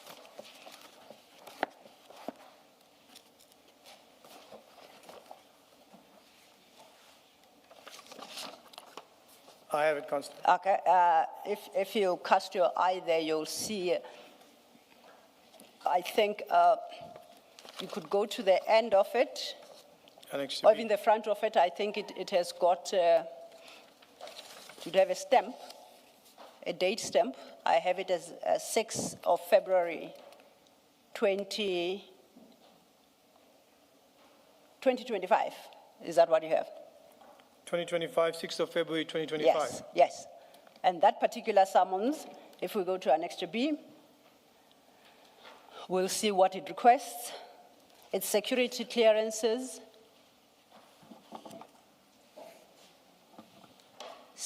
security clearances of the persons listed therein. And vetting files. And vetting files. I say in this summons, you were requesting from the National Commissioner to provide you with security clearances and vetting files for the people listed in Annexure B. Correct. Okay. This is January, including Mrs. Mukwele. Including Mrs. Yes. Mukwele's. Is this still relating to the Mukwele file? Yes, but this particular subpoena, that's what I would like to explain. We do one subpoena for all the files of people that we're investigating. So when you see Mrs. Mukwele here, so on this document here with the 28, so this section 28 with all her documents is in this docket. So when you go down and you look at the next person, General Lushaba, in his matter, you'll find a copy of the very same 28 with his documents in his docket. So it's one summons that utilize for all 7. Yes. Yes. So we know now that we are investigating the appointment of Mrs. Mukwele, and we know from A1 that there's an issue about possible manipulation of vetting processes. Why did you need the vetting, clearance certificates and vetting files for all these people? Was there clearance or vetting processes that were subjected to ever in question? Can I get your question, Councillor? Okay. The target of your investigation here, as regards vetting and security clearance, Yes. is the person from BMW who was employed Yes, through some manipulation of process. yes. Okay. The other people, all the subs members there, are not in your crosshairs for that purpose, to determine whether they were employed through manipulated vetting processes. They are not. They're not the subject of your investigation. They're not the subject in this docket. They are subjects in other dockets. Remember, as I said, that we utilized one Section 28 to request all the vetting files of implicated people. Oh, I see. All the files of implicated. You will find this here together with personal files, all the implicated people. So whichever investigated, it's all the implicated people. Okay, so the fact that the first 6 happened to be the panel members that recommended Mrs. Mukwele is neither here nor there. Their own vetting and clearance is subject to query based on other investigations. Is that where we land? Starting with General Kumalo. Yes, when you look at this here, the focus is on Mukwele. With regards to the other files, as I said, it's other investigations that were being conducted. So therefore, all the documents of the implicated people. So, So Which Section 27 affidavit triggered an investigation into the clearance and vetting of General Kumalo, by way of example? I have explained it. No, please do help me. Okay. I'm new in this field. We're conducting an investigation, all right? These are the implicated people in our investigation. Implicated in? In our investigations. Yeah, but what are they implicated in? How are they implicated? They are implicated in other matters linking to other crimes. Investigations, as I said, there are various when you look at, for example, General Lushaba. No, I would like to stick, let's stick with the first. Please don't pick and choose. Take me through, if you make me understand with reference to General Kumalo, I think I can extend that understanding to the rest of them. Let's stick with General Kumalo. You mean, just on General Kumalo with regard to his vetting file? Yes. There's an investigation with regards to General Kumalo and his vetting file, okay. Which is part of another investigation that is there. Okay. So that is why I said, in this matter here, where all these files are requested, it's all people that's implicated in various investigations, that we looked at their personal files, their vetting files, and not to say that we want the personal file for this or the vetting file for this. We want all the files to look at holistically what is there. And presumably all those investigations are backed up by the requisite Section 27 affidavits. It's backed up by the investigation that we conducted. Section 27 affidavit. That we conducted. Section 27 affidavit. We agreed yesterday that's a trigger. Remember again, Councillor, as I said in the beginning, I did not see the we Section know 27. Yes, sorry, now, Colonel. You see, Colonel, I engaged you quite extensively yesterday on that trigger. You remember that, quite extensively. Now, the very fact that you must now, in response to these questions about the trigger, say, you never saw the referral, that creates a serious problem. It actually buttresses the point that you must see that referral. Otherwise, you are investigating in the dark. Do you see what I mean? Do you see what I mean? Do you understand what I mean? I understand. You are investigating in the dark because for you to even begin, you begin because there's that trigger as provided for in section 27. Otherwise, what are you going on about? Sorry to interrupt. You want to comment? Thank you, Yes, Chair. I That's want- useful. I That's want to helpful. Please, please, yes. I feel that it we is- know, and please don't repeat that you did not see the section 27 referral. We heard you umpteen times on that. Thank Please you, Commissioner. comment. Can I respond? Yes. Commissioner, I know and I understand that I've referred to it various times, and it comes up every now and again. And I'm standing before yourself, Chair, and the Commission, and I'm trying to answer in the best way I can. Yes. But it always comes back to the 27. And it must. And it must. Does, That's which sorry. It does so because it must. That's the problem for you. Yes. Please continue with your comment. And as Commissioner, Chair, has pointed out, the importance of the Section 27, how important it is for the investigating officer going forward, something which we never bothered about because we have our chief criminal investigator, we have a briefing. If one has to come and see how we operate in terms of the briefing, it's different. One expects that, okay, this is how it is, but it's not like how it is. But you have pointed out something important. And what is important about this current matter is that there are suspicions, allegations surrounding this investigations.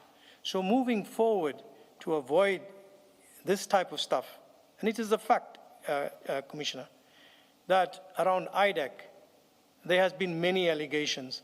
And when you look at it, you look at the timings, you look at a whole lot of things, and it points to there must be something wrong. And then I sit here before you, and the one time I'm a witness, and another time I'm an accused. So bear me when I respond with that, because for me, I conducted an investigation that flew from a briefing from my chief investigator. I did a bona fide investigation. Whether some of these things fell out of the mandate of IDAC during the course or in the course, I cannot say, I did something wrong. I proceeded with. And that is the honest thing that I'm saying. I'll tell you that you actually did do something wrong.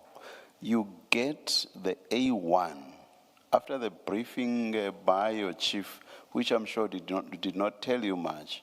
You then get the A1, which you've agreed when Ms. Sildo was questioning you, that it is sparse. Here's what was wrong. Yes. You have this A1, it's sparse. It should have triggered in your mind, what was referred to us in the first place, and you should have gone to see what was referred. If all you see is this A1 that does not have anything, basically, you should have, but on what basis could this ever have been referred to us? And you ought to have gone back to the referral. Please, Chief, give me that referral. Don't you agree? That's noted, Chief. Sorry? Sorry. Apologies, Chair. But I think that's a word I happen to have an aversion to that chief thing. I personally do. So what's your comment? No, Chair, it is noted. And the concern is... No. I'm asking you whether you agree. Do you agree? Sir, at this time, and remember, I'm asking you this one time. Yeah. I'm asking you, so for you to say this time as if you have another time to disagree, do you agree? Chair, at this time and this moment, this is the You best that I agree. can do an answer. When you say that You've heard me, please don't repeat. You've heard me, please don't repeat. Do you agree? No, sir, then I cannot say I agree, sir. Why do you not Because agree? at that moment- Why do you not agree? Sir, because at that moment in time, when I received the briefing, compared to the time now that you are asking me and telling me these questions about the importance of the Section 27, yes. But at that time, I did not worry about it or think about it, or even 27 came to my mind at that moment in time. There was no 27 in my mind except the briefing. So you have this A1 that's empty, or the content of which is sparse, and you just close your mind to the question whether there was a basis for referring in the first place. You just close your mind to that. No, sir. I took what You did not close your mind? Chair? I'm saying, did you then close your mind to the fact that I have an A1 Yes. that's very sparse in content? Did you close your mind to that? No, I didn't close my mind to it, Chair. Why did you not? Chair, Why I did you didn't- not? Why did you not check then? I What? went on what little was there, and I conducted further investigations to expand on the Chair. As it was there, it needed me to look further into it. Not if you know what the provisions of Section 27 are for purposes of making a referral, and up to now you have not suggested that you do not know what Section 27 provides. Yes, sir.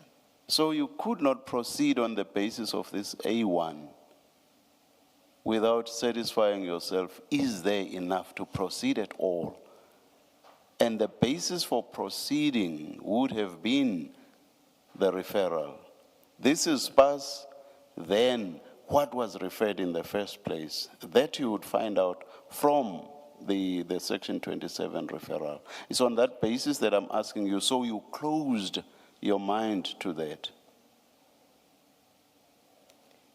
So when you put it that way, close your mind, let me say, I cannot take it any further, Chair, and I have to stand with what you say. All right, thank you, thank you. Because we've spoken about it and Thank you, it's thank over and you, over. thank So you, thank you. that's the best answer I get, and although I'm caught in the middle there, Yes, and I have to yes. leave it there, caught in the middle, Chair, and I cannot Yes. take it any You further. see, you seem to have performed your functions perfunctorily. You just, No, sir. But let's yes, move on. yes, Ms. Selvi. Thank you, Chair. Colonel, can I invite you to the page before? I'm looking at the summons. We are still with the summons. Can I take us to a page before 2117? 2117. Remember, we're looking at 2118, so just go a page before.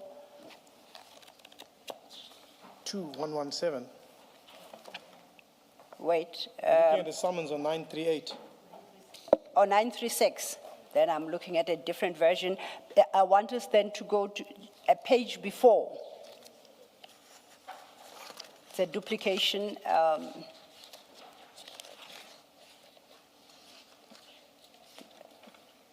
That would be 937, my apologies. So we ended up with duplications instead of, it appears at 2117 as well. Now we know it starts at 936, that summons of the 6th of February, 2025. I then go to 937 and I look at under background and I see that it states under background, the information required from you relates to the conducting of an investigation into serious fraud and corruption committed within SAPS. Then you state that you invoke Section 28, Sub 13 of the NPA Act, and you say you are looking into allegations of the commission of the following offenses: 1, fraud; 2, corruption. So that's what you're investigating here. Correct. Now, if we go back then to our 938, your response to why you are looking into the security clearances and vetting of such a wide list of people beyond Mrs. Mukwele was that this particular summons was not issued for, specifically in relation to the Mukwele appointment investigation, but was broader and included other investigations. Yes. Okay. That's correct. So is it then fair to assume, to conclude, and I see at the bottom, it's signed by Advocate A. Johnson. That's correct. Is it correct to assume that each separate investigation into the security clearances and vetting files of Kumalo, Lushaba, Madondo, Ncube, I'll skip 1.5 and 1.4, 1.5 and 1.6 because these were the contenders for this position we're discussing, and Dobby. I must accept that somewhere within IDAC lie either one or more Section 27 affidavits authorizing an investigation into the vetting processes or security clearances of these individuals. Alternatively, that IDAC, the ID, has taken on their own volition a decision to investigate those issues. So we know in IDAC, it's either by way of Section 27 affidavit or where the ID has taken a decision. I must assume, for purposes of this summons, that one of them apply in relation to all these people listed here, excluding the person at 1.5 and 1.6. So when we make a request to IDAC to be provided with Section 27 affidavit or Section 28 sub 1 authorization in respect of Kumalo Lushaba Madondo, Ngube and Bobby, that it should be found. There would be one of them. As I indicated, these are all implicated people in other investigations. Whether they, as I said again, we're coming back to touch on the 27. Here, as I indicated before, the briefing on the investigation is done. It's got to do with vettings. It's got to do with a whole lot of allegations and which is going to result in investigations. So these documentation which is required for the purpose of these investigations were put in there. It's all implicated people. Whether there will be something tangible found or whatever is only discovered when we receive the documents, which has happened in some of the cases, that there is nothing tangible to that. But it's all part of the investigations. These files and documents are all part. When I say the investigations, the different investigations that we conducted, because one investigation will flow into another investigation. So then at least, Sorry, Ms. I was going to ask that question. Let me just try to amplify her question. We may get a better answer, hopefully. Ms. Silo has read for you that last paragraph, details of the matter or other information. So we know that these are, in fact, it reads, let me remind you how it reads. It reads, the investigation pertains to manipulation of security service vetting processes, which resulted in the unlawful issuing of security clearance. That's what the investigation is about. That's why these people's vetting files are being sought. Yes. The question is, we must therefore have in the IDAC dockets that raise complaints or an allegation about these individuals that have been listed. They cannot be a random, if things are done properly, they couldn't be a random list of people. There must be a docket for each one of them that raises issues about their vetting and security clearance. Yes. You agree that is the case? There must be a document. Yes. When we say you wouldn't get individual dockets, it could be one docket where a few people are implicated in with regarding to manipulation of processes. But particular, Chair, Commissioner, there is one specific docket as a result of it that has been opened and which is finalized and pending on the process. Thank you, Chair. So in fact, if you look at 936, you have a CIN number, and I think you said a CIN number is an inquiry number. Yes. Right? So if we get that docket or file, let's call it a file, because at this point it's an inquiry.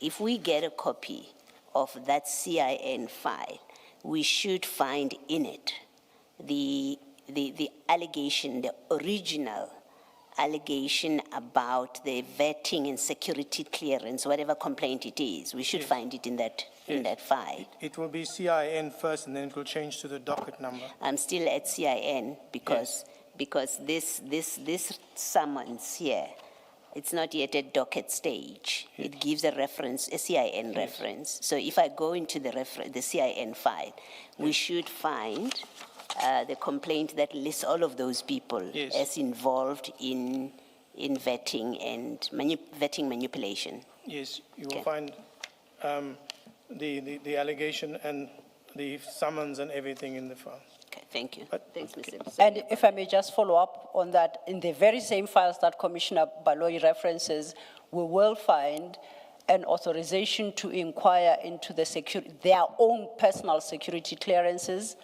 Let's take Kumalo as a start, issued for the ranks of Brigadier, Major General, and Lieutenant General. Because now you are investigating these people and their own vetting. Yes. So in some CIN file within IDAC is authorization to inquire and investigate into the security clearances of those particular people. Not for purposes of being on a panel, but they themselves are subject to investigation by IDAC, and their vetting and security clearances are brought into question. We will find that. Can I? Yes, please. Respond? Thank you, Chair, Commissioners. During the course of the investigation, when you are investigating one part or you're investigating something, you will pick up something else along the way with regards to the same allegation. So therefore, you will find that a number of other files are requested in that. During the course of the investigation, other things come up which you have to investigate. So when you say, but no, you need an authorization now to continue, no. We continued. If something else came up where we found more corruption or we found more fraud, we continued with it. Because that investigation started at a point where it uncovered other stuff. Okay. But then that would mean by the 6th of February 2025, some or other investigation was ongoing that led into the investigation of these particular individuals insofar as their security clearances and vetting is concerned. That's what you're saying. Yes. It may very well have started somewhere. And those files exist in IDAC. Because I'll take it, it's on that basis that Advocate Johnson would authorize that now. And that is important because otherwise it would appear that on the basis of investigating one issue, then IDAC can run around inquiring into, in this case in SAPS, everybody's security clearances and vetting in circumstances where there is neither a referral complaint in terms of Section 7 or a specific authorization in terms of Section 28(1)A by the investigating director. You say that would never happen. Chair, Commissioners, Council, the investigation. Can I just finish? Because just to finish, because what I've just painted would be patently unlawful. IDAC can't decide to wake up in the morning and decide that it is going to inquire into security clearances and vetting of the various generals and brigadiers here in circumstances where it is lacking in a Section 27 affidavit or it doesn't have a written authorization in terms of Section 28. If you don't have those, that investigation will be patently unlawful unless it can be justified on another basis. And you saying that basis would be as you were busy investigating a robbery somewhere, I don't know how you would, but you come across General Lushaba and you say, I don't know, might as well look into his vetting kind of scenario. Am I getting the right picture here? I'm with you, Councillor Chair, Commissioners. You just don't go around and just investigate anybody for the purposes of investigation. Absolutely. We are investigating crime intelligence, right? Crime intelligence with the allegations made. During the course of those investigations, what you find, but there is another link to that investigation that's there that you have to look at, where criminality has taken place. During the course of it too as well, There are allegations. And those allegations, because it's a preliminary investigation, you have to eliminate. Is it there? Is it not there? Can I I just hope say that I something? answered Colonel? it. You know, my difficulty, this is your starting point. This is your first subpoena to the National Commission. The allegations that are brought to you is that a civilian from BMW has been favored. It seems to me that the starting point would be, what was the advert? What did this role, what are the descriptions? What is the description of the role? Did it allow for civilians from outside to be appointed? If the answer is yes, then it doesn't matter whether the person is from BMW or Mercedes, because the requirements of the job said an outsider can be appointed. The advert said outsiders can apply.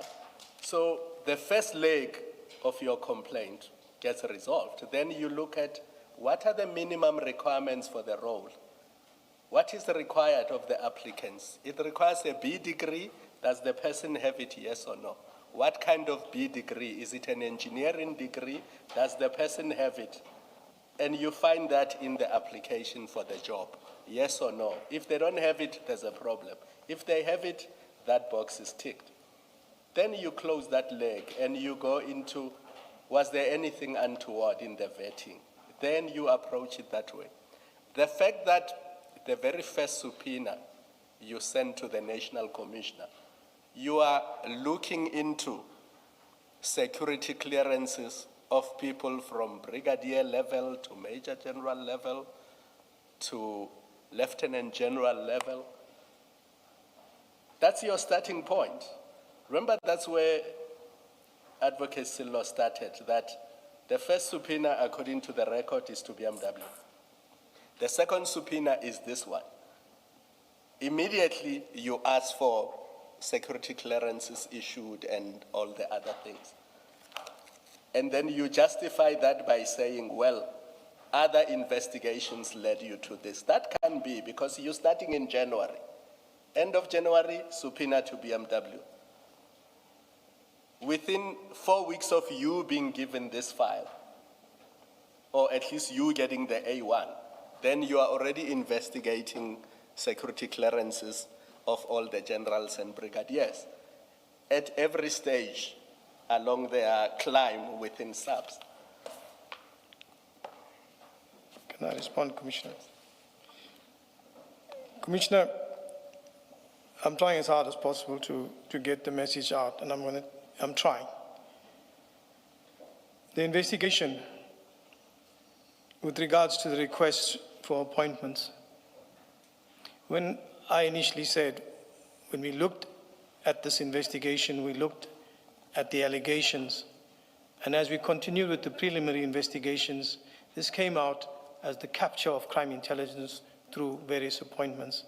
Now, I know you don't want me to go in that space, but I'm trying to get out there what I want to explain. So, referring to the future capture, as you said yesterday, or past capture? I just need to be clear. no, Future capture, no. past I'm going capture. Can I respond, sir? Thank you. When we come back to that future capture and the way it was put over yesterday, and when I'm given the opportunity to explain and quantify it, you'll understand, sir. So the thing about future capture or whenever, we'll put that to rest, sir. Definitely. Thank you, sir. When you say here you were looking at capture of crime intelligence, is it past capture? Your answer to my question was you're looking at this thing holistically, you're investigating crime intelligence, and you are looking at the capture of crime intelligence. That's when I came in and said, just to be clear, are you referring to past capture or future capture? So you said we must park the future capture issue. So am I to assume that looking at this document, what you were looking at was past capture of crime intelligence? When we look at the documents and what has already happened, the people are appointed. There were some still to be appointed, and they're still acting, waiting to be appointed. So when we look at it, when you look at incidents of past capture, or a past appointment that took place. Mukwela was appointed. She was appointed in October, but she only took up her post because she had to put in notice in work, but she was appointed on the 1st of October there, but the date of appointment will be a month later when she reported on duty. So when I talk about past and future, there are people that's already appointed. One of those appointments is a subject of the investigation. So people that are acting in the post where they are or they were going to be appointed. So that it's not already, when you're saying past and still future, it's those various things that happen and are still happening that we talk about the capture of crime intelligence. Just so that I understand, are you saying these people at page 938 that are listed there, their security clearance and vetting files were required because they are implicated in a capture of we know one of them is Mukwele, and you are quite insistent that she was part of a scheme to capture to capture crime intelligence. We know you say General Kumalo was. So there are names there, and there's the panel, members of the panel, and Ngube. So we know all of those you've accused of being part of the plan to capture crime intelligence. But we have other names here that are appearing for the first time. You have 1.5, Ms. Sillo says that was a competitor for the position that Ms. Mukwele was finally appointed to. And then 1.7, it hasn't been said who that person is, but are you saying this information about them was requested because in your investigation you came upon indicators that they are planning to capture crime intelligence if they haven't already? Commissioner, there are allegations, and the allegations are only come forth to fact when we find that the processes have been manipulated. So Say that again? there were allegations. Yes. Our investigation led us to these allegations, to investigate these allegations. And the, So allegation is what? What is the allegations? Second? What are the allegations about these people that are listed from 1.1 up to 1.7 that creates a basis for you to seek their files? Appointments, vetting processes, that is it, the appointments and vetting processes of the people whom are alleged to have been unlawfully appointed, if I can put it, or irregularly placed in a place for, like as I explained it yesterday, in a position of where you have power, you know, and yeah. Yeah, no, we've had that discussion. Yes. I think that discussion of Yes. yesterday, you know, Yes, you yes. do remember how it went. Yes. You're not answering my question. Ms. Silo read for you what Ms. Johnson says is the reason that she's asking for this information, Yes. right? And I know you remember it. Let me not remember. 937? Yeah, 937, it says it pertains to manipulation of security vetting processes. Now, her list in Annexure B has got 7 people, and it requires their files from what looks like the beginning of their rise in the SAPS. From Brigadier, that's Kumalo. You say from Brigadier to Major General, and when he becomes Lieutenant General. You do the same with Lishaba. You say when he was Colonel, we want that file, when he's Brigadier, and when he's Major General. Yes. Madondo, you do the same. Up to the end, you do that. So my question is, and when I say you, I mean IDAC, and you're the witness, so you know something about this. You keep telling us that you are investigating a bigger scheme.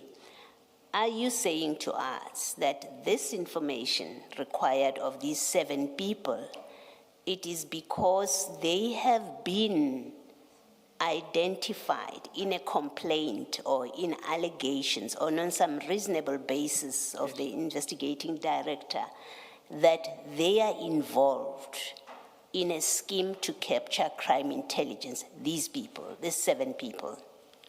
Because if your answer is no, and I may be helping you with answering, but I think in fairness, I must say that to you, that if your answer is no, they haven't been identified, then we would have to say, well, Ms. Johnson says that it is because you're looking at manipulation of vetting processes, and there may well be a case of abuse of powers. Hence my question of wanting to know, has an allegation been made that these 7 people are involved in a scheme to capture crime intelligence? Is there such an allegation? Can I respond?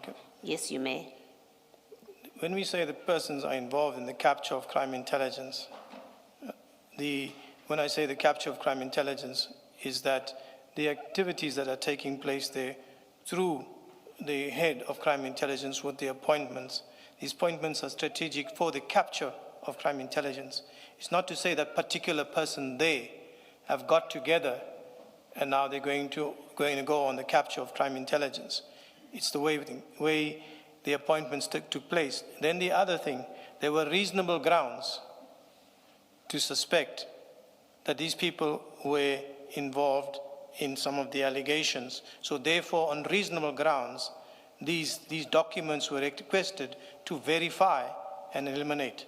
Okay. So And where positive stuff was found, we took action, and where yeah, I'm not at where you take action. I just want to understand what your testimony is about this. I've answered it. So I'm going to try one last time. Is there in the file, in that CIN file, or any other document, is there a complaint or an allegation? And please listen to how I express this very carefully. Is there an allegation or a complaint that says Major General Madondo is involved in a scheme to capture crime intelligence? Will we find such a complaint? No, Okay, we thank won't you. find a complaint like that. All right, thank you. Thank you. So if I can, I'm sorry, Chair. I'm sorry. Yes, Chair. Yeah. If you can't, forgive me if Ms. Silo has already asked this question, because I remember you touching on Section 28. But if we can't find such an allegation, and this not being a referral under 27, you would then have to look to Section 28(1)(a). Am I correct? Yes, For you to be able to investigate. Is that correct or not? So, I can't say at the moment. 21A. 28(1)(a), a small a this time. If I may assist, Colonel, Yes. Colonel, please look to your screen. It's about to be projected. That is Section 28 of the NPA Act. Yes. All right. That's what the chair would like to engage you on. It will be projected soon.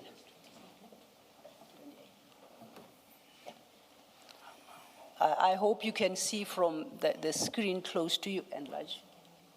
Oh, I understand they are providing you with a copy of the NPA Act. Yes, 21A, listed. That's fine. I'm looking for this book. Thank you. We're looking at 28(1)(a). I see. I thought you'd look at the document in your hand. And that's what the chair wants to engage you on.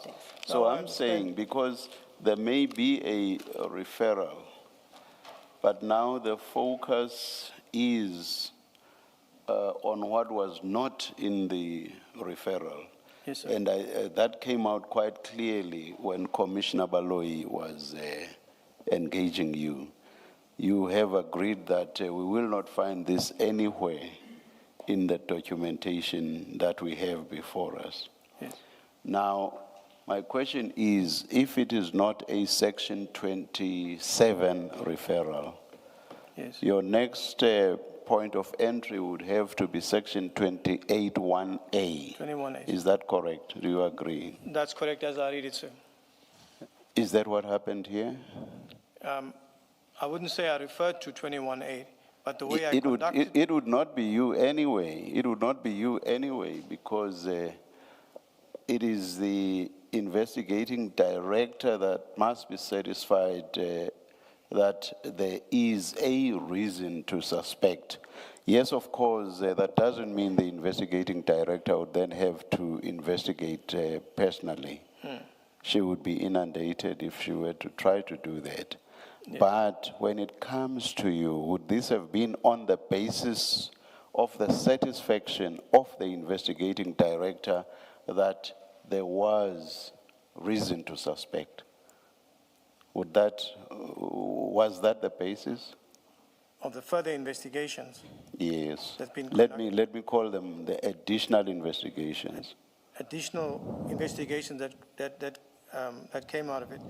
Sir, I wouldn't go to the 28. I just would go Where with would the you go? continuous, Where would you go? with the current investigation that's there, that we're conducting, and these other implicated persons come in. It's just, I will continue with the same investigation with that. But where do you get the power to do that from? Because you are created by statute and you possess your powers as IDAC, not you personally. Yes, sir. You possess your powers in terms of statute.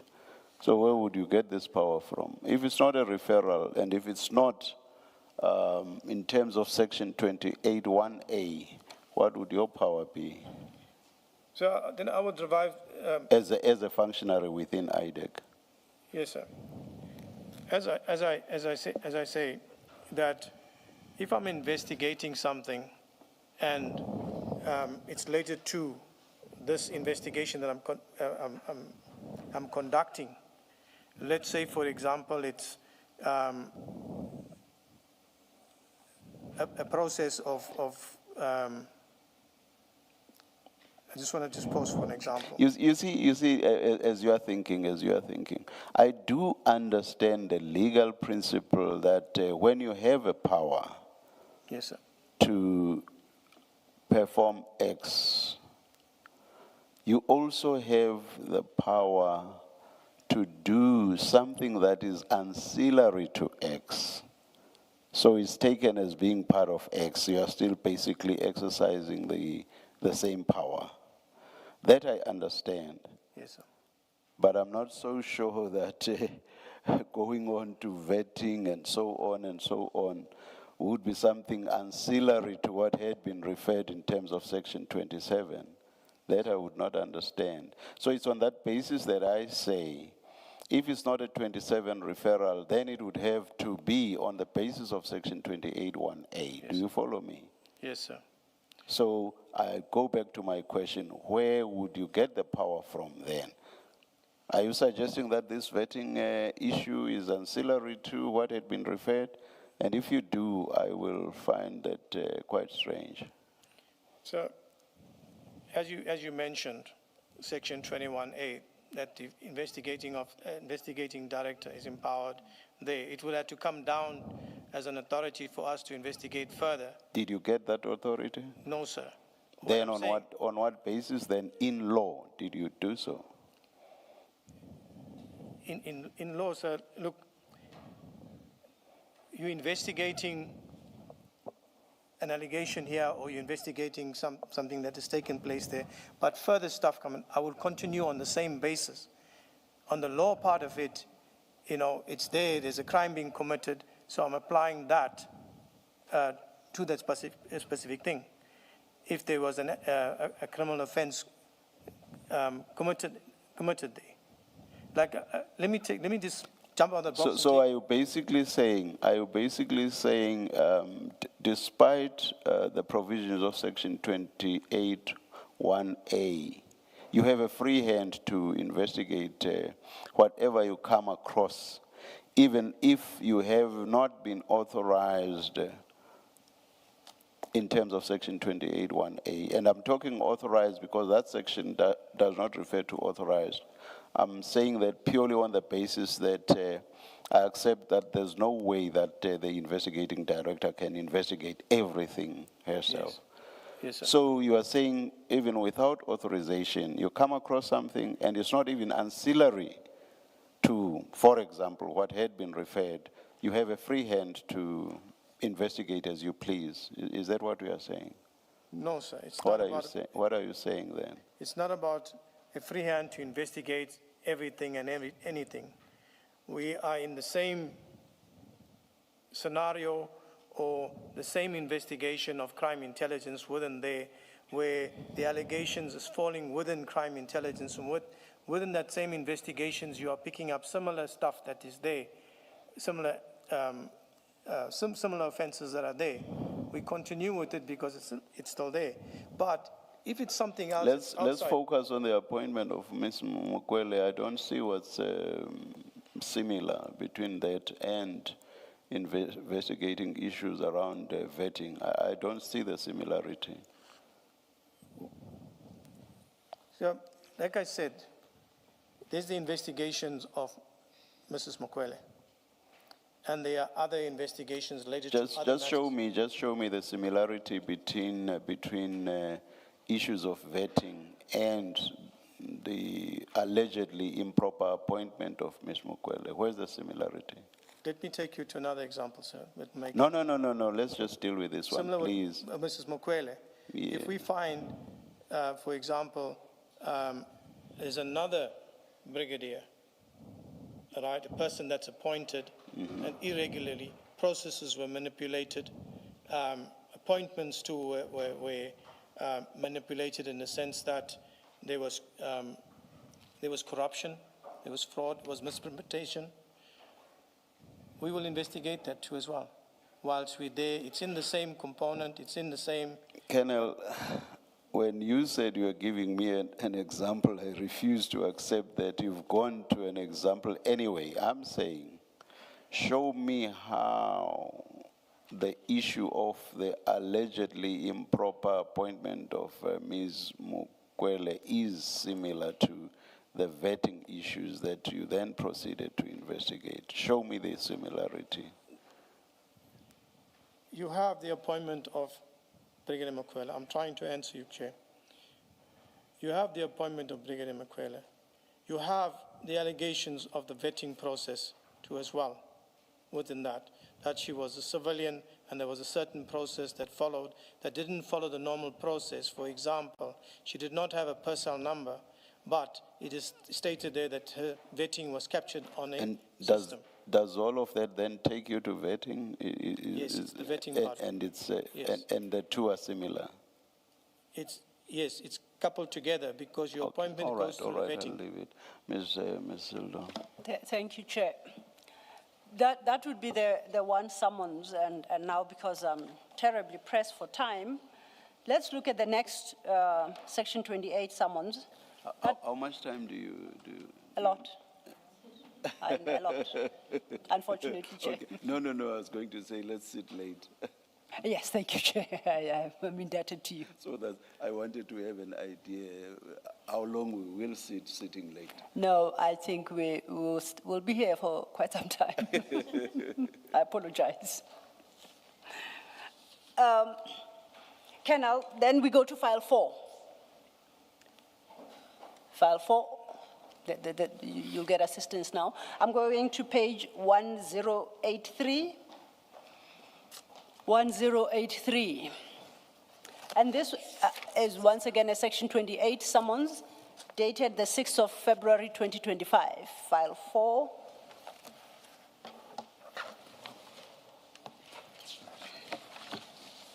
It starts, the actual document summons starts at 1081.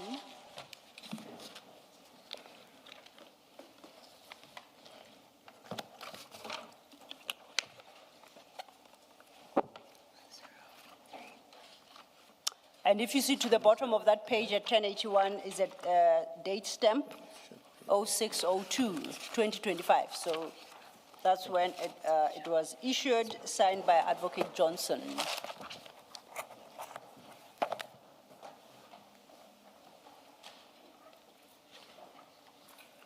And on this particular now summons, if we go to page 1083, perhaps 1082, says the details of the matter or other information. Thank you. Now, they have the background, and below that, you have details of the matter, it's still fraud and corruption, details of the matter or other information, and you advise the addressee that this investigation pertains to unlawful promotion, appointment of personnel within the division crime intelligence. Now, you will recall that all we know about investigation into appointments in crime intelligence is set out in the section 27 affidavit by Mr. Adams. And you don't have to go there, you can take my word. At paragraph 4, he states, I suspect that General Kumalo and some other officers in crime intelligence, including Madondo Lushaba, were manipulating procurement processes and processes to appoint and promote certain members of higher strategic positions within crime intelligence. That is the allegation. You heard that. Did you hear what I read? Yes, I heard part of it. And now, the bottom of paragraph 4 of that same affidavit, no, it's not here. We dealt with it extensively yesterday, just to remind ourselves. If you have it close by, you can look at it. That's the section 27 affidavit. And I go back to this section 27 affidavit because of what you said previously, and I just want to test my understanding. Have you found the affidavit? I'm getting it now. Okay, we might as well. CJC 373 file 2, go to file 2, page 512. I have it. Okay. And I'm paragraph 4 of that affidavit. You see what it starts with, I suspect that General Kumaro and some other senior officers in crime intelligence, including Madondo and Lushaba, were manipulating procurement processes and processes to appoint and promote certain members to higher strategic positions within crime intelligence positions. So that's his suspicion. He then gives you the detail, and that's where he references the BMW civilian lady. But I'm interested in the bottom of that, at the end of that paragraph. He concludes, the appointments of the various Secret Service officers in the country must be investigated, as these are likely points to launder money out of crime intelligence without it being detected.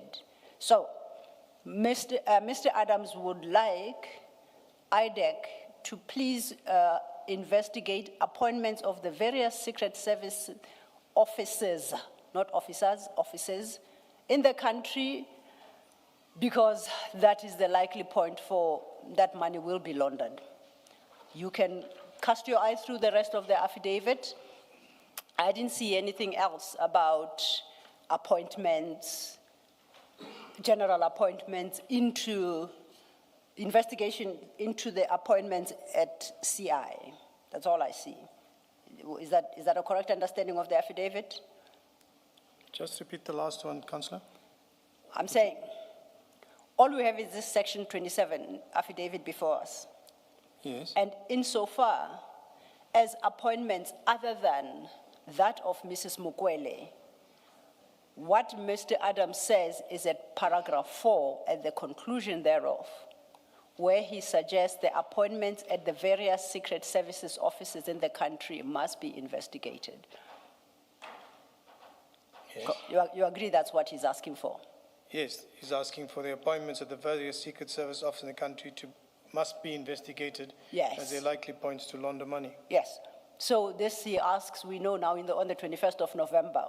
He doesn't specify which office, he doesn't specify which appointments are being queried. He specifies absolutely nothing. So basically, he's inviting a blanket investigation to IDAC to say, go look in there and investigate every appointment, because those officers are the likely points to launder money out of crime intelligence without it being detected.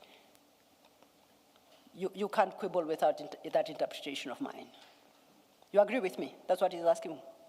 Yeah, he's asking for all the Secret Services officers in the country Yes. to be investigated, and No, for the appointments in those offices.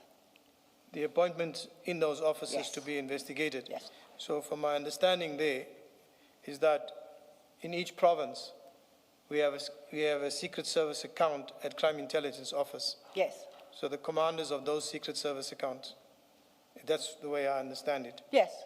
And so across the country. Yes, there's 9 provinces. So that's what he had requested. Yes. Now, in the course of conducting the Mukwele investigation, we are now, you remember, at 1081, when you are issuing those Section 28 subpoenas. We looked at the request for the vetting results and security clearances for those various people identified therein. In this one, I'd referred us to 1082, details of the matter or other information, and it reads, this investigation pertains to unlawful promotion, appointment of personnel within the division, crime intelligence of the South African Police Service. Do you see where I'm reading? Yes. Then overleaf at 1083, you then request, no, by you I mean IDAC, not you, Colonel Padayachee. Advocate Johnson then requests 1, original personal files for the following senior officers of SAPS. Once again, Kumalo Lushaba Madondo, there's a new one now, Moyana, Crime Intelligence Head Office. Nube, we've seen that name before. Janse van Vuren, Mukwele, and Bobby. At 2, this summons requires all original files, records, correspondence, and documents regarding the promotions, appointments of the following senior officers: Kumalo, Lushaba, Madondo, Nube, van Vuren, Mukwele, Bobby. Now, 2 appears not to be particularly interested in Brigadier T. Moyana, although he or she is relevant in 1. This summons, it's in your docket.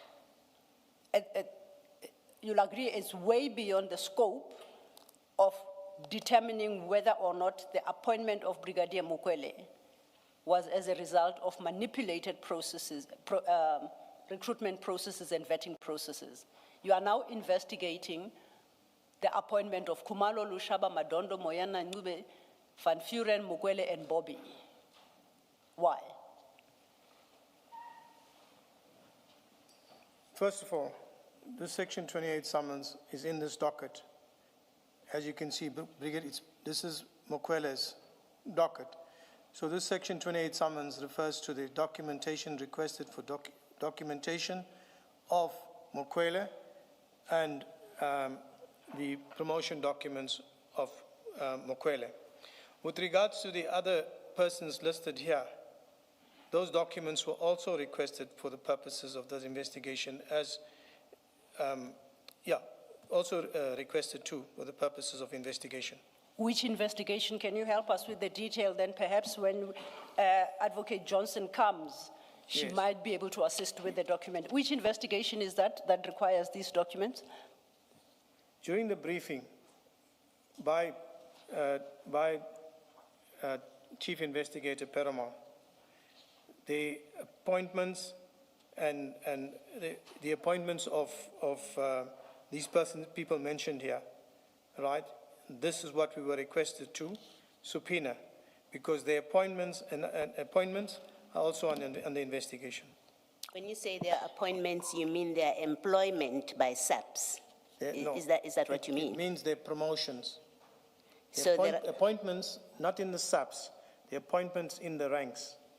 So you're saying there is there's a complaint and an investigation about the appointment of Lieutenant General Kumalo to the rank. You say there's such a complaint. Yes. The same with Lushaba, Madondo, Moyana, Ngube, Yes. Van Vuren, Mukwele, and Bobby. Yes. There is such a complaint. Yes, correct, Commissioner. Before you answer, may I add, that complaint, I take it, is a Section 27 affidavit. It's a Section 27 affidavit because that's the only way that a complaint can come to IDAC. So you confirm that somewhere in IDAC lies such an affidavit. This is from the briefing of Chief Investigator Padayachee. When he comes here, No, Colonel, I apologize. I interject. It's getting late in the day. The chief's, what do you call it, briefing doesn't assist me. Because the chief's briefing doesn't give legitimacy to the investigation. As the chair the chair and I were having that engagement with you. The only way you legitimize an investigation by IDAC is in terms of Section 27 and Section 28, sub 1, sub A. Neither of them include the chief's briefing. So don't tell me about chief's briefing. So I need you only, and if you answer me yes, I will leave this inquiry and then I will take it up with the right person. But do you tell me confidently that insofar as the appointment and promotions of those other people, other than Mukwele, for now I'll say other than Mukwele, those are subject of a legitimate lawful investigation by IDAC as initiated by a Section 27 affidavit or in terms of Section 28 1A? Is that what you're telling me? And no chief's briefing, I beg. I want to come back again, and as the chair mentioned, and I'm at pains trying to get through it, Council. And I have thought already that we've addressed it. I cannot answer for somebody else, and I cannot go any further than that. And I will say again, as investigators, we are briefed by the chief investigator, given a scenario, what we have to do, who has to do what, who has to subpoena, what documents are required. Whatever is within my investigation, for example, Mukwele docket, which I have before you, I will do it. There is, I must say, they are being called to answer quite a few times on something that is not beyond me. It's up at the upper management. And where now I'm also asked to expect an opinion on it, which puts me in a very awkward situation. So what I'm saying is, the question should be relevant to me and my investigation. The people that can answer to the Section 27, 28, they have to come and respond. I agree. Thank you. It's only fair. But at the same time, I must say that you invited this line of questioning because in justifying the broad first Section 28 that was looking into the vetting of everybody beyond Mukwele, including Lushaba and them, you informed the commission that there are other ongoing investigations by IDAC. So I assumed you have some level of knowledge about those investigations, although you are not involved in them. And that is why I'm having this discussion with you. But if you say your information is, or your knowledge is just very general and broad, and if I need any further detail, I should ask management, I'll accept that. I'll pick it up with management. Thank you, Chair. Thank you, Council. May I just respond from your... Yes, please. Thank you, Council. I appreciate that fact. And what I'm saying is that the Chief Investigator knows all the investigations. He can explain them in detail. My investigation is this matter.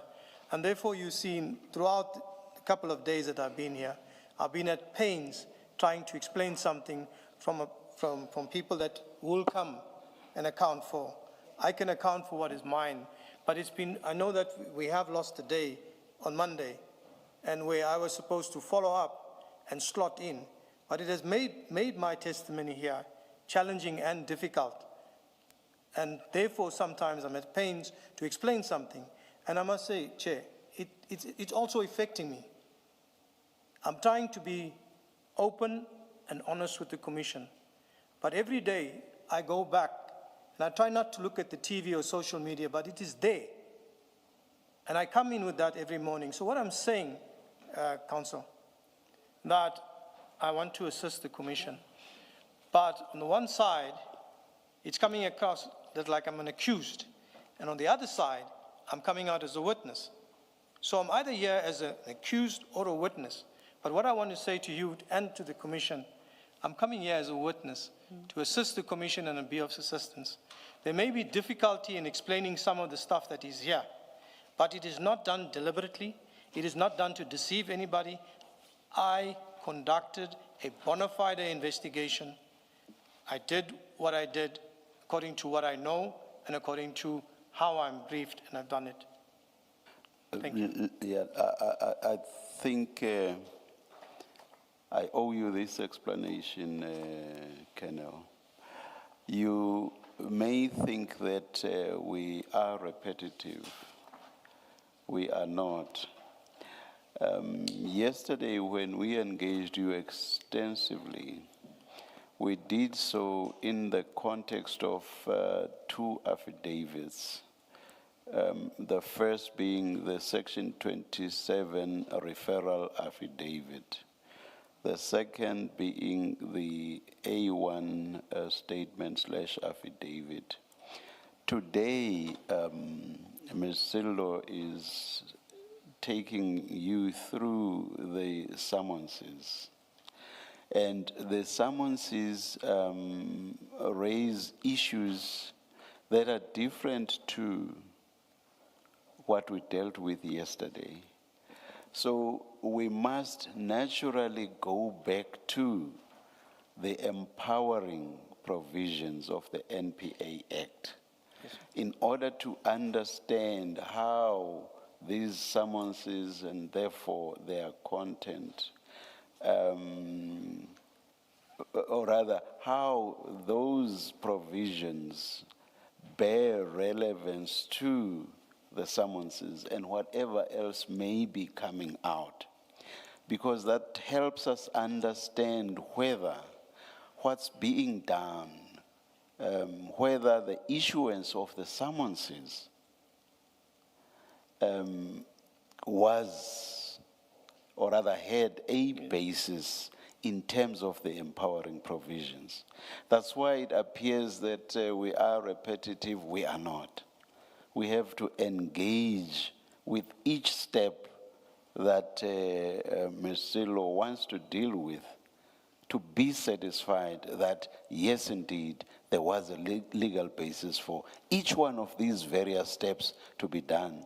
So we'll keep going back to the sections, and to you it may appear, I've already dealt with Section 27, I've already dealt with Section 28, I've already dealt with that and that, but we must do this, we must engage in this exercise. Do you understand that? I understand, Chair. Thank you very much. May I please respond? Yes, please. Thank you, Chair. Commissioners, I must also apologize. It's been a long week, and I'm just human. Yes. I'm committed to the job that I do. Yes. Very much. The 44 years speaks for itself. I come here in a bona fide way for bona fide work and investigation that I conduct. At the Commission itself, I want to answer and give the answers. But sometimes I will struggle with it, but it's not intentional. Yes. Because some of it borders on somebody else that has to come and explain it. But there are a lot of factors there that leads to the way I sit here. Part of it is media. I mean, just day before yesterday, we had a security expert, Elridge or Elric or whatever. He referred to me as an enabler. That's attached to Brown Makotsi or similar to Brown Makotsi in Nku.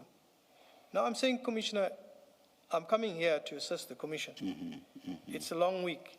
And so far, some of the questions that I'm trying to answer, trying to get across, there are emotions mixed with it. And that's why, Commissioner, I need you to give me the permission yesterday with regards to how I spoke about a gratification. And then when it was put to a future date, understand, Commissioner Boloy, that I was trying to explain it. But when you want to get the words to get out, I find it challenging. So, Commissioner Boloy, when we talk about a gratification, and we talked about the employment as a gratification, but it's also some advantage that you put a person and you appoint a person in a place for a particular advantage. And to elaborate on that, you go to a person and you give him 500,000 or whatever, and you leave him there. And we go to a typical example when I applied my mind. When we look at the matter in the Tallis matter of the former president, Jacob Zuma and Tallis, a retainer was given. When does he have to act? It's any given time. We don't know when it is. So I tried to bring that over to explain it. In that, but when the message went out, it's like, oh, you're going to be there for, I'm not saying with respect, Commissioner Boloy, but it's trying to get that message over to say, within PRECA, The advantage is way to describe it, in the second part of the employment, promise of employment, and the advantage. Person is appointed there. We appointed you there. You are now obligated to us and to perform it at some or later stage, But there's an example. You give a person 500 and say, sit there. Yeah, but When I come back to you. Sorry, but that would be, and that's a discussion that I thought you settled yesterday. You were asked directly the question, and I think by Commissioner Kumalo, he asked, so does accepting employment constitutes a gratification? Because that's where he had stopped. And I'm not opening that debate afresh. I'm saying even with this explanation, there's still the problem that in PRECA itself, gratification is when you receive in exchange for something, and that something is what the problem was yesterday. And I don't think you're going to explain it any better than you did, and my suggestion would be, let's rather leave it. It is what it is. I don't see you giving us a better answer about it. Yes, thank you, Commissioner. That was the best I could answer. But just to conclude, Chair, that is the way I am coming across, because you are trying to to have courage and strength and do the right thing. And what I've done, and I feel, and I know deep inside me, I've done the right thing. So if I come across and I take long or whatever, I'm energizing myself to try and respond. But like I said, there's a lot out there with the media, and I say, and a security expert, I'm now an enabler. So maybe I shouldn't turn the TV on tonight because I have to go home tomorrow. Not to delay you any further, Chair, Commissioners, Council, Yes. we can proceed. Thank you. Commissioner Kumalo has a question. It's bef- more a comment than Okay, a question, yeah. Colonel. Just a quick point. It is the transcript in this commission that will speak for itself. Sorry, sir. It is the transcript in this commission that will speak for itself, not the media pundits or social media. So don't worry about that. Just answer truthfully to the best of your ability. And we are only engaging you on the contents of your dockets. This is your docket. You are the docket carrier. And we are engaging you because if we leave these issues and those people come here and we ask them, they will say, this is not my docket. You should have asked Colonel Padayachee. We don't want to run into that problem. So I hope you understand that. Now, my question before we go to T. Chair, Commissioner Kumalo, if I may, before you pose a question, because I would also want to On the address comment, the yeah. Colonel on this matter. Commissioner Kumalo has made the one point I wanted to make, which is to clarify that I'm engaging with you as I do on these documents because it is quote unquote your docket. And I depart from the premise that you are very familiar with it, as you would become over time, and you are able to easily and quickly shed light over the documents that are contained in there to the extent that we may not understand them. So that is why we are having this engagement. I would like to assure you that I am absolutely clear that you are a witness before this commission. You are anything but an accused. You are not an accused. I do not intend to engage with you as an accused. And to the extent that I may have come across as such, I would like to tender my apologies. I considered it to be perhaps a robust engagement on some of these documents, but it was never intended to leave you with the sense that I'm dealing with you as if you are an accused or I'm accusing you of anything in particular. So to the extent that I may have come across as such, I apologize. It wasn't ever my intention. Thank you. Thank you and appreciate it, Council. Colonel, these documents we were looking at, the subpoenas with the annexures, who prepared these documents? I know they are signed by Advocate Johnson. Who prepared them for her signature? The Section 28, it would have been done by Chief Perma. You had no involvement in the preparation of these documents? No, sir. I would have had maybe, looked at, whilst he was preparing the document, maybe been next to him and looked at what, Mukwele, what document or something like that, but he prepared it. So as investigating officer, you had no knowledge of what IDAC was asking for from SEPS or from BMW or from other people? You No, would sir, not have had knowledge that, I had knowledge.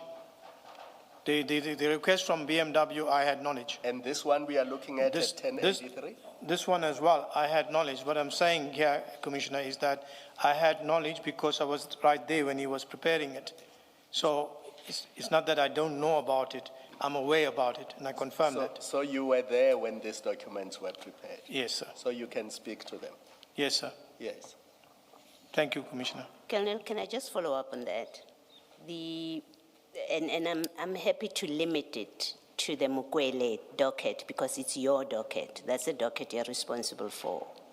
Now, in respect of the Mukwele docket, the information that is requested, eventually signed off by Advocate Johnson in this summons, who determines what to ask for? So, for example, the one that we're looking at 1083, it requires the personnel file of Mukwele. Who says, let's get the personnel file of Mukwele? It's your docket, remember, you're the lead investigator. Yes. The second part requires files, records, correspondence, documents relating to the promotion of Mukwele.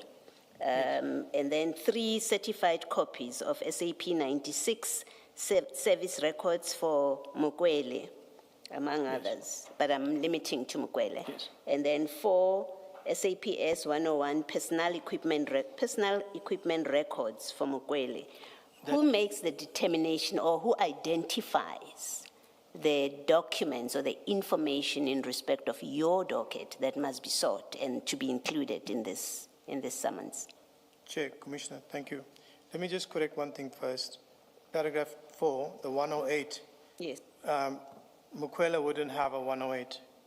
Those are personal equipment, firearms and stuff like that, I presume at that time. So that 108 was not, I know because when we look at Mukwele's personal file and Mukwele's original records, that would have been a request from myself. That's why I mentioned it. So you identify Yes. the information and the That I documents require. that must be sought in respect of Mukwele. Yes. So because it's your docket, so you would have done the same with respect to information relating to General Kumalo, because it's in you're investigating the panel, remember? Yes. So you would have been the one that says, I require the personnel file of Kumalo. Am I correct? No. Okay, Commissioner. explain. Remember that when you look at General Kumalo and the other people that are there, all right, they are on the other investigation. So the chief is requesting these documents because he's got the whole picture of to complete all the investigations. Myself is, for example, Lushaba and Mukwele. So that will be my request there. Because Lushaba is your docket.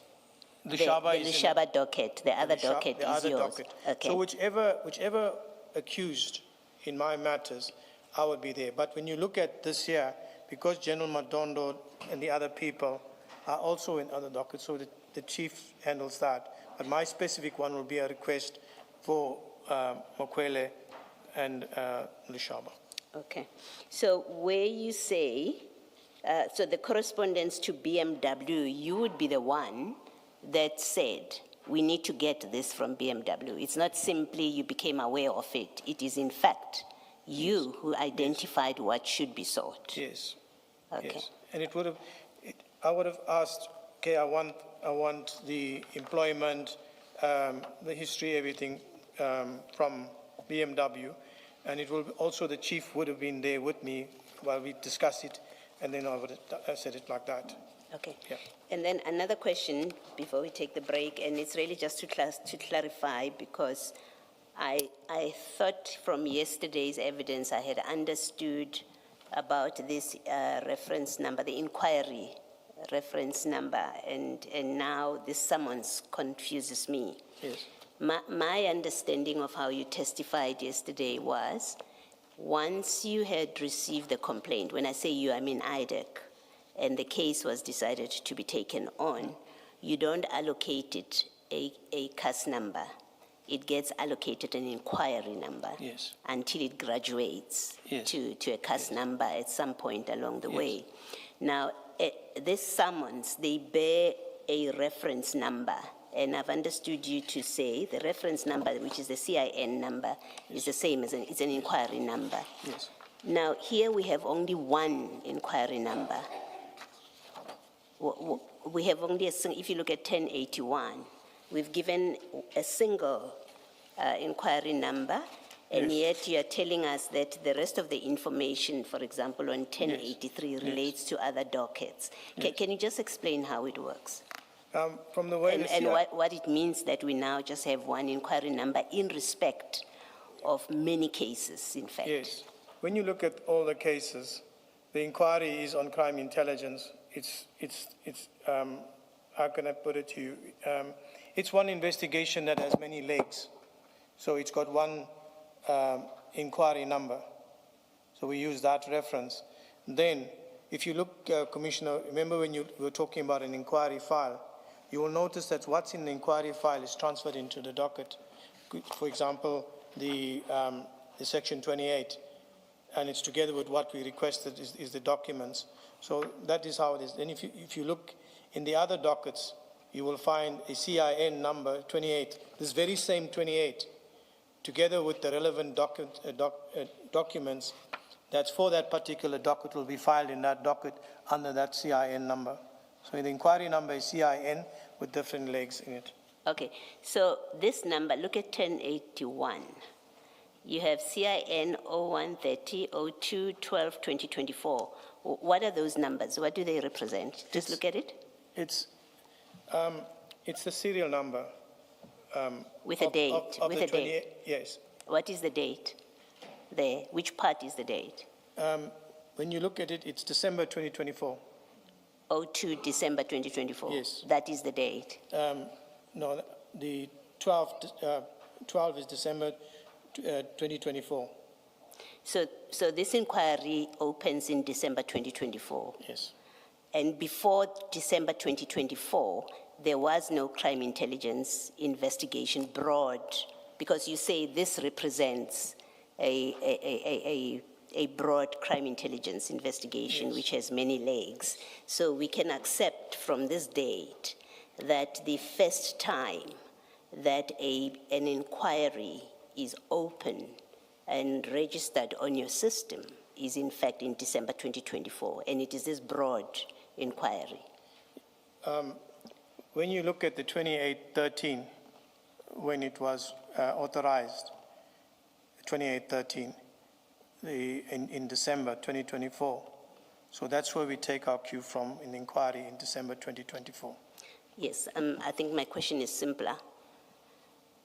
In December 2024, in fact, let me rephrase.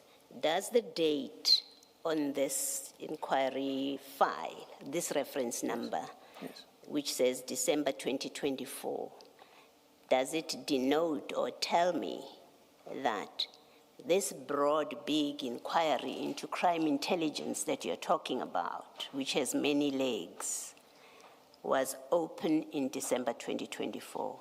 December 2024. That's what that date tells me. Yes. All right, thank you. Yes. Thank you, Chair.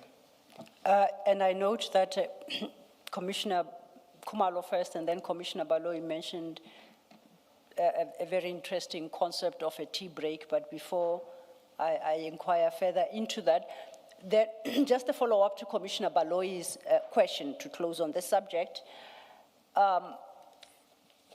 That CIN number, no, I'll restart.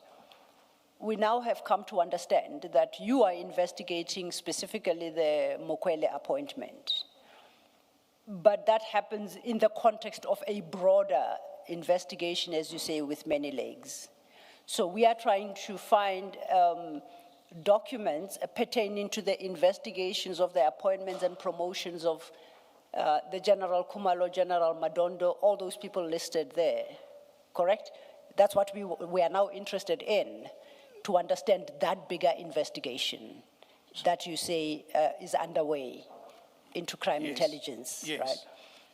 right? If I understand you correctly, as a guidance, that investigation will be part of that CIN number, 0130-02-12-2024. Yes, December. So it's all part of the same Yes. file. The same, yeah, it's part of the same investigation. Yes. What happens is that the inquiry, the CIN, where the investigation is, that's where your 2813 document is in. Yes, yes. Now, all the things that initially would have been in that file, for example, now most of them will be summonses or any other attachments. It gets transferred into the docket. I appreciate that. Yeah, As has happened in your particular Yes. investigation. So you won't find this now in a CIN file because this is the docket now.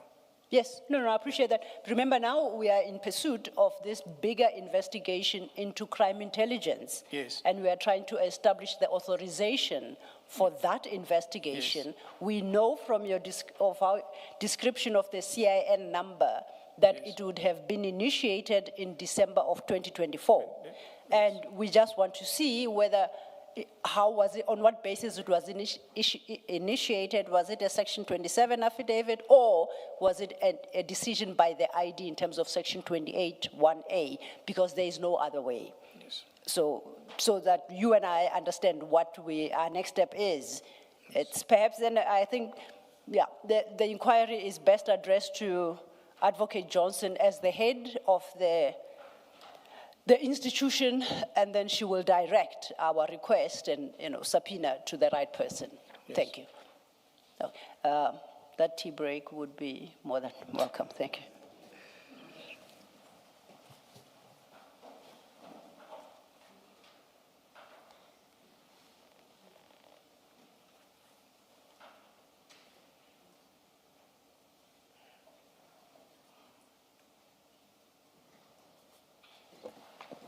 Let's adjourn and resume at 10 to 5.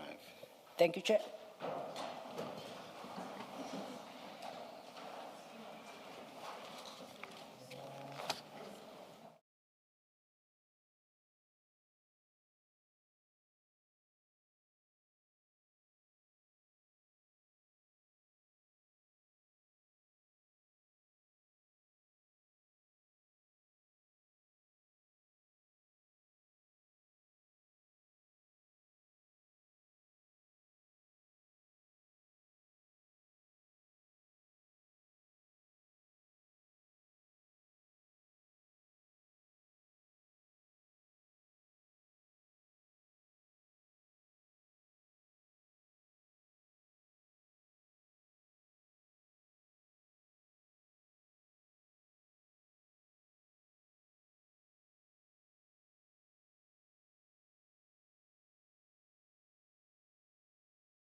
Thank you, Chair. Colonel, the last mile. And I hope we can go through that one quickly. It's not necessary, I think, for us to go through the various files, but I realize that the next summons you issued is on the 4th of April. For the record, Commissioners, it's page 1978. We need not go there. And this one specifically requests the original document for post 24/04/3622, and that is the post that Mrs. Mukwele was recommended for.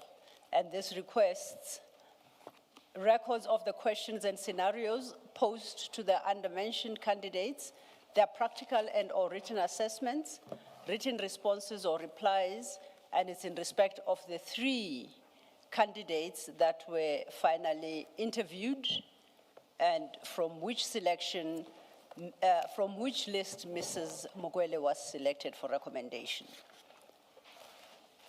You recall that summons? Yes. Yeah, I don't think it is contentious. Beyond that, I have another one which is addressed to the South African Qualifications Authority, and that was requesting documentation in respect of Mukwele's qualifications. In all this sheaf of papers, I could not find no, there's another one, at page 1977, and this again to the National Commissioner, also dated the 3rd of April, but this one was requesting questions posed to the 3 candidates.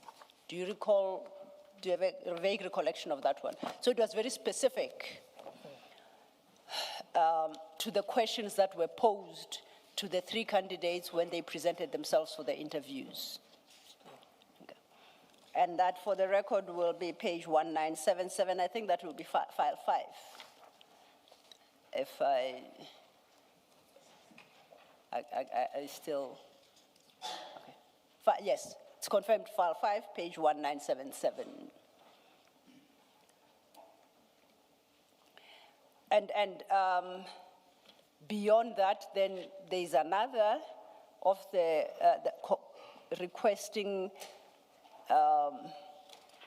details on manipulation of vetting processes resulting in unlawful issuing of security clearances. So that is where it's security clearances specific. The point I seek to make is, in all these summonses, at no point do I see you requesting the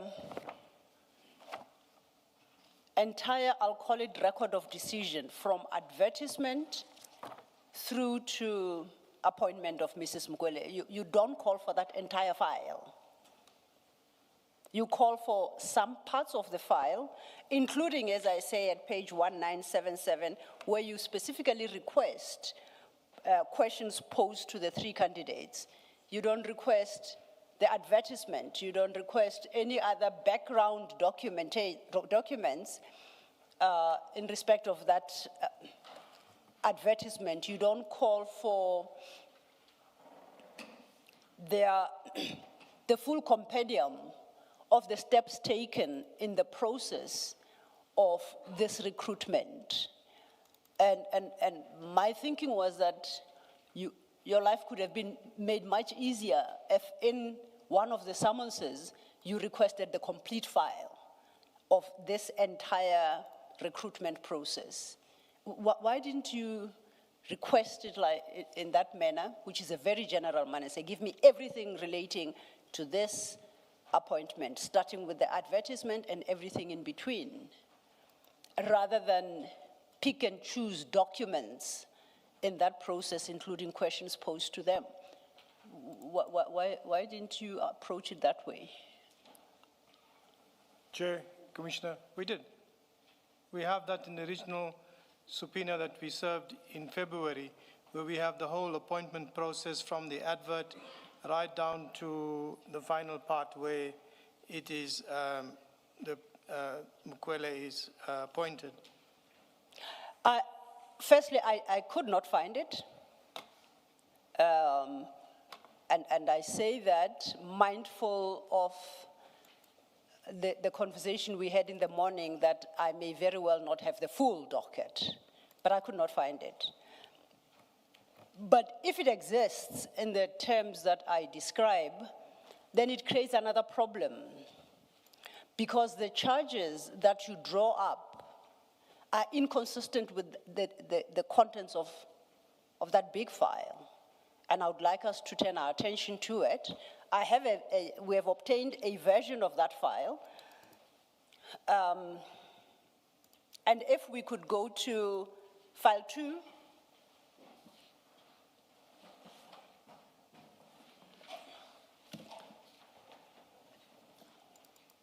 For the moment, commissioners, we can close the piles that have caused you to have opened and look at file 2.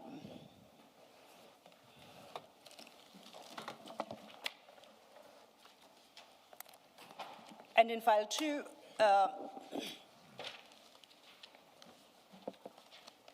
I invite us commissioners to CJC 370. Okay, that's the panel.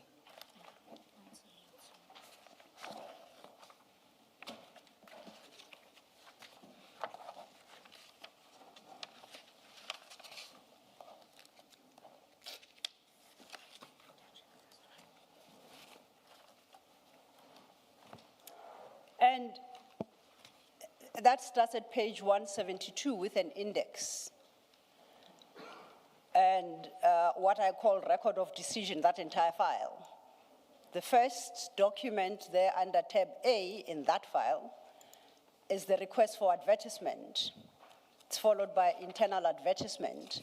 The internal advertisement referred to the advertisement for the position as circulated within SAPS.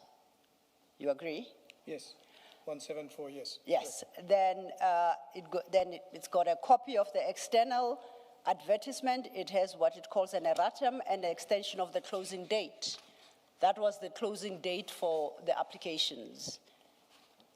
It was pushed out. Then it's got a list of those who applied.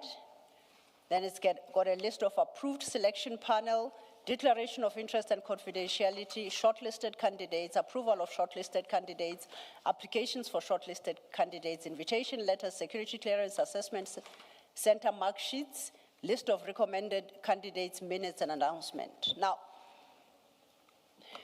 you are aware that this particular post was filled on the 3rd attempt, the first having been in 2022. The second in 2023, and finally now in 2024, culminating in the recommendation of Ms. Mukwele. You are aware of that? Correct, correct, Chair. And for the record, commissioners, the 20 excerpts or extracts from the 2023 process that was withdrawn after some time is your CJC 371, and extracts from the 2022 process, it's CJC 372. Now, yesterday let's start with the advertisement. Please go to page 174.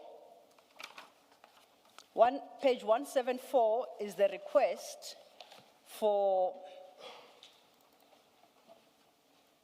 advertisement, and at item 3, the one highlighted in yellow, it states, this office requests that the post be advertised internally with the exception of the post of section head technical support services that should be advertised externally. And this is by General Kumalo, dated the 9th of February 2024, addressed to the Divisional Commissioner Human Resources. And if we turn over to 176, it is a list of all posts that there was a request to advertise with the exception of this particular one, and these were to be internal except for the particular post we're talking about. And that at 190 is signed by Lieutenant General, Acting Deputy National Commissioner Support Services, L. Nhua, of dated the 10th of April 2024. So now we place, I'll call it our post in its proper context. Our post appears at page 178 at item 3.2. You see that? But this is in the middle of many other posts. There are quite a significant number of them. So understanding the covering letter, the request at 174, all these would first be advertised internally except for our post, because there had been 2 previous attempts to fill that post. If we then follow how they went about things, there was then both an internal advertisement and an external advertisement, as I said, including an erratum and extension of closing dates. I want us to turn to CJC 370.1. The tabs on the side,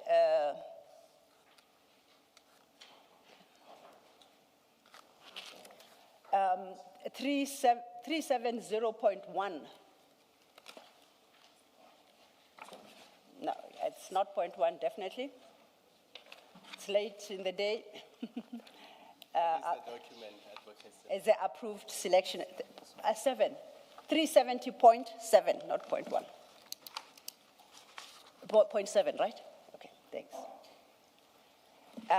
And you recall yesterday the engagement you had with Commissioner Kumalo about the selection panel. You testified at length that this panel was constituted by Kumalo, and Commissioner Baloyi wanted to understand I asked you, she asked you a different question. I asked whether or not that panel had been approved by a higher authority, higher than Kumalo, and if it was so approved, whether then is it appropriate to say that it was constituted by Kumalo, because it's subject to approval or rejection by the higher authority. And I look at page 200. And on this particular page, at 201, it's signed again by L. Nhua, Lieutenant General, Acting Deputy National Commissioner Support Services, dated the 6th of June 2024. At page 200, one sees that, and it reads, approval is hereby granted for the following selection panels to conduct the selection processes for the indicated posts. The first bullet point relates to some posts. The second bullet point highlighted in yellow is our post. So in both cases, the selection panels were approved. Do you agree? Yes, I agree. So I would suggest that there were legitimate panels put forward to who I take to be the final decision maker, General Nhua Support Services, who had the authority to reject the proposed panel or to accept it or to recommend amendments and changes. So at the end of the day, she had the final say as to who constitutes the panel. Yes. Yes. Commissioner, Chair, Commissioners, the request or election of the panel, when you look at A1 on page 200, Yes. Page 200, Yes. when you look at A1, this A is the Divisional Commissioner Crime Intelligence. So this letter is coming from the Divisional Commissioner, or addressed to the Divisional Commissioner Crime Intelligence. So it's saying to you your office information note 451, volume 49, signed by the Deputy National Commissioner, Crime Detection, refers, right? Yes. There is a letter, or rather, the panels are not, requested from crime intelligence, meaning these are the people that, they request to be on the panels. So it's a request from Crime Intelligence General Kumalo. These are the people that I select for the different posts and panels, and it is sent to Head Office Human Resources, and it gets approved there. So the approval of the panel takes place there, and the acting Deputy National Commissioner at that time was General Nkua. She approved it. Yes.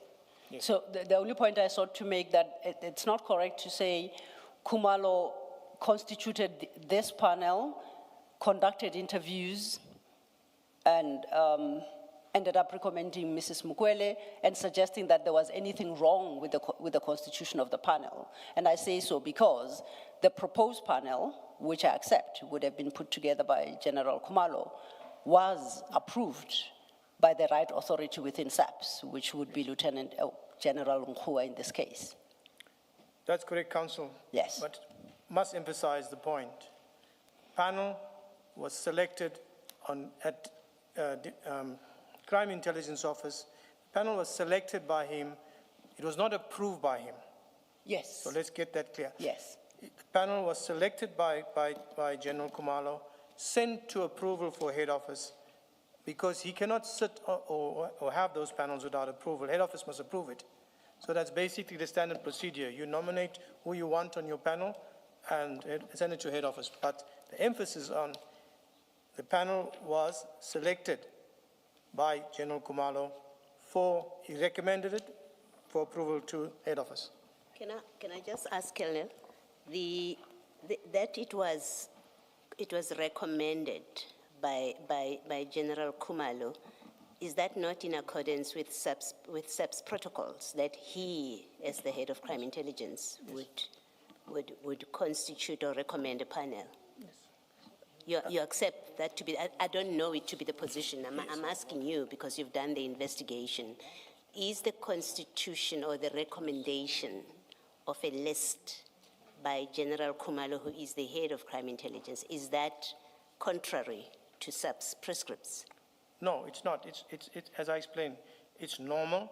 You're the head of office, you select the panel. Yes. These are the people on the panel, and it goes to Head Office for election. It's normal. So we can't make anything of that fact alone. You can't just say, as you were doing yesterday, you can't just say, it seems to me, you can't just say, he constituted the panel, therefore, or he recommended the panel, therefore, that's a sign of capture. The people that he constituted it means it's an indicator, rather, of a plan to capture crime intelligence. It doesn't go that far. If the prescript allows him to recommend a panel, there's nothing wrong with that.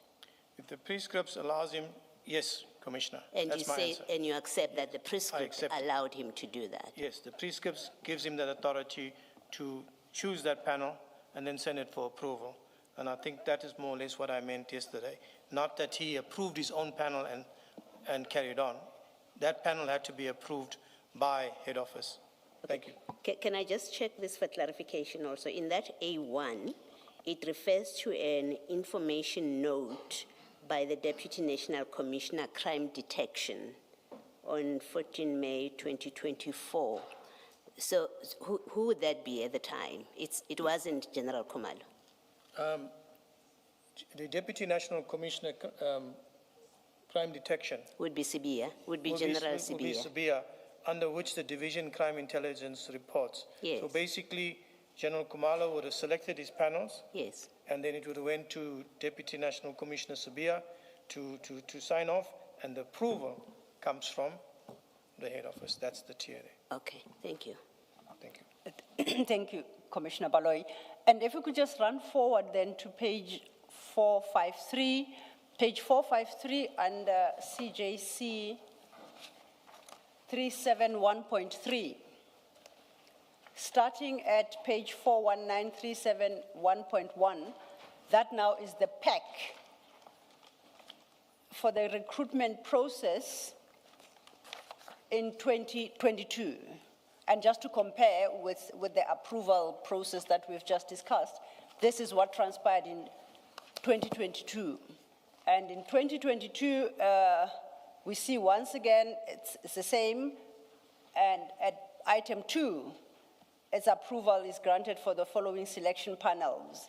Now, if you flip through that document to the end, if I did not mention, I forget if I did, but this is dated 2023, my mistake. This is for the 2023 process. At 457, it's signed by El Ntia, Lieutenant General, Acting Deputy National Commissioner, Support Services.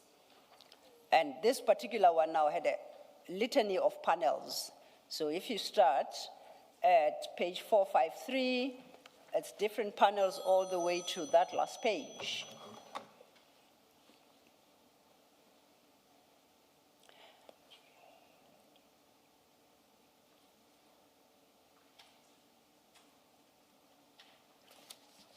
Pardon me, Chair. Yeah. I forgot to switch it off.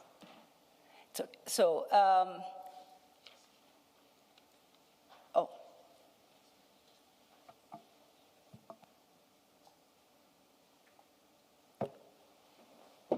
Apologies, thank you. Thank you. We were at page 453. These are now the panels during the 2023 recruitment process or cycle.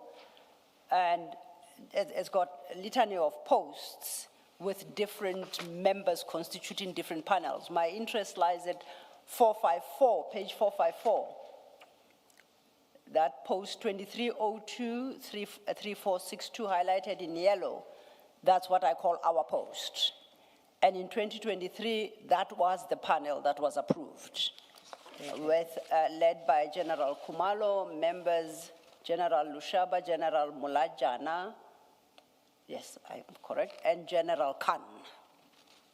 And so the 2022 as well has got a list of approved panel members. So this seems to be the usual process that panels are put to some authority who decides whether or not the proposed panel is approved or not. That's correct. And the same process was followed in 2024, resulting in the appointment of Mrs. Mukwele. So would you agree that insofar as the issue of panel and constitution of panel that appointed Mrs. Mukwele, there is no concern there? Is there still a concern about that particular panel?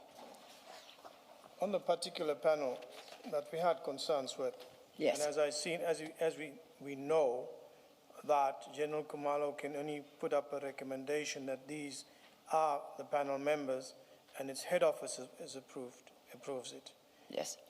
But when we look at the panel of Mukwele, we had concerns there because he selected those people, although he didn't approve him, those panel members, all right? But you can see from the recommendations of the panels that sent to head office for approval, those recommendations hardly change. If we look at all three of the advertisements and the recommendations from head office or the approval, nobody was removed from the panel and said, no, don't put this one, put that one. So that's the only thing, that only comment I have there, if you understand me, Commissioner. I'm trying to understand because I wanted to clarify whether or not the constitution of the panel that appointed Mrs. Mukwele is an issue. Is there an issue as regards its legitimacy, that panel? Because I thought we had just established, because it was approved by seemingly the person who is mandated or empowered by SAPS to approve such. Once approved by that person, then there can be an issue about the panel unless the challenge is to the approval itself by the higher authority. But that doesn't seem to be your case. Yesterday, your challenge was to the constitution of the panel, and I just wanted to clarify that now that it's approved by, I think it's General Nkhoa this one time, is that a properly constituted panel, or are there still concerns that the commissioners should have regard to? The panel is approved by head office. Yes. There's nothing more you can say about it. Yes. It's approved by head office. So when I say it's approved by head office, it means it's authorized. So the point that I wanted to make yesterday is that the panel was selected by, although it was not approved by him because he could not approve it, it was selected by him, it went to head office, it was approved. So that is an approved panel. That's it. You said something about the panel not changing. I think you started that. You said, well, yeah, it was approved, but if you look at the three different panels constituted, they never change, and then you stopped at but. I think there's a point you wanted to make about the changes to the panel over time. Maybe you should make that point. Yes. When we look at the selection, or let's look at the three sets of advertisements where the panels that are recommended to head office to approve. The recommendations that's sent, they all were approved without any changes. So it flows through. So your recommendation that you sent, that's the panel, head office approves it. So not one of those three was it not approved. That's the point I want to take. So normally to reach out, meaning that the recommendation that you make, it is very rare that head office is going to change it. Put it that way. Taking it from the three, you can see the pattern that is not changed. So that is just what I want to say. But you're not saying that's a problem of General Khumalo? It's not a problem because it's approved by head office. Okay. Unless, there's something else there. So let's take it as the panel is approved by head office. It's an approved panel. Yes. Okay. But, Colonel, in your affidavit where you applied for warrants of arrest, you took issue with the constitution of the panel. IDAC inserted itself in the panel process, and IDAC said, why was Khan not put in the panel? Why was so-and-so put in the panel and not General Khan? Why does IDAC have that difficulty? Why is it IDAC's business who should or should not be in the panel that interviews at crime intelligence? Why is it IDAC's business? Can I respond? Yes. Thank you, Chair. Thank you, Commissioner. Sorry, Commissioner, I thought you were raising your hand. We are charged with an investigation. And we draw that inference from the investigation that we're charged with. So when you look at the panel is recommended by Khumalo, it's chosen by him there. Although he does, that's what we are speaking to. The panel is not chosen by anybody else at that office. Like, who can we say? No, we know who chose it. He chose the panel. The problem is, so yes. what we are saying there is that he chose that particular panel and sent it for recommendation, and it was approved. And the issue we have there with it is that there was other crime intelligence generals that he could have used to sit on the panel, because it's a sensitive crime intelligence post. It's a covert post. But and is that not for General Nkua and General Sibia to say, I'm not happy with this panel or I'm happy with it? If they are happy with it and they approve it, what business is it of IDAC to say, we would have preferred Khan there and not that person? Why does IDAC involve itself in those things? IDAC does not constitute panels that interview candidates in crime intelligence. Why does IDAC go to court and say to court, I want warrants of arrest issued because I'm not happy that in that panel that general was there and General Khan was not there? Why is it the business of IDAC? Thank you, Chair. Thank you, Commissioner. The panel was one of many reasons, many causes in the application. It's not just only the panel. Let's talk about the panel. Yes. No, don't discuss the others. Commissioner Khumalo is raising specifically the constitution of the panel, and that in your application for a warrant, it was important enough, and in your charge sheet, it was important enough that you mention it, that one of the problems or one of the issues is that they didn't include other generals, and you specify General Khan. You don't mention anyone else. You say, like General Khan, and the question remains, why does it matter to IDAC? What business of IDAC is it that SAP's senior managers have approved the constitution of this panel? Where do you come in as IDAC? Chair, Commissioners, this is the response that I can give to it. It follows through from my investigation. Although I am saying to you, the panel has been approved by head office, but the recommendation of that particular panel started with General Kumalo. So it's one of the inferences drawn from the How can you draw an inference when the prescripts give him the power to constitute a panel? What inference can you ever draw from the constitution of a panel? If the prescript says the power lies with Kumalo to constitute his panel, what inference is there to draw when he does exactly that which the prescript does? And in this case, you're not drawing an inference of anything. There are no facts on which you draw an inference that it's problematic. Yes. You actually say, well, he should not have included, I think it's Gabela, he should have put in other crime intelligence officers. Yes. For example, General Khan, quite interestingly, you say, for example, General Khan. The question is, what does IDAC care that General Kumalo has proposed, recommended a panel, which his superior, General Sibia, has approved, and you don't arrest General Sibia for approving. General Nkua approves. You do not arrest them. You don't include them in your list of the people who did wrong about constituting the panel. The bottom line is, why is it IDAC's business when General Kumalo constitutes a panel that he is allowed to do by the prescript, which doesn't say it must be constituted by people from crime intelligence? It doesn't. So you make up your law or your rules or your policy and say there should have been only people from crime intelligence because that's a sensitive area. Where do you, what's your standing to prescribe that? And I would like you to answer that question.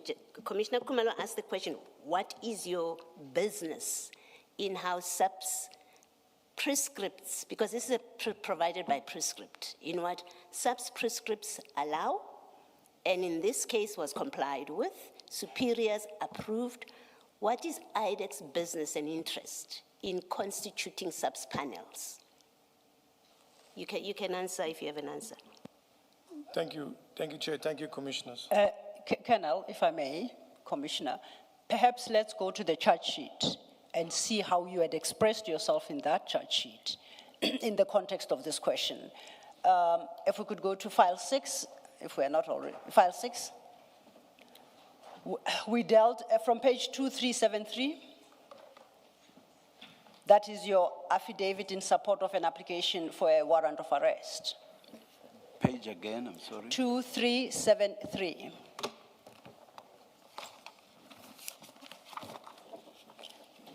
And that affidavit in support of that application for warrant of arrest, you do make a number of points, including this issue, but perhaps it would be easier if we go to 2424. 2424 is the charge sheet which starts at 2418, same file. That's the start of the charge sheet. And at 2424, page 2424, you have a chapter there headed, the appointment of accused 7, we know accused 7 is Mrs. Mukwele, as section head of the Technical Support Services, TSS, Crime Intelligence, CI, head office at the level of brigadier post number, you provide the number. At sub 1, you start by mentioning that TSS is a National Covert Operations Unit located in CI and is highly specialized. At sub 2, you say it was advertised on that particular date. Then you reference the national instruction at 12.4, item 4. You state the selection panel was chosen by accused one, and it comprised of accused one as the chairperson, and the other panel members were accused 2, 3, 4, and 5. You see that? Correct. That is incorrect. Correct. That is incorrect. It wasn't chosen by General Kumalo. The panel here. You are suggesting that the panel that interviewed these candidates was chosen by General Kumalo. We have just established that it was recommended, perhaps by General Kumalo, Yes. for approval by the higher authorities and was approved. So that statement there is misleading. Will you accept that? In my 12.4, the panel was chosen by accused one. It was chosen by accused one. Okay. Meaning that comes from the recommendation part of it. Oh. Yes. You just omitted. That was sorry. chosen by General Kumalo, but it still has to be approved by head office, which is the prescripts, as Commissioner Molloy explained. The panel was chosen by him Okay. at that level. Okay. But do you accept that it's misleading to have put it that way? Because a reader of that paragraph understands only that General Kumalo constituted this panel and he presided over it. That's a misleading statement, because if you had intended to be fully transparent about it, you would have said it was recommended and it was approved by his superiors. You didn't. It's a misleading statement. Do you accept that? Noted, Commissioner. And just to confirm, nowhere in this charge sheet do you speak of that panel being approved. That somehow is omitted in this charge sheet. Can you Oversight, perhaps, or whatever. I just want to establish as a fact that it is not there. The approval is not referenced here in the charge sheet at all. The approval is not referenced here. Okay. Then we go to 12.5. Accused 5 was not based in the CI environment, and accused 5, for the record, is Gabela. You say it was not based in CI environment, and at that time, there were at least 6 other major generals based within CI, in parentheses, provincial heads CI, which included Major General Khan, who was based at the CI head office. That's what you state. Yes. Now, I referred you to this part of the charge sheet, which you drew up, presumably, or at least you approved, so you present to Correction. court. You present this charge sheet to court in the terms that it states. It's under your affidavit. Just want to correct you. Yes. You said, I drew up the charge sheet. Yeah, it's assumption on my Those part. are the prosecutors are responsible for Okay. drawing up the charge sheet. You presented it to court Yes. in arguing for the issue of a warrant. So you made, Sorry, I apologize. It's semantics, because you give the prosecutors these facts. Where would the prosecutor get 12.4 and 12.5?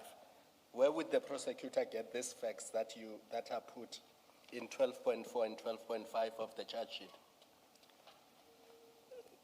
That's correct, Commissioner. They would but come from you. I hear you. Yes. But the word is, I drew up the charge sheet. No, it So we're doesn't correcting matter. that. Colonel, it's semantics. You give him the facts, he draws it up. It's like me when I say to my PA, type this for me, and they type. They don't know the facts, they type. So here he draws it up because you gave him these facts. He did not make them up. They don't come from him. They come from you as the IO. Noted, Commissioner. thank you, Commissioner Kumalo. And I drew you to this document because you were a part of its creation. Alternatively, you approved it, and I say that in a very, not in the strictest sense, but you made common cause with it, enough to present it to a court of law in support of your application, or an application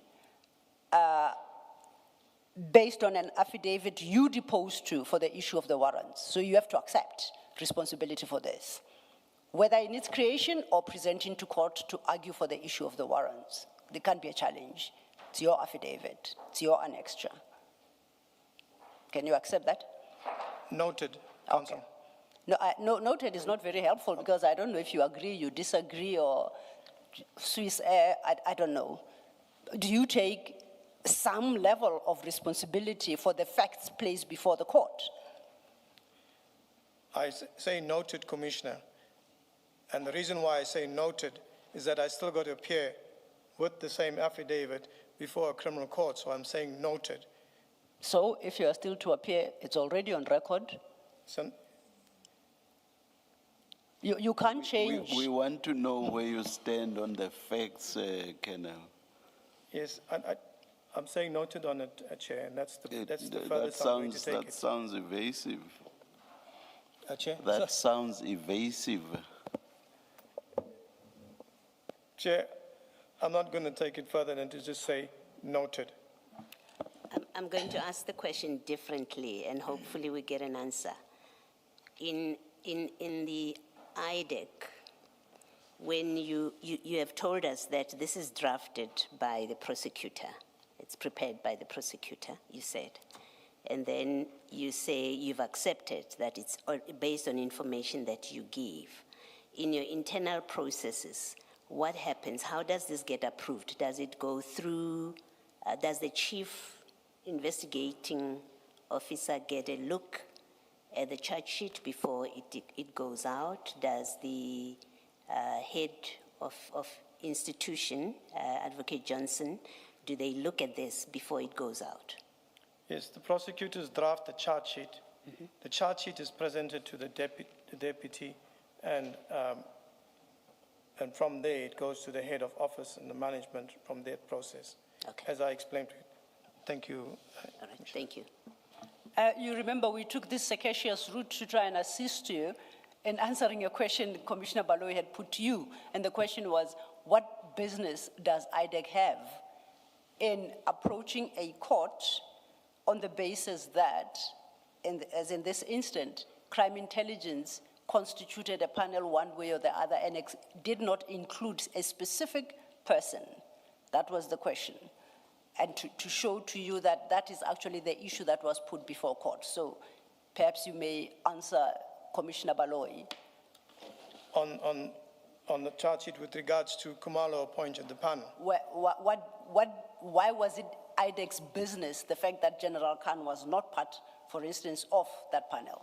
It's not part of the business, or IDAC. Why was it IDAC's business? It's an investigation where we are saying business, the business part of it is something else. The Kumalo chose the panel, and we bring it to attention as we're showing a part that he played in the initial process, if I can explain it better that way, with regards to the remaining steps of the eventual appointment of Mokwele. I'm not saying there's no way here that I say he approved the panel. He chose the panel. So that's one of the starting steps of it. Although the panels, when they get approved, not by him, it gets approved by national. But the starting point is that he chose the panel. So that's just one part of the remaining, irregularities, or whatever you want to call it, to the bigger picture which flows from there. So you insist that it's an irregularity? I'm Do using you that. still insist that the constitution of the panel was irregular? Because you're now saying it's one of the irregularities in the big picture. So sitting here today, having seen the approvals, do you still insist that the panel was irregularly appointed? Can I respond, Commissioner? Can you just say yes or no, please, Colonel? It will save us a lot of time, and I know you are stressed. You said you've been here for the whole week now. Either the panel was irregularly constituted or it was regularly constituted. It's really that simple. So to keep going back and say he chose it, he recommended it, somebody else approved it, those facts are already in. We have those facts already. Knowing all those facts, do you still insist that the panel was irregularly constituted, yes or no? Commissioner, the panel was, when it was approved, it was properly constituted. Yes. My point that I'm drawing on, and I have to explain it, and it just cannot be a yes or no. What I'm pointing out to the fact here, that Kumalo chose that appointment, but it was authorized, meaning that it was properly constituted when it was authorized there. But the choosing of the panel by him, where he chose the particular people to be on the panel, that's what I found, not as irregular, the start of what that led to the appointment of Mokwele. But the impression you are creating to the court, because you've completed the investigation, and you don't say to the court, this panel was nominated and approved in accordance with the prescripts. You don't say that. What you are saying to the court is, he appointed the panel, look who is there, look who is not there. That's what you are saying to the court after you've done the investigation. By that time, you knew that the panel was properly constituted in accordance with the prescripts. And if it was not, you can tell us that National Instruction so-and-so of this year does not allow him to nominate members of the panel to be approved by General Nkua and General Sibia. You can tell us that if you have that fact. Thank you, Chair, Commissioner. The fact that it is not in the charge sheet where head office properly constitutes a panel and it is not there, I can take that no further. That's my answer to it. This is what I wrote in my affidavit, handed to the prosecutor. She or he could have changed it in any way. But to answer the question and not to drag it on, and I cannot take it any further, is the fact, this is what I wrote in my affidavit, that he chose the panel. The fact that I didn't put in that this panel was also approved and constituted, that's my answer, and I can take it no further, Chair. And then if I just to close off on that point, as you say in 12.5, of what relevance is the fact that General Khan was not part of that panel? Of what relevance is that to the question of criminality? Because this is in the charge sheet. What is the relevance of the fact that General Khan was not part of that panel? You're talking about criminality, about General Khan or whatever. That wasn't on the panel, so that's criminal. No, that's not the inference. That he wasn't on the panel, so now it's criminal. Oh, okay. No, Hence I'm asking, yes, the relevance. Thank you, sorry. We have 9 provincial heads in the country, crime intelligence. We have maybe 3 generals at crime intelligence. Any one of those 9 plus the 3 at head office could have been chosen to sit on the panel, not specifically Khan. No, but you specified him here. Any one of them. The fact that Khan's name is mentioned here, but it's also mentioned here that provincial head CI, which included Khan, were available. The question is, why did you not pick any other name of the provincial heads? Khan was not or is not the only general in crime intelligence who is a provincial head, if he is a provincial head, but it's not just him. So. Yeah. Why did you not mention any other name? And I'll say to you before you answer that the impression you have created with specifying him is that this may well have been about his exclusion. You were punting for him. Taking issue in 12.5 is in fact about the exclusion of General Khan in particular from the panel, from the interviewing panel. That's the impression this paragraph creates, because you cover it by mentioning that there were other 6 major generals that could have been chosen within crime intelligence, but curiously, it's General Khan that you mentioned. And what we know about him is he was in the previous panel, of the previous panel that did not succeed in filling this post. We know he was there. Yes. Now he's not in. And you take issue and you give him as an example, and it gives the impression that, in fact, the complaint in 12.5 is about him and not any other crime intelligence officer that could have been part of the panel. What do you say to that? Thank you, Chair, Commissioners. Let me first start by General Khan as of today, and everything that is surrounded General Khan and his activities, his names will stand out now, no matter where it gets mentioned. It poses a question mark there.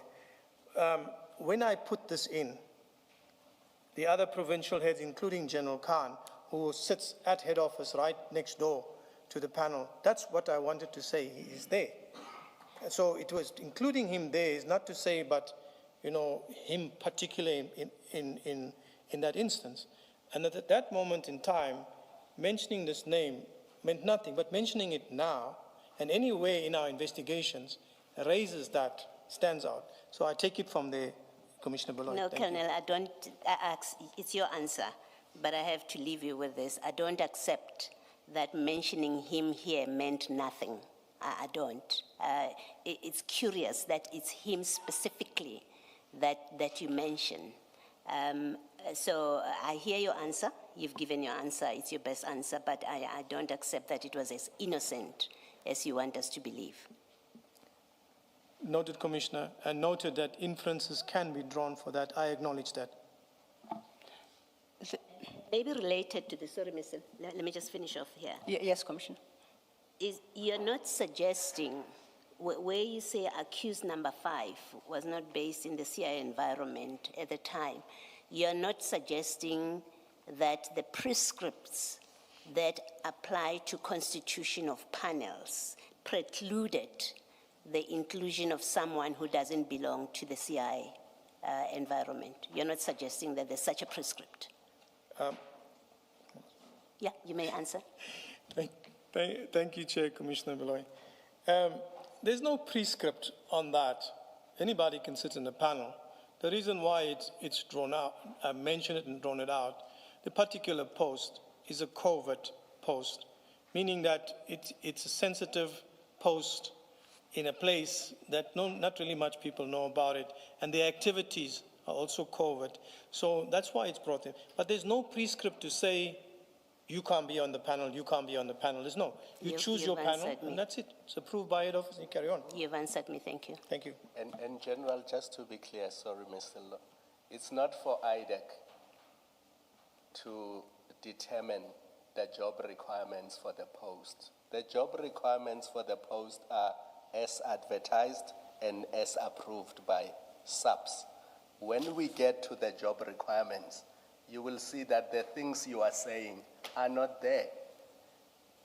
The requirement is quite clear. This is about mechanical and electronical, and you need a B degree of 3 years, including law. My point to you yesterday that even I could apply, because the requirements of the job say you need a 3-year degree, which could be law or a B.Tech or whatever. So IDAC cannot make up the requirements of the job and say, the post is secretive, it is this, it is that. The requirements are as advertised, because members of the public, when they apply for the position, what they look at is not what IDAC says. What they look at is what the job requirements are and what the advert says, and they apply on the basis of those things alone. IDAC cannot add requirements after the event and say it is covered, it is this, it is this, it is that. That's not how it works. When you advertise a position to the public, you are bound by that advert and the job requirements. And you cannot use unknown things when you determine who should be appointed and who should not be appointed. That's not how it works. Noted, Commissioner. I couldn't be disqualified as a person with a law degree because this is covered, because that's not what's in the requirement. When I apply based on what the requirements say. Noted, Commissioner. Anybody can apply for the post. It says it's external. Anybody can apply for the post. That is noted, Colonel. And in fact, on that point, then, it undermines the point you make at 12.6, precisely what you've just said. You say TSS is a very secretive operations unit. TSS working on operations methodology, practices, and capability are unknown to the majority of members of SAPS. It would have been reasonable to expect accused one to have chosen major generals from CI to reduce compromising TSS and its operations. In so doing, TSS would maintain its secrecy and strategic operations advantage. that would then go to the very advert. It cannot be advertised outside the crime intelligence environment because it would undermine functionality if you introduce people from outside who know nothing about crime intelligence and they are exposed to the covert operations of this unit. So, to take issue or to reason as you do at 12.6 for an external advertisement which you accept is legitimate and that SAPS and this unit can draw from members of the general public. I can't why? Why is that an issue as to how secretive the operations are if you are trying to recruit from members of the public? Can I just add to that, that why is it your business as IDAC? SAPS is happy to have people who don't belong there, for you to raise it there.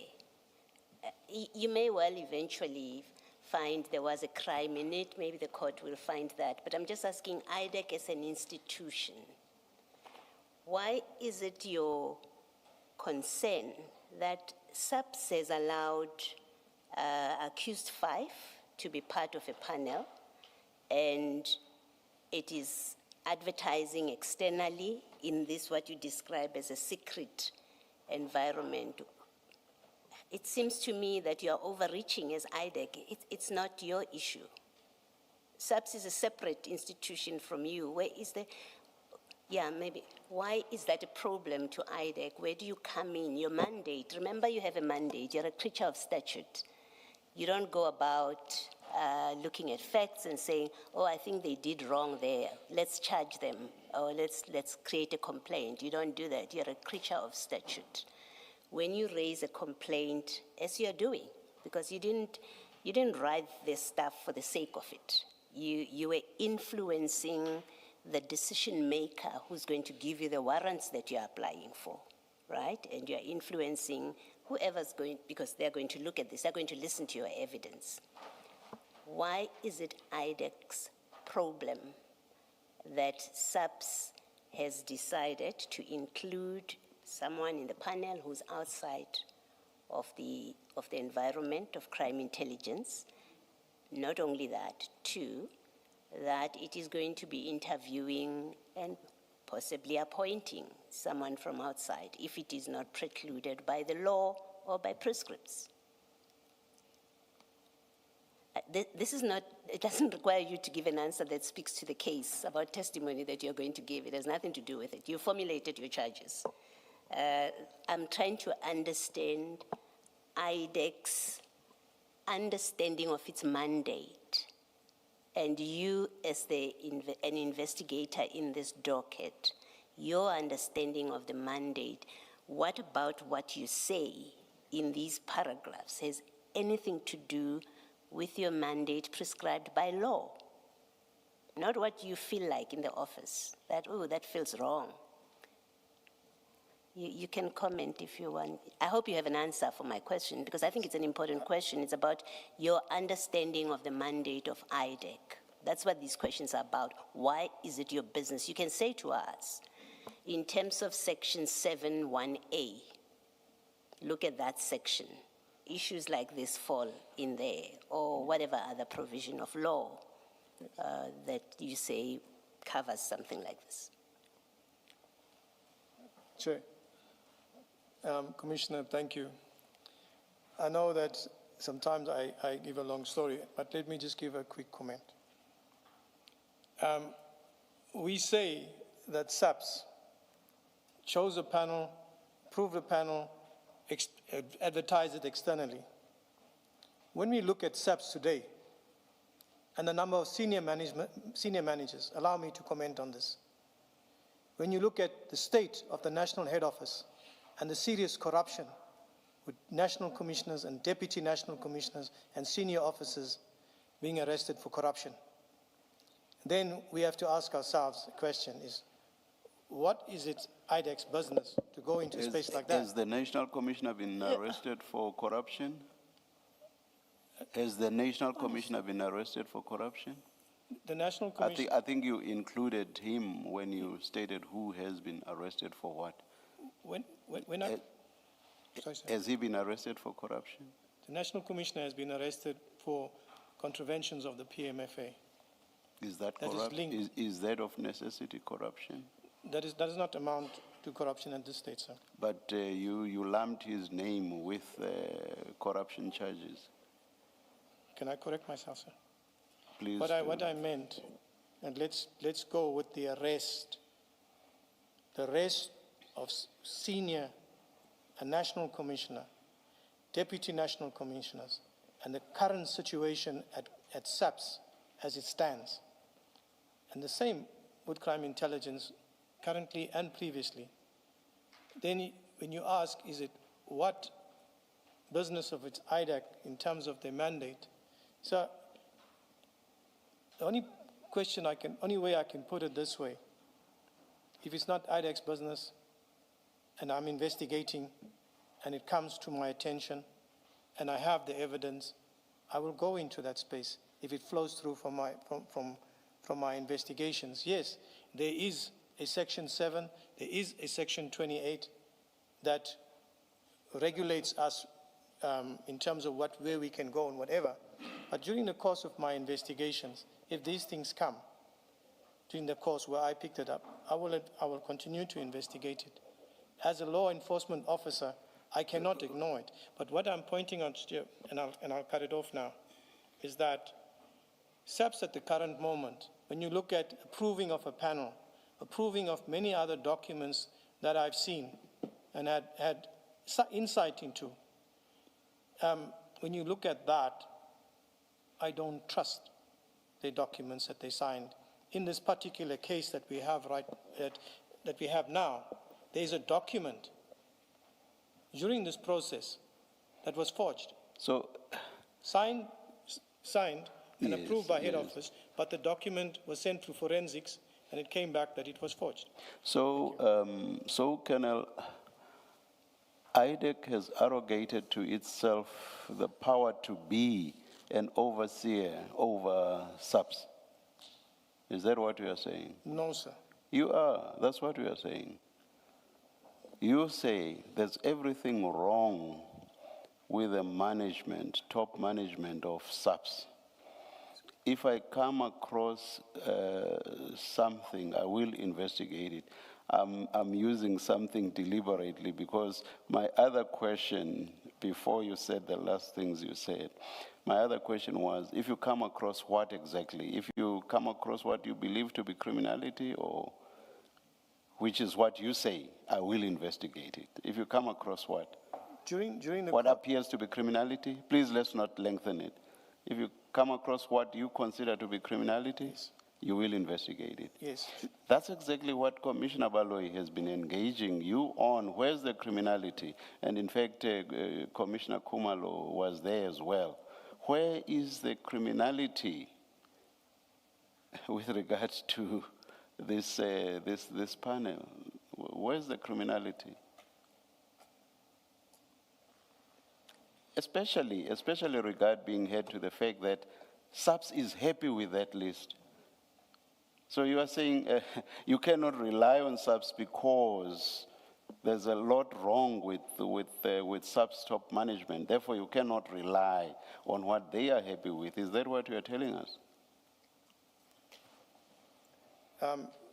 Commissioner, Chair, Commissioner. And bear in mind, you are not able to say that panel was drawn or selected in accordance with prescript. You are not able to say that. So on what basis are you telling us what you are telling us? What I said initially, Chair, Commissioners, is that during the course of whatever investigation that I am busy working with, and they come and I come across corruption that is linked to what I'm busy with, I will investigate that. Let's stop there. So in this instance, you came across corruption which you found to relate to the selection of the panel. Is that the corruption? you came across? The panel that in question? Is it the selection of that panel which constitutes what you considered to be corruption? Which corruption you came across and therefore decided to investigate? Is that the corruption, the selection of this panel? The choosing of the panel members, that's where I saw the corruption during the investigation. I'm not sure that you were able to answer, Commissioner, my two colleagues, on exactly where the corruption lay. I'm not sure you were able to answer that, especially if you're not even able to say that that selection was not in accordance with prescripts. In fact, even if it was not, I'm not sure that that would automatically translate to corruption. But we're not even there. Just at the level of the lack of non-compliance with prescripts. So just on what basis would you make the jump and say therein lay corruption? Just on what basis would you say that? Chair, Commissioners. Yes. The basis that I lay on it is that during the investigations, we found corruption with regards to the panel during the investigations. Don't get to the conclusion. That's the conclusion. What I want to find out are the antecedent facts that lead you to that conclusion. You are not able to say that there was non-compliance with prescripts, and then you jump to a conclusion that says corruption. Just on what basis do you come by that conclusion? Commissioner, it's as I answered, Commissioner, and it's as I answered now, that during the course of the investigation, Commissioner, that we found that there was corruption with the panel. I'm not talking about... No. That's very illogical. That's very illogical reasoning, Colonel. So you start with a conclusion and then you work your way backwards. Don't you start with an investigation? Of course, that being an investigation, that's authorized in terms of the law, sections Yes. 27 and 28. Yes, but So you start with establishing facts, and those facts lead you to the conclusion, and not the other way around. You repeatedly start with a conclusion. That cannot be, surely. Do you agree? Commissioner, maybe it's the way I'm explaining it. I've asked you several times, surely you would have understood by now and you would have come up with a better explanation than repeating yourself. Yes, Commissioner. I don't want to say like a broken record. I understand, Commissioner, and I'm at pains, to explain it. Like you say, I'm coming at the conclusion of it. What I'm saying is, conducted an investigation that during the course of the investigation, this is what we found amongst whatever else. It's not that we found now the panel is corrupt. I don't know if I'm understanding you correctly, because you have asked me many times, and it seems like it's drawn out.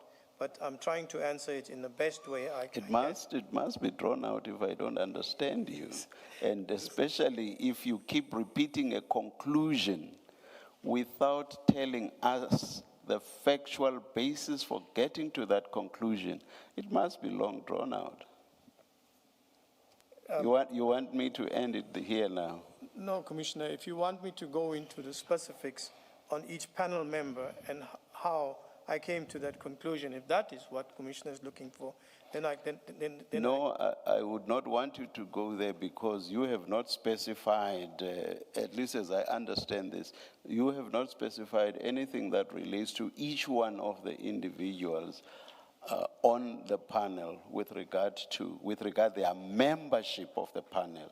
I'm not aware that you've stated that, so I would not allow you to get there.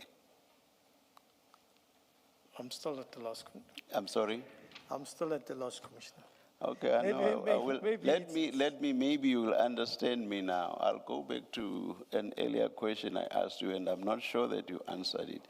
And it was this. You say there's a lot wrong with the senior management of SAPS, starting from the National Commissioner, a substantial number of whom have been arrested for whatever offenses.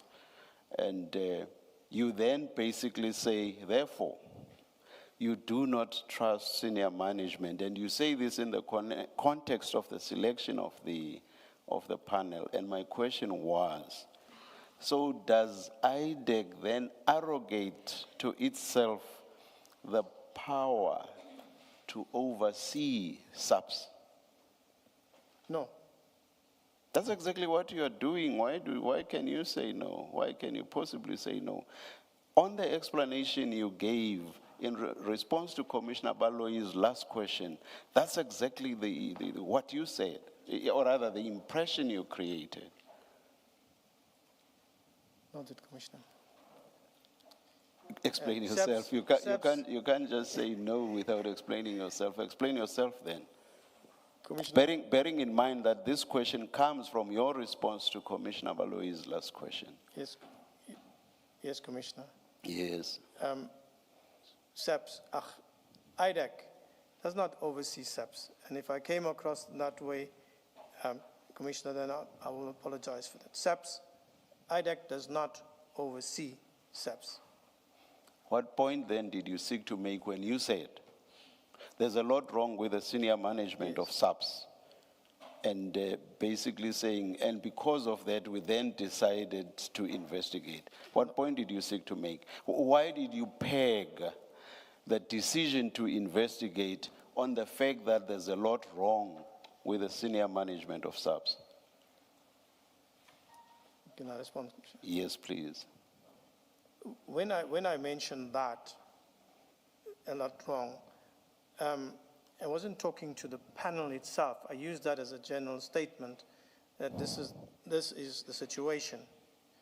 And now when we come to the panel, that the panel has been properly constituted, what I'm saying to you is this, is that when the panel that was chosen, and I'm sticking on there, not on the approval, there were issues with that I picked up during the course of the investigation that pointed to corruption. I have serious difficulties with this about something pointing to corruption, but I will leave it there. Thank you, Chair. Thank you, Chair. You had completed your answer. I'm not interrupting him. Excuse me. I'm saying you had completed your answer to the Chair. I'm not interrupting you. No. You can Okay. proceed. I just want us to go back to 12.5, just to clarify something. We're page 2424, still staying with that chart sheet, where you reference General Khan. You do so in the context of, you say, at least 6 other major generals based within CI, provincial heads CI, in parentheses.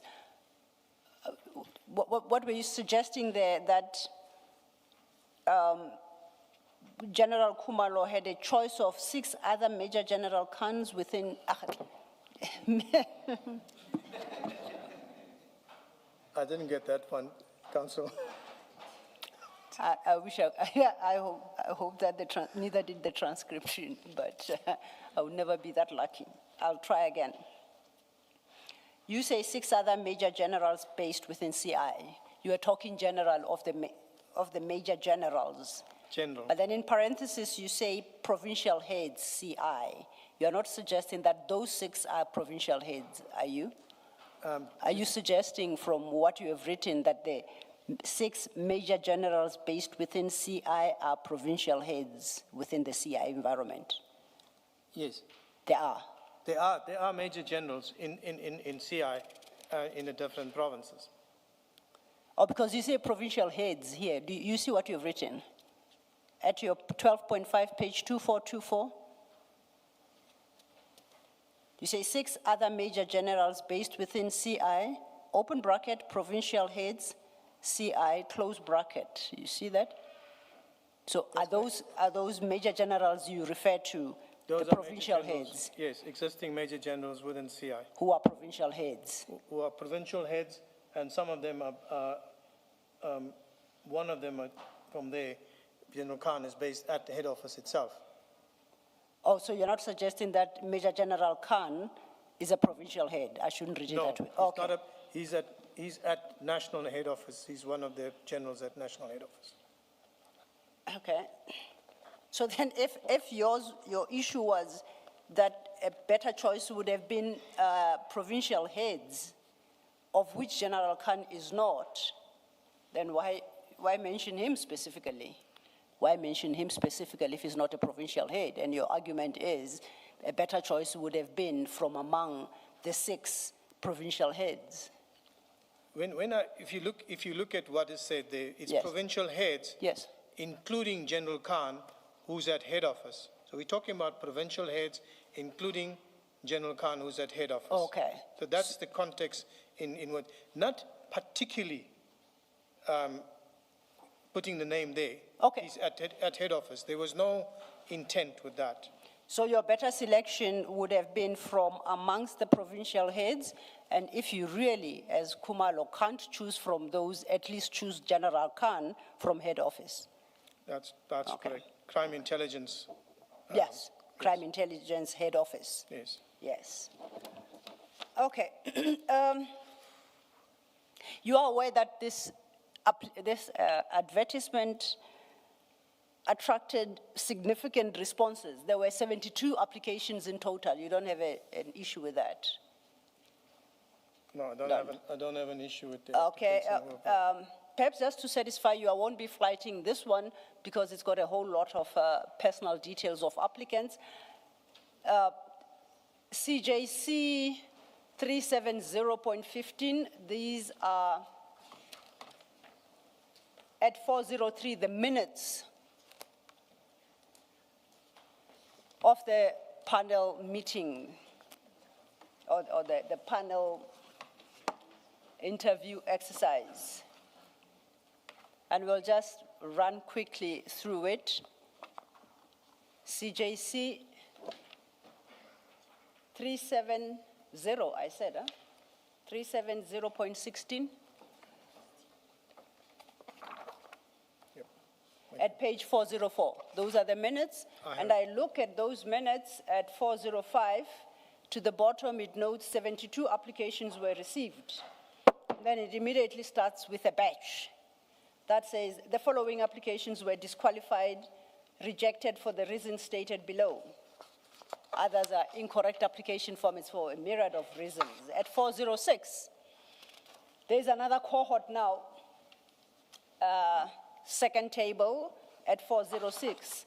The following applications were not long listed by the panel due to no relevant limited experience in the field of the post. And then there's a list of them.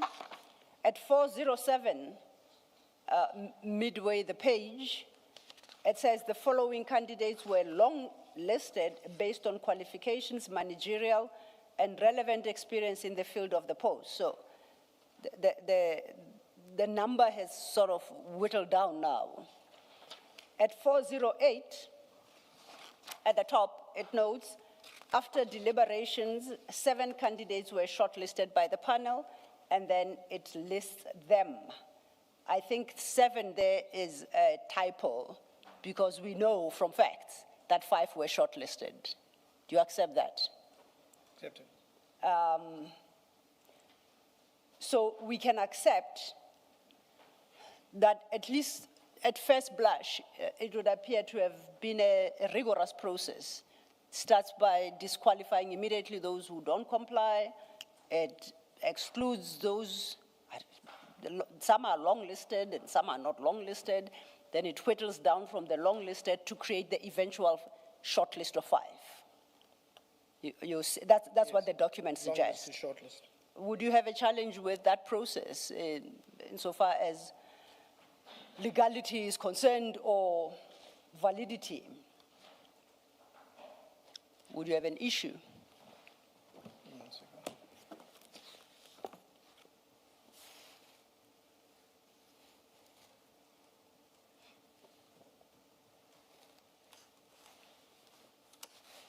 Are you searching for something? Yes, Commissioner. I might just help. Please say what it I is. have it now. Okay.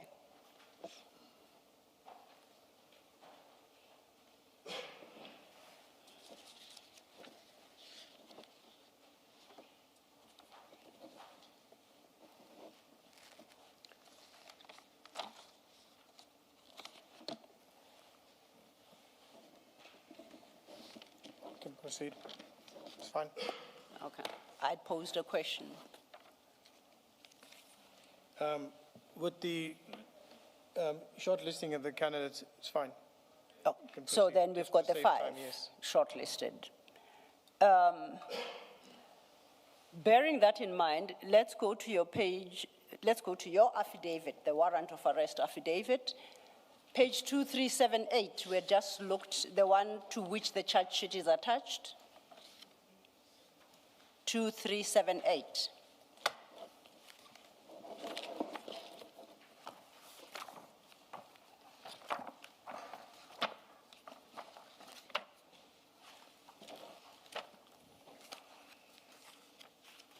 At paragraph 8.8.1 at 2378, you mentioned that the panel, Kumalo Madondo Lushabali Laka Laka and Gabela shortlisted 5 candidates, 2 who were from TSS and 3 from outside SAPS. That's what we've just confirmed from the minutes, correct? 2378. I have it, it's fine.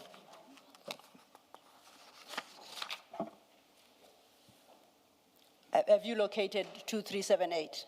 That's correct. Okay. Now, I just read from paragraph 8.8.1, which states Kumalo Madondo Lushabale Lakalaka and Gabela shortlisted 5 candidates. That's the panel shortlisting 5 candidates, 2 who were from within TSS and 3 from outside the SAPS. And the minute confirms as such, okay? The minute that we've just looked at Yes. confirms as such. At 8.8.2, you say, acting in concert, they certified and made representations about some of candidates and misrepresented that all candidates meet the requirements of the advertisement of the post. My simple question is, what in the docket points to this misrepresentation? If you could just tell us, look to that document, you will see the misrepresentation that all 5 candidates met the requirements of the post. Because the misrepresentation would suggest that when objectively viewed, they did not. Not all 5 met the requirements. I'm not seeking to have you justify what you set out in 8.8.2. I'm interested in what points, in the docket, what points 1 to that misrepresentation? Where does that misrepresentation lie in the docket? I'll come to it now. Yes.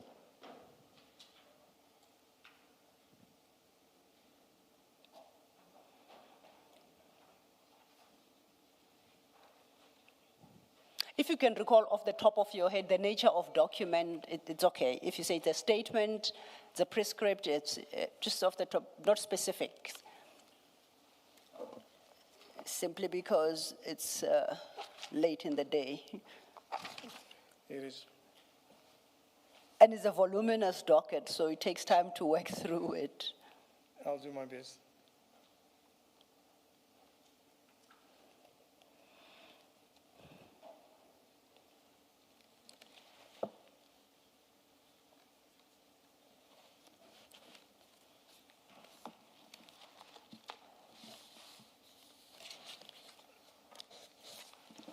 It's okay, Colonel. If you can't immediately locate it, I'll leave the point.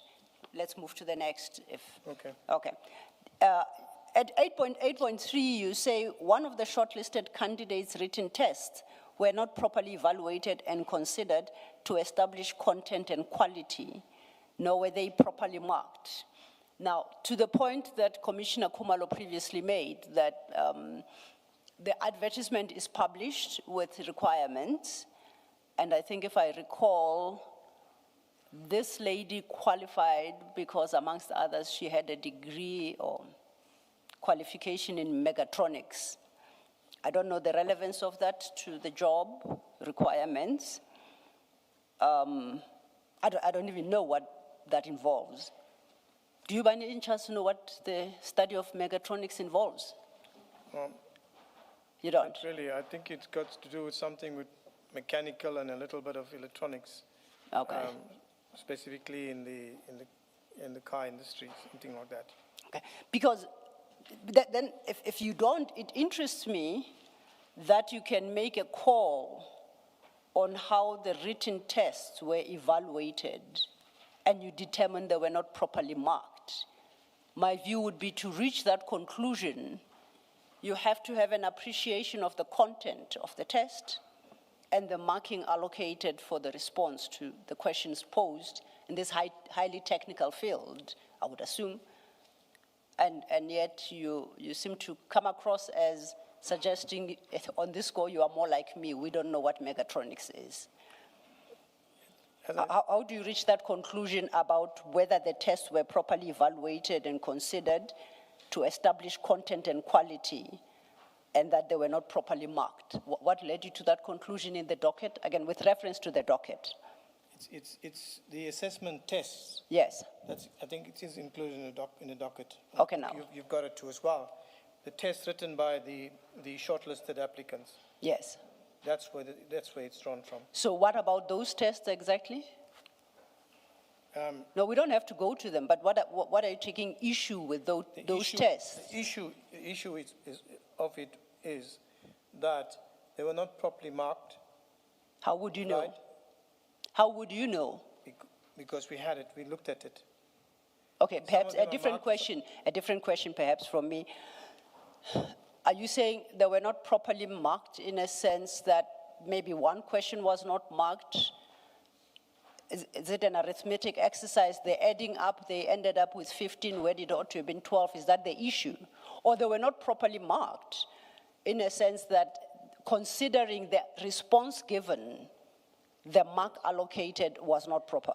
The marks allocated, and when you look at the written test, when you look at Mokwele's one in comparison with Bapela and Van Vuren, who are in the post, who have been there for a very long time, writing those written assessments and what they've written there.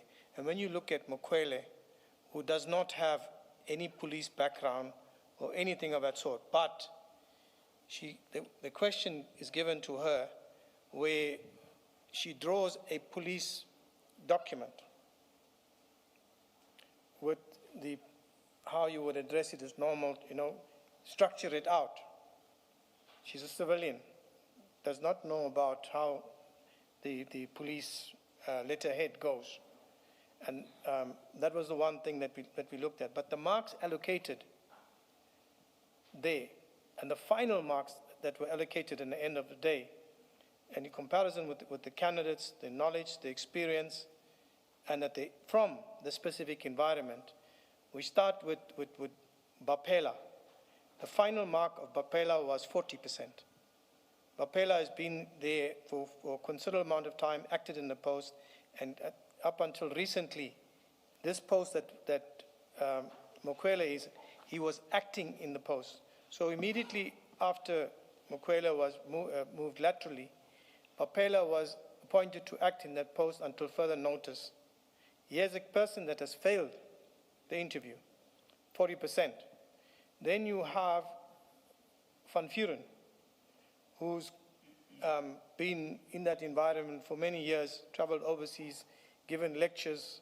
He knows the whole setup, a technical support unit, inside out. He got 49%. So just by looking at the allocation of the marks, it brought about questions. This thing has been manipulated. Okay. Advocate Silo, maybe you'll come back to it Yes. later and I will leave it because I don't want to break the flow of your questions. Yes, Commissioner. The earlier question where you asked the Colonel, Does he know what mechatronics is? Does he know the core functions of the job? And understood his answer to be no. Does it not help to just look at the job description and the requirement? Yes, Commissioner, please go So, ahead. Can we go to file 2 on page 178, please? File 2. File 2 on page 178. This one. This is the- this one.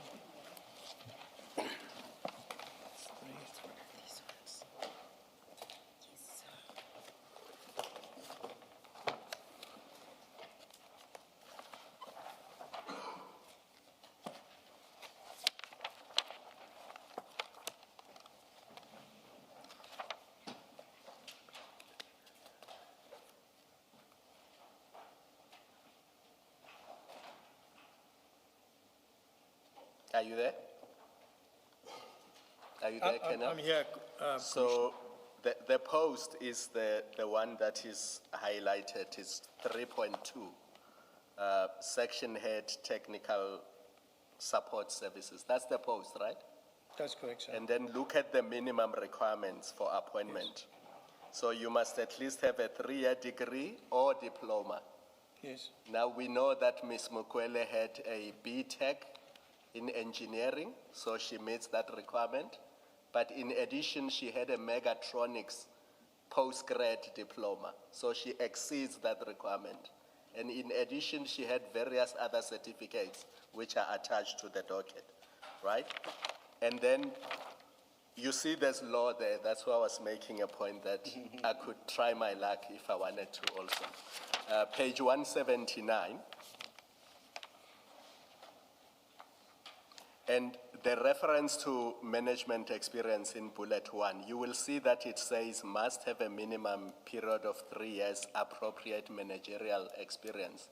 But as you said in your affidavit, how you define that is not what outsiders say. You have to go to your national instructions that talk about what is appropriate experience and what is. You dealt with that in your affidavit. I think it was 11 of 2015 or 11 of 2017. Do you remember in your affidavit you dealt with it? yes. Yes, but there's a national instruction that actually defines what that requirement is. Remember that? Yes. Do you remember it? Yes, sir. Yes, because if you don't, I actually took a photo of it because I did not want to forget. It's 11 of 2017. Yes. Remember, it was National in your instruction. affidavit in there. So then we go to the core functions of this position. You'll see there's a heading there that says core functions. And it's all about workshops, it's all about electronics, it's all about mechanical stuff. So that's where the mechatronics thing comes from, that, what we are looking for here is not a career policeman. What we are looking for is a person who knows those things and understands those things. The management of effective functioning of electrical workshop services, management of radio communication workshop services, management of effective functioning of mechanical workshop services, manage, utilize human financial information resources in the immediate. Those are the core functions. Yes, sir. Not you are a career policeman, you know what the letterhead of SAPS says, you know what this says, you have been there for 50 years and outsider cannot know this better than you. The core functions are mechatronics, according to this advert. Can I respond, sir? Yes. Thank you.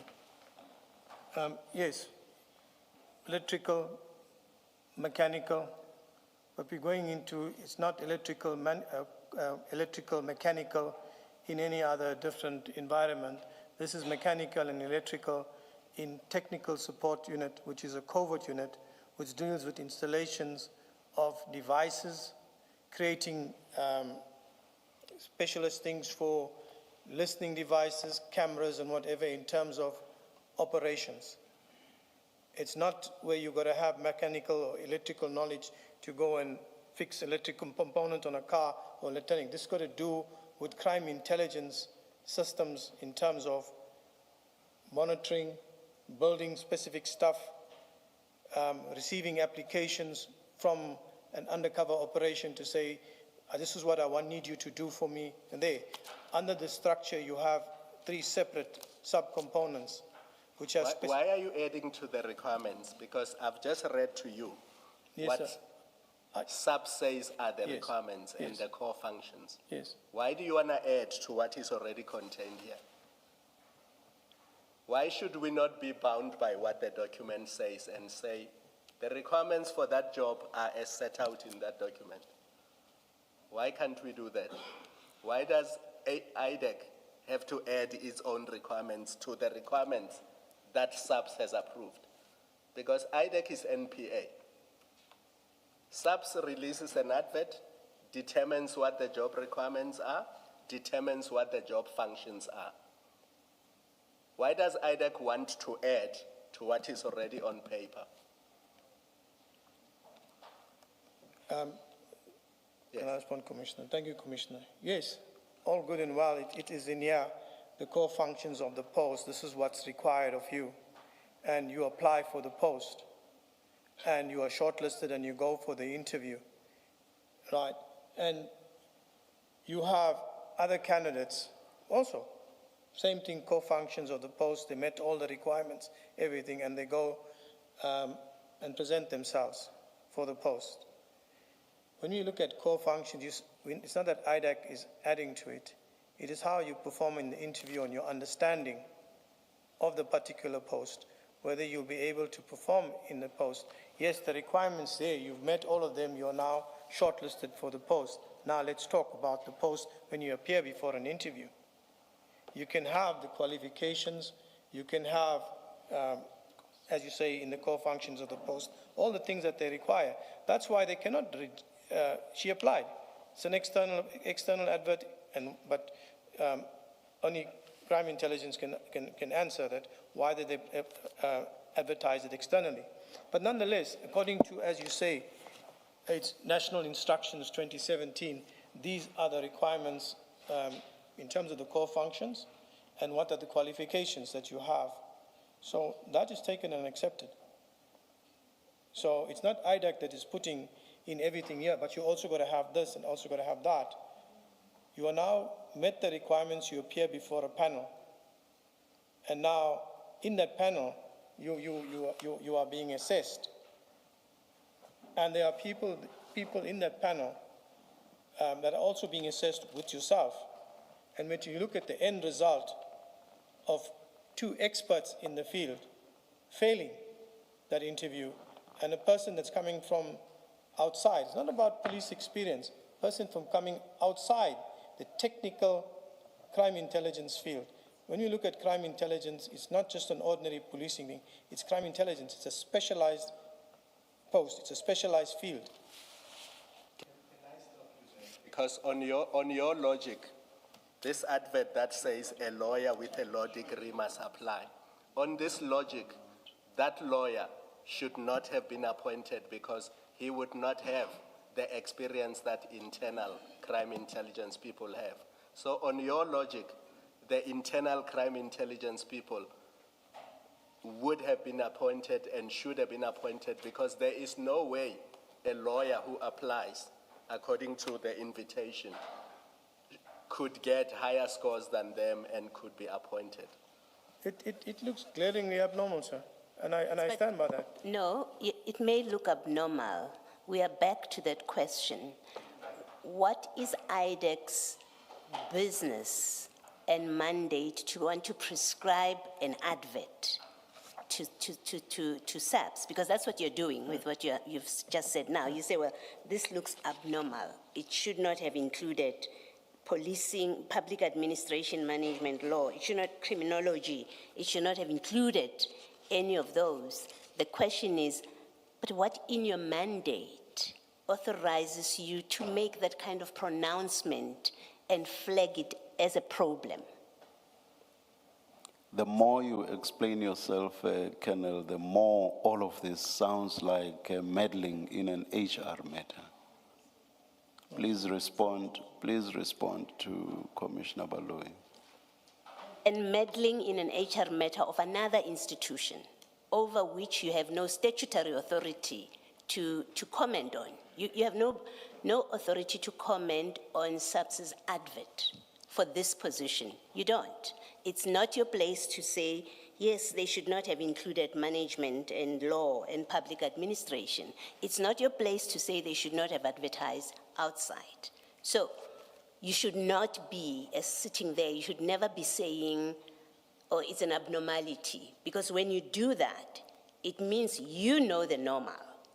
And the normal that you say should have been in this advert. And then it brings us directly to, but it's none of your business as IDAC to comment on what they've put in their advert as a requirement, what they've put in as core functions, what they've advertised internally or externally. It's not in your mandate to do that. So please tell us, on what authority do you get to offer any opinion on this advert to say, yeah, it's abnormal, they should not have had law? What authority in the statute that governs you? Because remember, you're a creature of statute. You don't get to create powers as you don't have inherent powers. So you always have to default to your statute and say, well, in terms of our statute, we are entitled to evaluate an advert like this and say they should not have had, they should not have opened it to a lawyer and say they should not have advertised it outside. You must go to your act. Anything else that you say is overreaching if it's not founded in the act. You may comment. Thank you, Chair. Thank you, Commissioner. I take note that the comment that it should have not been advertised outside. I mean, the SAPS advertised it outside. So it's their prerogative to advertise it outside. I take note of the requirements and the core functions, and that it is SAPS requirements what they required for the post. So I'm acknowledging that, and yes. And I'm not influencing the advertisement of the post in terms of why it was advertised externally. It is my saying that, look, it's advertised externally, internally. What we looked at here, Commissioner Chair, is the various things that came up. These are the small things that came up there, together with other factors that are there. Because with all these things that came up there, just parts of it. Then we went into the CV, we interviewed witnesses, obtained witness statements, and etc. That added to the evidence of this whole matter. That's the point, Colonel, is these things like this, the point that I would like to make is these kind of things of who they required or who they opened the advert to is irrelevant for your purposes of the investigation. So it should not be one of your building blocks, because it's irrelevant to you that they have opened it up to those many people with qualifications. It's irrelevant for your purposes that they have advertised externally. So you should not even be relying on it to say, well, this is one of the factors that caused us to go a particular direction, right? You, just looking at it, you should have said, well, we have no say over who they invite to apply. And so that's a fact, it's an irrelevant fact. Yes. Let's look at something else that's relevant still to do with the complaint. Let's look at what is relevant for our purposes, not these irrelevancies, and you couldn't build on them to get to a point where you say, oh, and then we found something. Your starting point was bad from the get-go. You acted on the basis of an authority that you don't have. And everything crumbles from that, because you first have to answer the question, what's the mandate of IDAC? Does it include them commenting, looking at adverts, this advert, and commenting? If the answer is no, then anything that's built on it should fall. Yes. Yes. To me, it seems logical that that's how it should proceed. Thank you, Chair. Yes. And Colonel, then just to conclude, at 8.8.3, it goes further. I don't understand on what basis you are able to determine that the responses provided by candidates on these technical issues merited a higher mark. So basically what you are saying, if I were to remark those tests, I would give this particular one more than Mukwele. And I, having said, for instance, nothing about megatronics and these technical issues, on what basis do you think you can judge how responses to such technical questions were answered? Unless you have certain expertise I'm not aware of. Just repeat your line. of questioning. 8.8.3, you say one of the short-listed candidates' written tests were not properly evaluated and considered to establish content and quality, nor were they properly marked. You must be speaking to the answer relative to the question. You are saying the mark is incorrect, you'd have given a different mark. That presupposes, even including those technical issues, that you have the ability to assess the value of the response provided. Yes. And for somebody who says they know nothing like me about megatronics and those technical things, I don't understand on what basis do you think you can go into that arena and start tampering with marks given when you and I know nothing about how to assess answers to these technical questions? That's my problem. When you look at the questions that are asked there, they're not metronic questions. Oh, there were Yes, pedestrian they're not- questions. Yes, it's straightforward questions with a scenario. It's not metronic and technical questions that a layman would not understand on that. The qualification, metronics is understood, but it's the assessment, questions, responses to the questions, the answers that were given there. So you are suggesting in the test, they were tested on layman issues that you and I can assess? No, So it had nothing to do with the core functions and the advert and the requirements and the technical knowledge. They were not tested on that. They were tested on issues that you and I can express an opinion on. what I'm saying is there were no metronic questions regarding anything electronics. No, I'm saying they were pedestrian enough, so they were pedestrian enough for me and you who know nothing about that area to express a view on that this candidate ought to have gotten a 5-year, not 3. No, it's not a question of anybody that can come from anywhere and just answer those questions. Okay? At 8.8.7 is an interesting conclusion, point you highlight, and you say one of the competing candidates has been in TSS environment for more than 2 decades and has been a colonel for more than 20 when he applied for his post. Based on his skill, knowledge, and experience, it is unimaginable that a civilian with 0 TSS knowledge, skill, and experience could outshine such a candidate. Earlier, you had called the other 2 competing candidates against Mrs. Mukwele experts. I don't know in what, but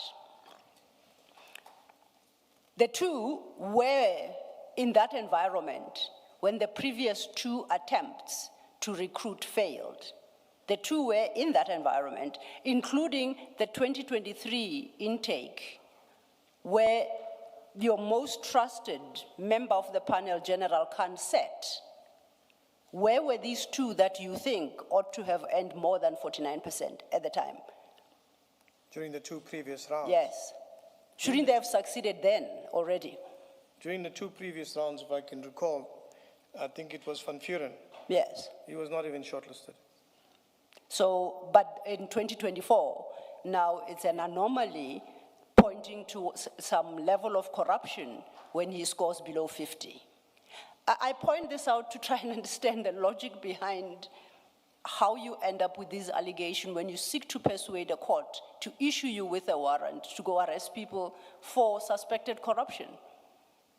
It comes together with all the other information that follows through after the 8.8. We'll get there because now we are into vetting. Just as a last, you've collected, as you do, I guess, in the course of investigation, quite a number of statements from various persons. Yes, I appreciate that the prosecution will, in the fullness of time, determine whether they are going to be witnesses.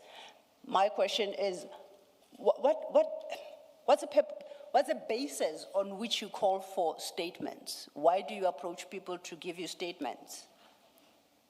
Which statements are those on the vettings? No, statements generally in your docket. There are a number of statements by different people, witness statements for lack of a better term. No, just general, it's a general question. You are an investigator, you end up with witness statements, so you decide who to engage to provide you with a statement, correct? Yes. And I accept that whether or not they're eventually used in the subsequent trial is neither here nor there. That's a decision by the prosecutor. Yes. My question to you as an investigator, when you decide who to approach to provide a witness statement, what yardstick do you use? Why do you approach her and not me to give you a witness statement during your course of investigation? Why would you approach a particular person? Yes, yes. Because you would approach a particular person or a witness to take a witness statement who has knowledge of a particular matter or something within the investigation that you're conducting to confirm or otherwise with regards. That's why we'll obtain a witness statement. Would it be correct to say you do so perhaps as well to establish either a certain fact or a certain factual matrix relevant to what you are investigating? Yes. Would that be fair? Please refer to file 3, page 789. I want to understand this statement. At 789, is it file 3? Yes, file 3.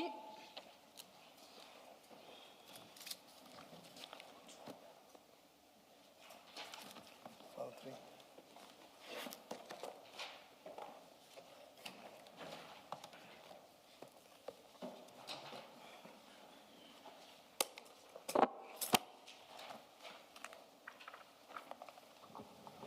As part of your many witness statements, I located this particular one, and in the context of the conversation we've just had about your criticism of Major General Khan not being a part of the panel, you confirm that this is the statement of Major General Khan, don't you?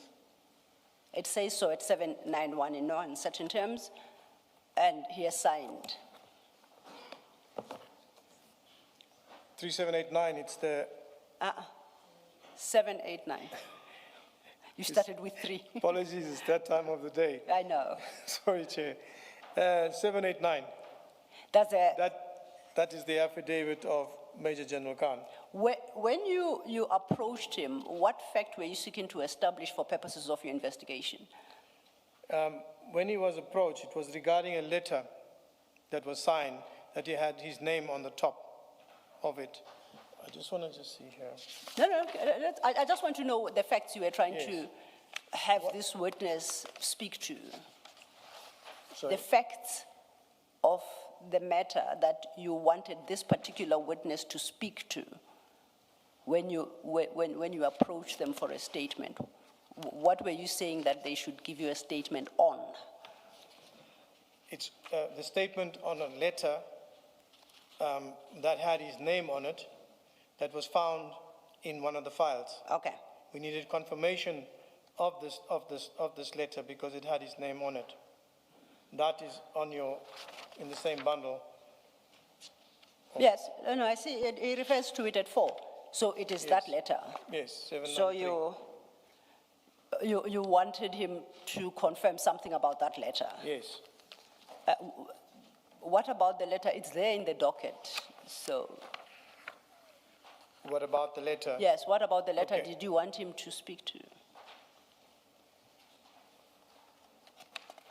We know the letter. Yeah. The letter is signed by Brigadier Ngube. It reflects under inquiries the name of General Khan and Brigadier Ngube under inquiries. It's there. And I'm not aware of anybody denying its existence. I'm not aware of anybody making issue with the fact that it was signed by Brigadier Ngube.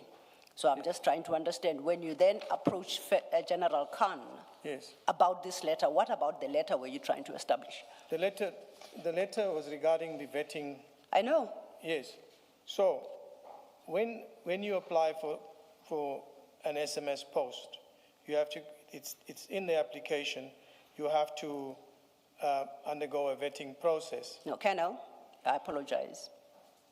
There is a letter signed by Brigadier Ncube. That's correct. That letter speaks for itself. Yes, Yes. I agree, it's regarding vetting issues. Yes. You then approach General Khan, whose name is reflected under inquiries on that letter. Yes. Regarding the content of that letter. Yes. What about that content of that letter did you want him to comment on? The fact remains if he was aware of this letter, Come again? whether he was aware of this letter, Yes. that was the one. And during confirming on this letter, we also interviewed him with regards to the post.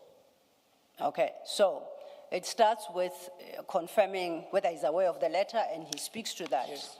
He takes issue at paragraph 5. He says he has no knowledge of the letter which purports that I was involved in preparing it. And this, of course, he says, because his name is reflected under inquiries, we don't have to go there. It is what it is. So we accept that would then put paid to the inquiry regarding the letter. We are done now. He's giving you a statement. Yes. All right? Now, Sorry, Chair. yes. Yeah, it was with regards to the letter that has his name on the top, that purportedly comes from his office, that was drafted by Brigadier Ncube and signed on his behalf. Yeah. Because at the bottom it's got he's the head of Counter and Security Intelligence. In the inquiries, it's always put in the inquiries the head of that section, right? And at the bottom of it, it's actually supposed to have his details on it, and Ncube is supposed to sign on behalf of him. But that's immaterial. The fact of the matter is... it is material. It is material because what you say the bottom of the letter reflects is not what is on the letter.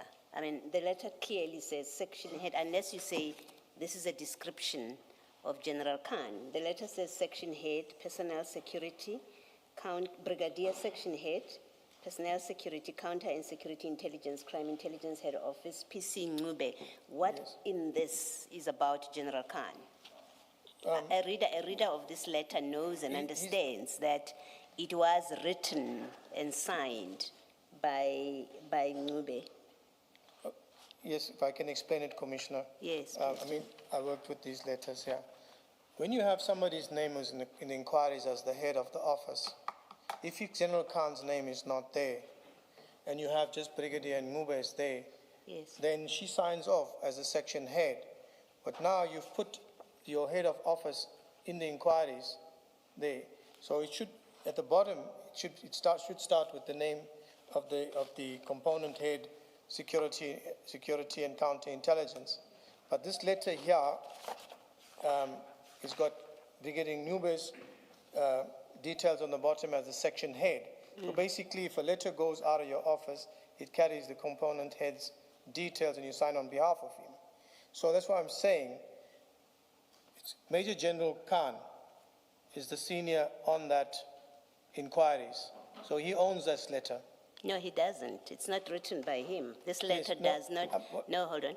You've made the point that his name should have been at the bottom and it's not there. So Yes. why do you say he owns this letter? No, he didn't write this letter. Yes, why do you say, because he's in inquiries, he owns this letter? Why do you say that? It doesn't bear his signature. If that was heard, Commissioner, let me just correct it. And let me get a clear understanding on the letter. There's a senior member in the inquiries. This letter was done by Brigadier Ncube. Yes.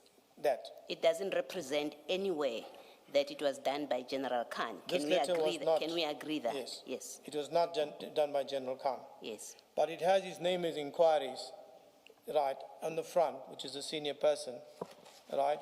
And so you have a senior person here, Major General Khan and Brigadier Ncube. So in report writing, the head of the office, you got his name there. So at the bottom, you should be signing it on behalf of him. That's according to what?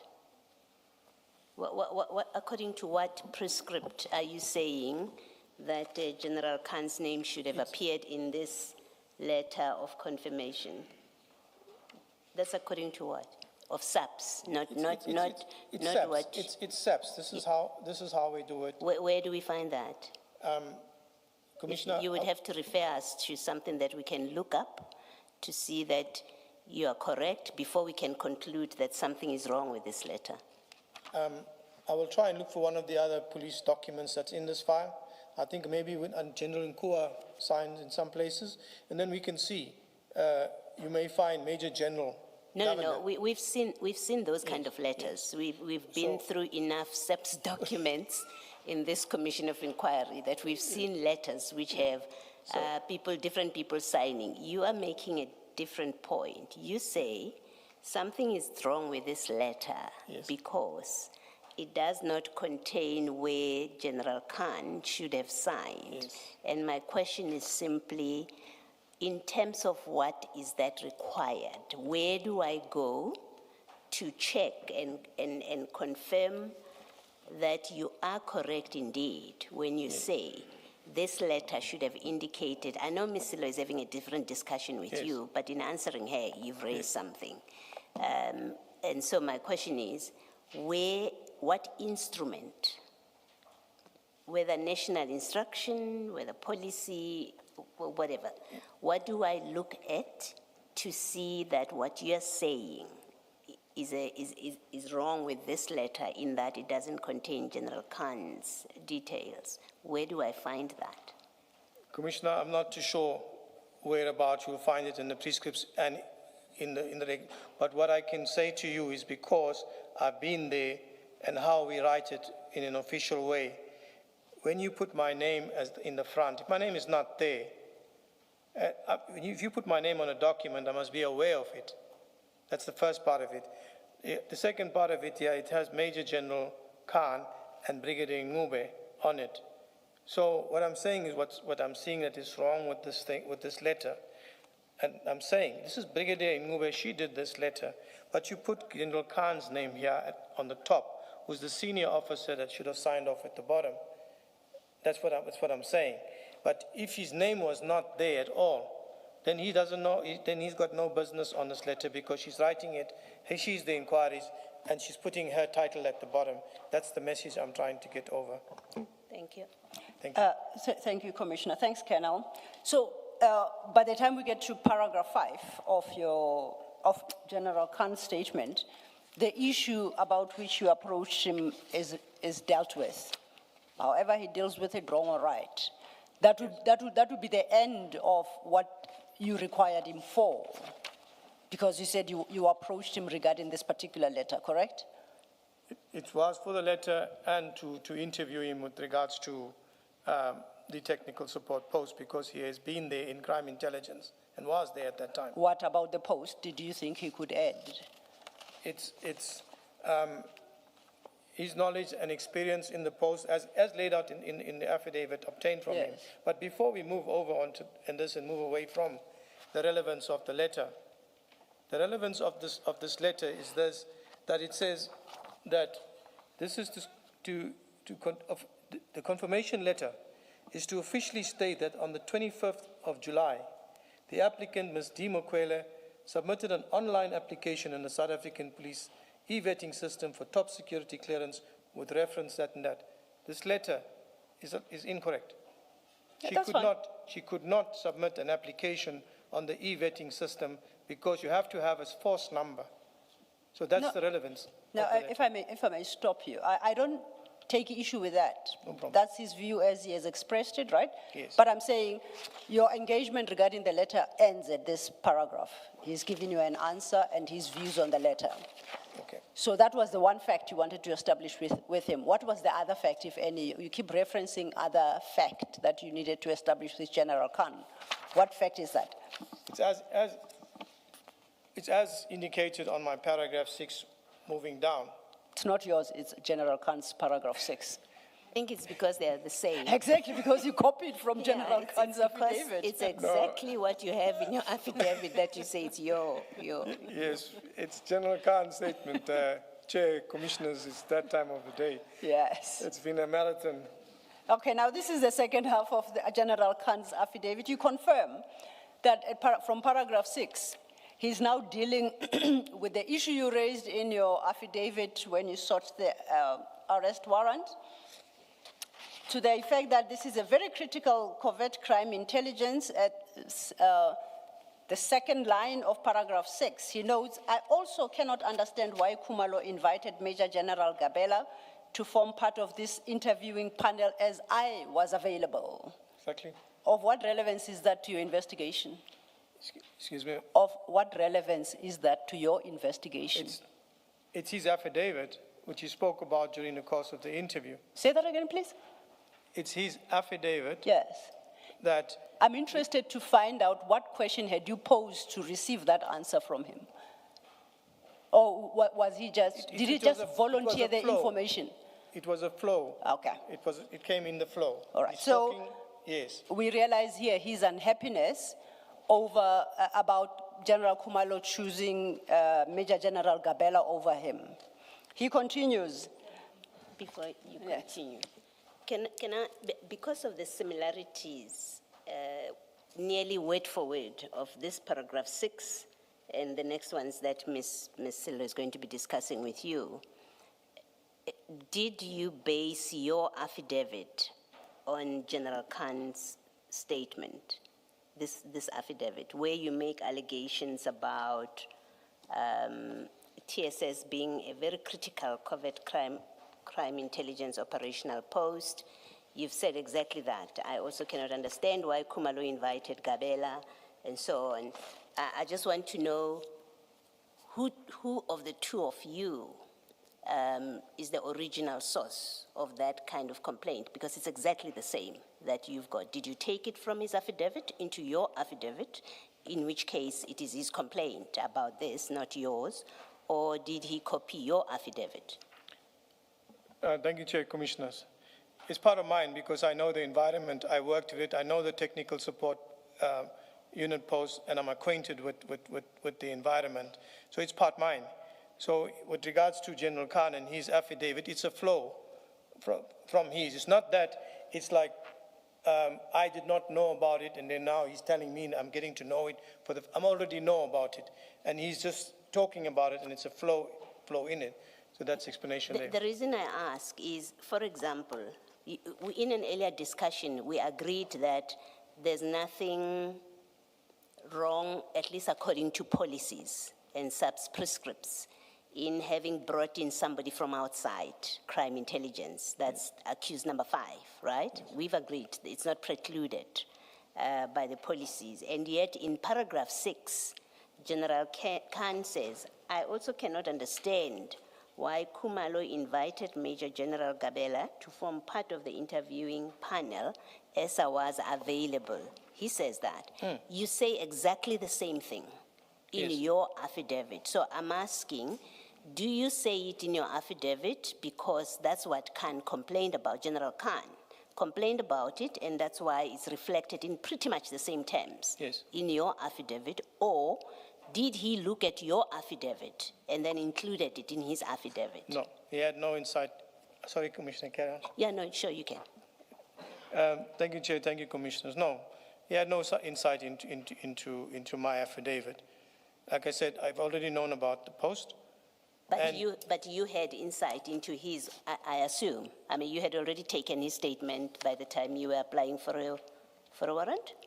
My affidavit was taken, my anchor affidavit was taken during that time. But also, I think it was just when I did the arrest warrant, in the arrest warrant affidavit when it was in there. But he did not have insight into it.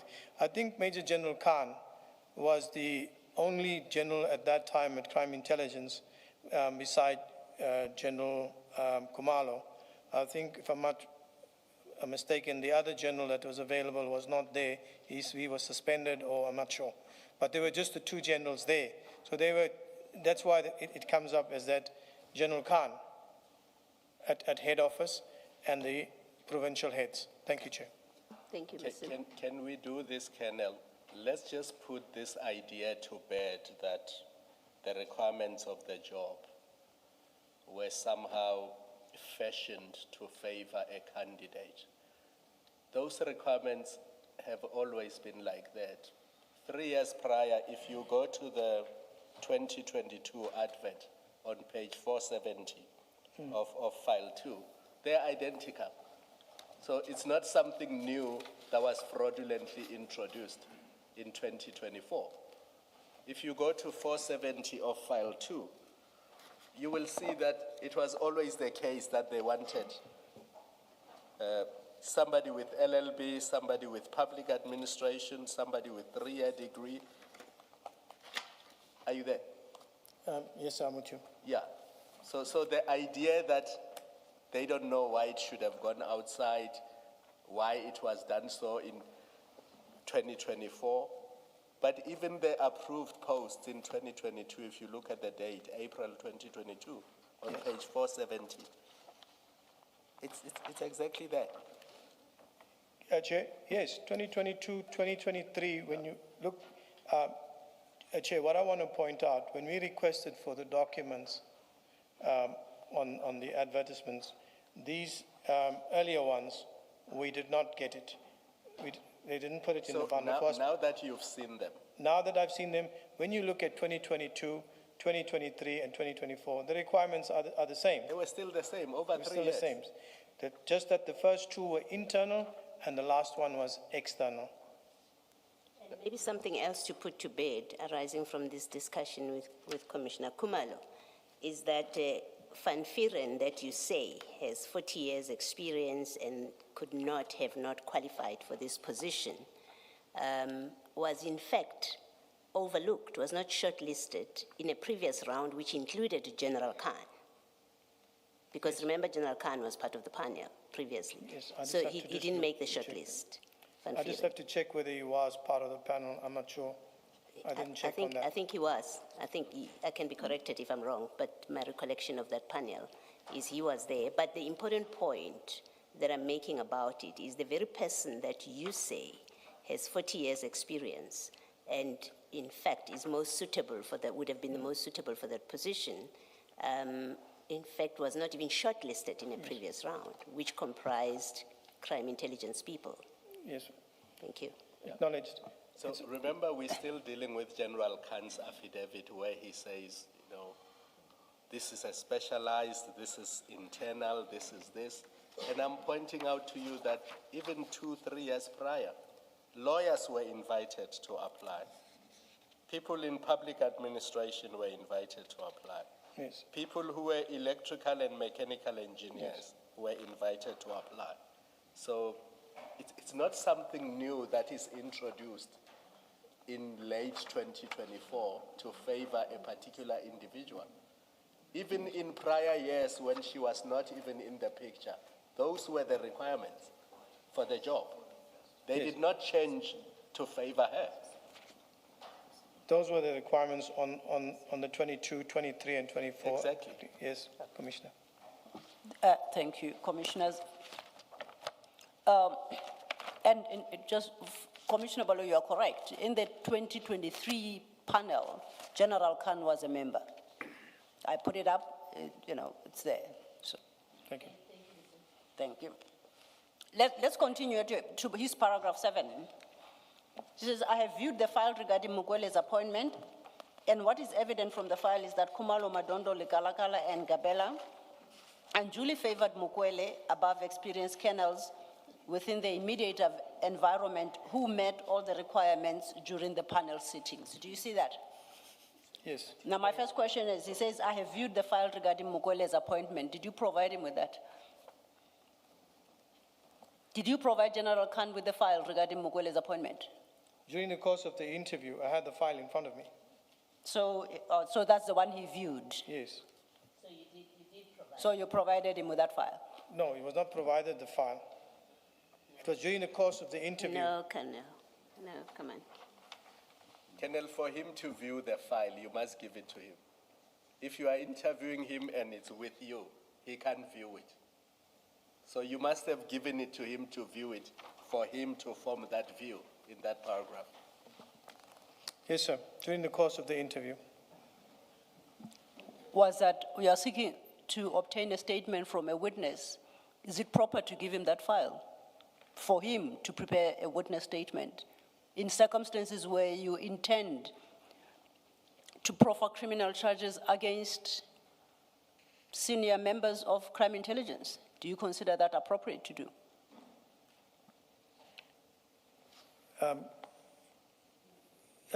Council, Commissioner, Chair, during the course of the interview, whilst I was busy with it, I had the file open and I was going through the file during the course of the interview. Yes, I acknowledge what you are saying, that is it proper Yes. for him to view the file? No. You just conceded to the commissioners that, yes, actually you gave him the file. So you gave him access and permission to view that file. So we are past that now. I'm Yes. asking as to the propriety of that decision and conduct on your part. Do you consider that proper? In circumstances where you are seeking him to provide you with a witness statement for potential criminal charges to be brought against senior members within the institution you're investigating. It's either you consider it proper or it's not proper. There's nothing to debate. If you're happy with it, I'll move on. Chair, Commissioner, at that moment in time, I did not consider that. You did not? I did not consider that. In during that okay, time. now that we are here, in retrospect, do you think it was proper for you to have done that? No, I don't think it was. I mean, I'm sitting there and I'm interviewing him and I'm listening to him and taking an affidavit and then referring to the file. So I cannot see the reason why you say that I would have done something wrong by showing him the file. Because you are influencing the content of his witness statement. So he's no longer deposing to an affidavit on facts he knows something about. You are feeding him the information and thereby influencing what goes into his witness statement. That is the problem. Did you ever give any other witness this file to say, these are the contents of the file, now go give me a witness statement? Have you done that in this investigation? That is noted, Counsel. Okay. But at that moment in time, taking the affidavit and the process of interviewing him, it's a referral to the file.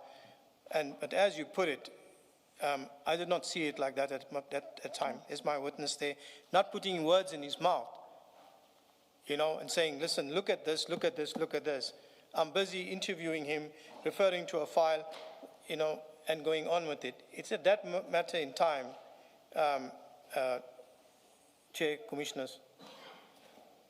Thank you. My comment to you that it's highly improper. You are affecting the objective quality and the probative value of that witness statement because you have as an investigator, you have influenced the content of that statement. That witness is no longer talking the absolute truth from the basis of what they know. It's what they know embellished by what you have told them. And I say that is improper. Do you have a comment to that? Noted. Oh, yeah.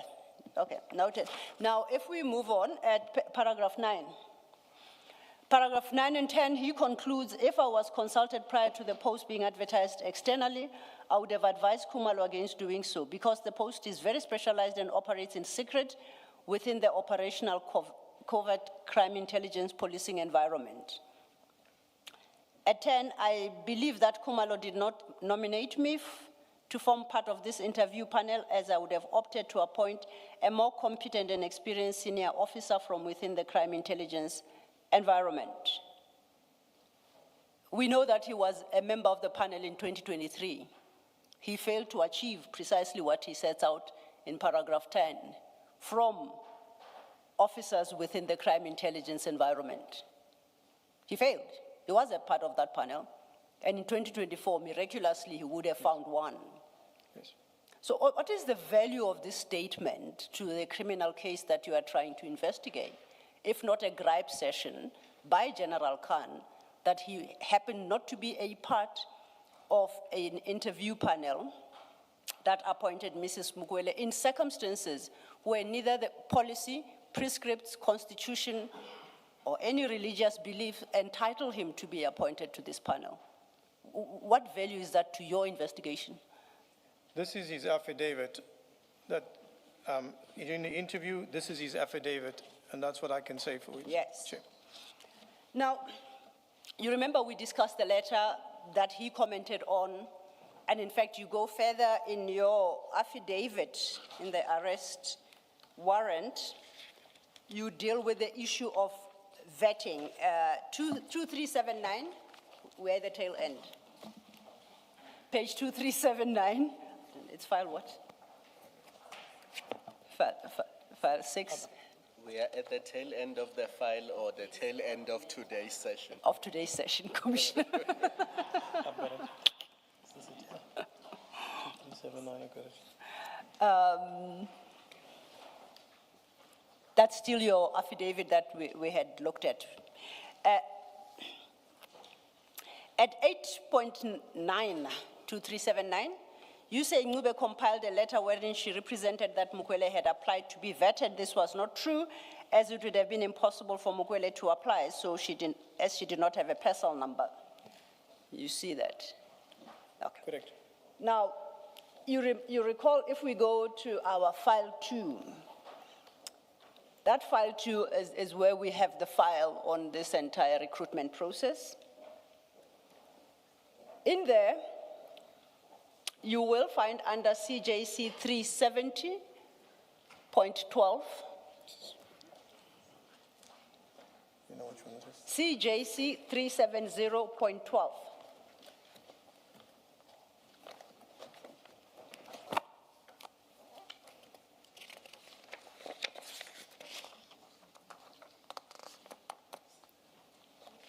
Three seven three, no, 370.12.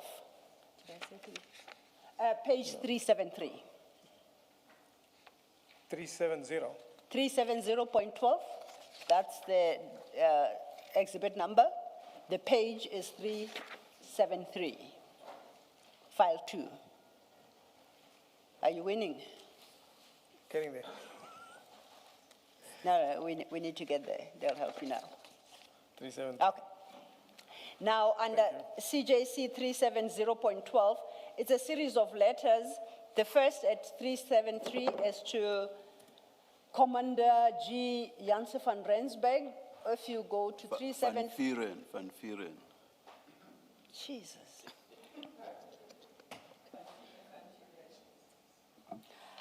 Van Vuren, for the record, I apologize, Chair. Commander G. Janse van Vuren. At page 375, it's to Di Mukwele, and at 377, it's to Colonel Bapela. All these letters are the same, if you look at them. They are invitation letters. They are worded exactly the same. What only differs is the addressee. And midway, let's take 373, which is Commander Van Vuren's letter, invitation letter. At paragraph 1, of course, it congratulates. It tells him that he is part of a short list. 3, and then it speaks about the evaluation process that will be over 2 days. And then at the bottom, in bold, it says, kindly take note of the following request. At 373, it reflects that the candidate should bring original certificates and copies of all qualifications, driver's license, and some such documents. Overleaf, at bullet point 2, it says, if you are not in possession of a valid security clearance to the level of top secret, proof of application for such clearance must be submitted on the first day. Please note that all applications for security clearances are done via e-vetting. Do you see that? Correct. Now, if you go to 375, that's the start of Mrs. Mukwele's letter, similar letter. And the same at 376, she is informed that if she's not in possession of a valid security clearance to the level of top secret, proof of application for such clearance must be submitted. So, my interpretation of this document, and it might be wholly wrong, I accept, is that all the shortlisted people, when they presented themselves for the interview, were required to at least produce a top clearance certificate or an application for one. Now, Ms. Mukwele doesn't have a personal number, which is the point you make at your paragraph 8.9 of the affidavit. How was she to provide proof that she has applied for clearance certificate? Because the invitation letter actually instructs her to bring proof of such application. She doesn't have a personal number. How was she to do that? First of all, the application, when you apply for the post, it's in the application regarding the security clearance. You can, it says there that you must get a security clearance within 6 months of your appointment. Now, she's a civilian. She cannot apply via the e-vetting system. So this should have been brought to the attention of the panel, or when she went to the assessment center or spoken to somebody. I'm a civilian. I cannot apply. Colonel, they issued an advert for civilians to apply. They Yes. don't have personal numbers. Yes. But the process requires that by the time they present themselves for an interview, they must at least show that they have applied for vetting. Yes. So- Now, she couldn't apply. So that's valid. You couldn't apply because she doesn't have a force number, right? So what Brigadier Ngube did is that she went and did it via how you appoint a service provider. And then Okay. wrote a letter to say it is done on the e-vetting system. Whereas you write a letter to say that Ms. Mukwele doesn't have a force number, but her application form for vetting has been completed and acknowledged that she's received it. But to apply for it and register it on the e-vetting system, you can't because you don't have a commander. The commander must sign off on it, and it cannot be captured. So the inquiry that deals with service providers, she went and did it there, where it's totally unnecessary. As a civilian, you don't have a force number, so you put in your application, you have a copy of your application form completed, but the details of your commander would not be there. I'm just saying now Yes. what should have been done, Yes. not to manipulate the system. Okay. So this is what should have been done with Brigadier Mukwele, who's the head of the vetting system, should know better. Write a letter. Brigadier Ngube, I think. Yes, write a letter to say that the applicant is a civilian and does not have a force number, and therefore she cannot apply via the e-vetting system. Okay. But Brigadier Ngube went and took the same thing and done it on the inquiry. Then she writes a letter, and in the letter she lies. Okay. Let me just test this logic. And this is just logic. I apply logic to this process. People are coming in for an interview for consideration to be appointed to that very sensitive environment, as you have so extensively described in your affidavit. That letter seemed to suggest that before you come into the interview, you must have entered your details into some system, because that system begins to check me, because they could very well be wasting their time interviewing somebody who's got 4 active warrants of arrest out there. That would make sense if that's the purpose, right? To start checking me as I come for the interview. So they don't want to interview somebody who has not begun a process of vetting. Now, how does a civilian achieve that? You say you complete a form, a written form that's going to be filed, but there's nothing that is acting on my details to see whether or not I should even be considered for an interview. You got your invitation letter, Yes. your ID, you go to the assessment letter, that's all you need. No, that's fine, but it's this invitation letter that requires Yes. a start of a vetting process. And we agree that because she's not a government employee, she doesn't have a personal number. she can't be vetted like Commander Van Vuren and I forget his, Bapel, I apologize, I forget the rank. But she's a civilian, but the process must start. So for me, logic would dictate that, say, we have to enter your name into the system to start finding out about you.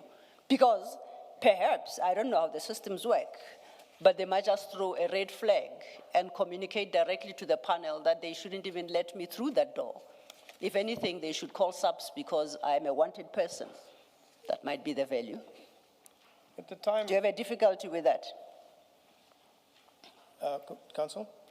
Do you have a difficulty with that logic that I'm applying to why? I do. Okay, Because tell me your it's difficulty. basically straightforward. She's got an invitation letter at the bottom. Kindly take note of the following: original certificate and copies of qualifications, driver's license, and ID. You must come with it. To go where? The fact remains here is that you cannot. It's a vetting system. It's security clearance. You cannot get into the e-vetting and log it because you don't have a personnel number and you don't have a commander. This is identified by the people that sent the letter to her and invited her would have known. But beside the fact, just write a letter addressed to the panel that Ms. Mokwele has completed an application. There's no commander on it. It cannot be captured on the e-vetting system because she does not have a personnel number. She's not yet appointed. Finished. Okay. But now you cannot go to the Inquasi system and register there as a service provider just to get that there. All right. That proof. Isn't that then an internal irregularity? Because if the chairperson of the panel says, go through the e-vetting system, these letters are from the chairperson of the panel, addressed to all the candidates to say, that's how you should go about it, and that's the person you should contact. So it's not the case of candidates themselves doing something that is improper. Chair, Commissioners, we're not talking about Mrs. Mokwele doing something irregular. We're talking about Brigadier Mokwele, who is the head of the vetting system that should have known better. But she writes,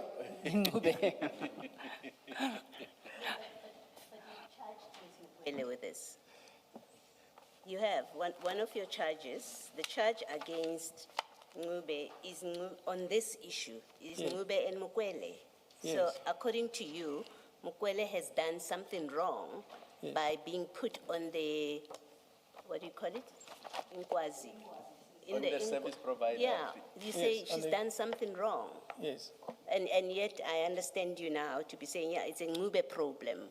Why would you charge her with this? All that we have there, Commissioners, we don't know what was the communication between Mokwele and Ngube. But what we know, we have a letter from Ngube that where she's saying that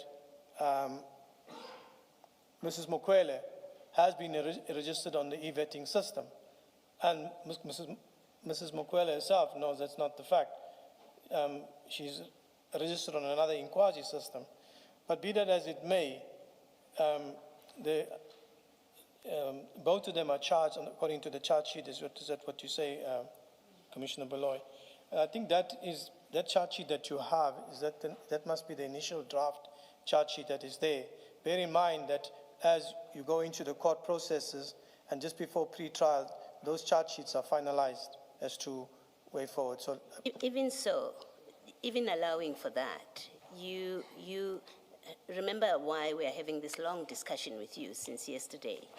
Keep that in mind. So even allowing for that, this is not necessarily the final charge sheet, that you would, from the onset, charge her in your first draft charge sheet, that you include her under this charge that she was placed on the service provider Inkwazi platform. Yes. When the letter you are referring to from Brigadier Ngube doesn't say anything about her collusion and your charge is she colluded.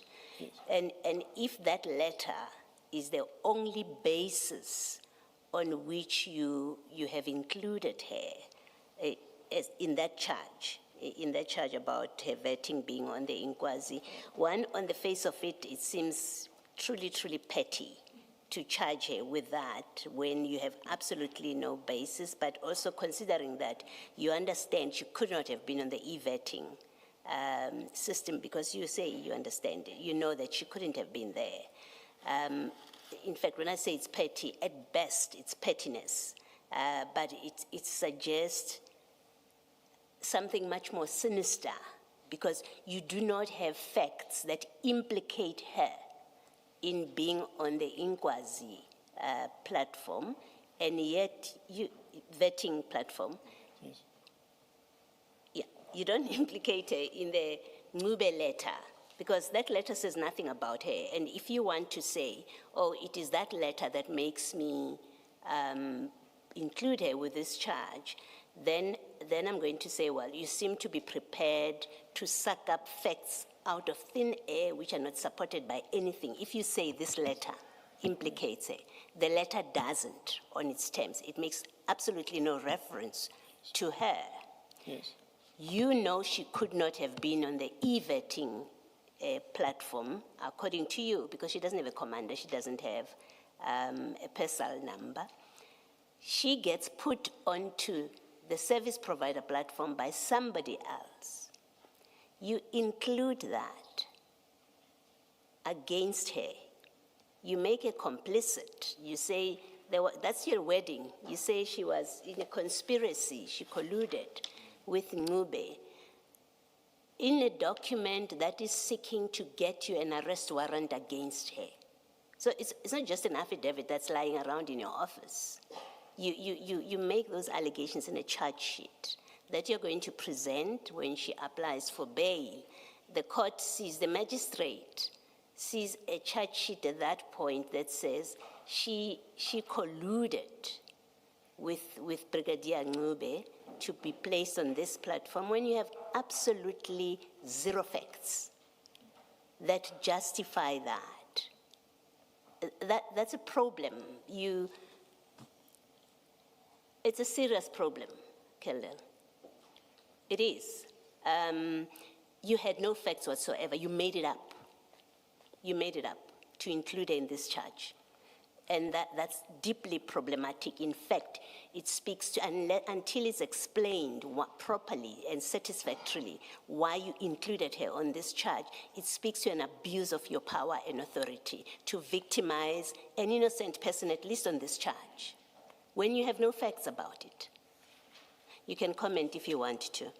Thank you, Commissioner. I note you say I included her on the charge sheet. I'm at pains at that. It's my affidavit, my investigation, my affidavit is given. I don't draft the charge sheets and say who must be charged for, who must be charged, what charge is there. I don't. That is at the prosecutor's door. They make that determination.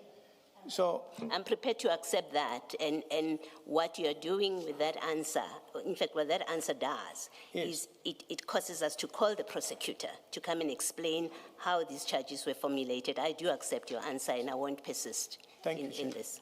Thank you.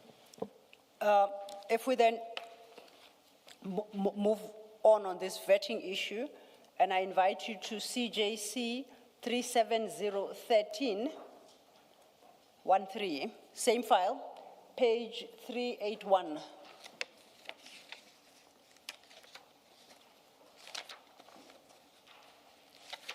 Once again, it's a pack of letters, it's the same. I think it starts at 380. It's the same letter addressed to the three candidates. And it's said it's a letter of confirmation. We can look at the one at 380. And it is signed by Brigadier Ngube. That is that letter we consider that you put before General Khan because it has got his name at the top there. Under inquiries. You remember this letter? Do you remember this letter that we are looking at 380? That's the letter that General Khan speaks to, which Brigadier Ncube signed. 380 is Van Vuren. Chair, Advocate Silo, to be fair to Colonel, the one we were looking at was the Mokwele letter, Okay. 381. Let's go Although to they are the 381. same. They are the same. Let's go to 381. They're all, okay, the point, let's start at 380. We're looking at 381, right? And that's the Mokwele letter. That is, it's worded in the exact same terms as the one at 380 for Van Vuren. Yes. You confirm? And similarly, for the one at 382 for Bapela. That's correct. So it's the same letter. Yes. Okay, if it's more comfortable to look at the Mokwele one, let's go to the Mokwele one at 381. It is signed by Brigadier Ncube. It's the one that has got the name of General Khan at the top under inquiries. The one that General Khan speaks to in his affidavit. You remember we discussed it? Yes. You nod. And at paragraph 1 says, this confirmation letter is to officially state that on 25th July 24, the applicant, Mrs. Mokwele, it's got an ID number there, will skip, submitted an online application on the South African Police Services SAPS e-vetting system for top clearance security with a particular reference. It then says the top secret security clearance application of Mrs. Mokwele was received by the vetting authority for review and approval in potentially granting the required security clearance for her specific position in SAPS. It concludes, however, the top secret security clearance application of Mrs. Mokwele's, I think, eligibility is pending and not yet finalized. Do you see that? I see that. This is dated 25th of July 2024. Correct. You remember we had those invitation letters that say go via the vetting department there and submit your details, and then they come back with this letter of confirmation that they have subjected themselves to that process as prescribed by the letter of invitation. Yes, the letter of invitation. None of these two letters constitute giving Mrs. Mokwele a clearance certificate. Do you confirm? Because this very letter we are talking about, we are looking at, he says that clearance, that top secret security clearance or application of Mrs. Mokwele, it says is eligibility pending and is not yet finalized. There's some wording issue there. But the key issue is that it's not finalized. It just acknowledges that they have received something from her. Do you agree? Yes, I agree. Okay. That I can agree to what she's saying here and the fact that they've received it, but what the content of it, that she confirms that she submitted an online application. No, I hear that. All I'm saying is neither of the two letters we have looked at constitute approval or grant of a top clearance, top secret clearance. They are not doing that. No, They're just recognizing and acknowledging that a process was initiated. No, it does not refer to them giving us a top secret clearance. Yes. It just talks to an application. To give a clearance would be impossible to give it almost immediately. Now, that's what we have in that recruitment file, insofar as vetting is concerned. If we go back to your affidavit, 2378, I hope you haven't lost it. That is the warrant of arrest affidavit. No, 2379, my apologies. 2379. About the panel referring, amongst others, Mrs. Mokwele to go to the e-vetting system and be registered there before she comes for the interview. And now we know after that process, she receives the letter we've just looked at that confirms that, yes, she did subject herself to that process. At 8.11, you conclude, Ncube should not have done this as Mukwele was only supposed to apply for vetting after she received a letter of conditional appointment. You are now after the appointment, but where we are is even pre-interview. So are you suggesting that she ought not to have been subjected to any vetting process until she was awarded a letter of conditional appointment? Is that how I should understand it? Your whole vetting process will kick off once you receive a conditional letter of appointment. Oh, okay. That's how you understand it. I'm with you. So according to the advert, according to the application, it's all there. And even though you have this letter of invitation to come, and this is what must be done as proof. So your problem is that she was subjected to a vetting process, some form of vetting process, or an attempt to do so prior to her receiving a letter of conditional appointment. I'm trying to understand what's the sting in the complaint? The vetting process hadn't started.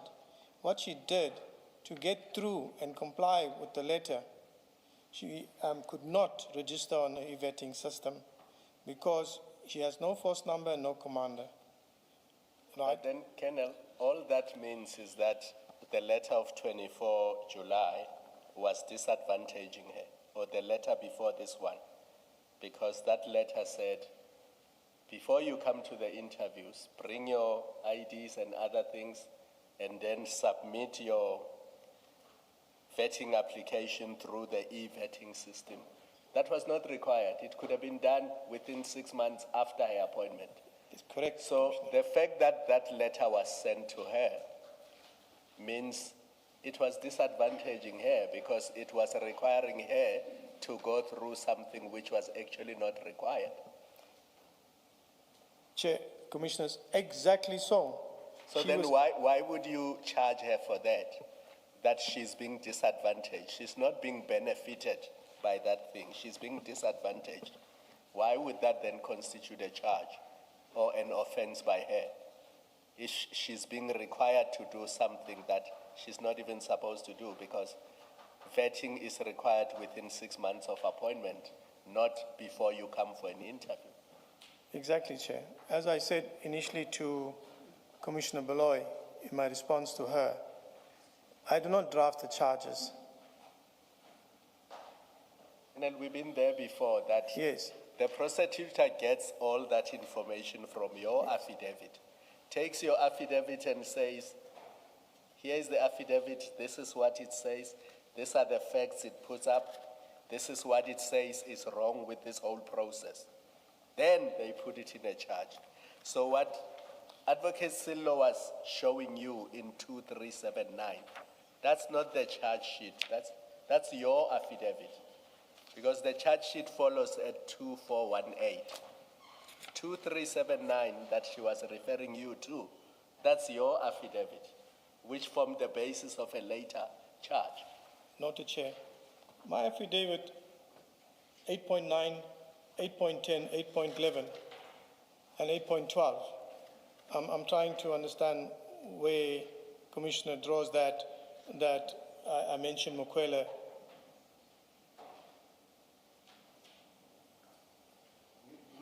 In 8.9, Ncube compiled the letter. She misrepresented that Mukwele had applied on the e-vetting system. This was not true, as it would have been impossible for Mukwele to apply, so as she did not have a PESAL number. Through Ncube's unlawful and intentional action, Mukwele's application was registered to trigger the vetting process. And that formed the basis of the charge sheet, which was later formulated.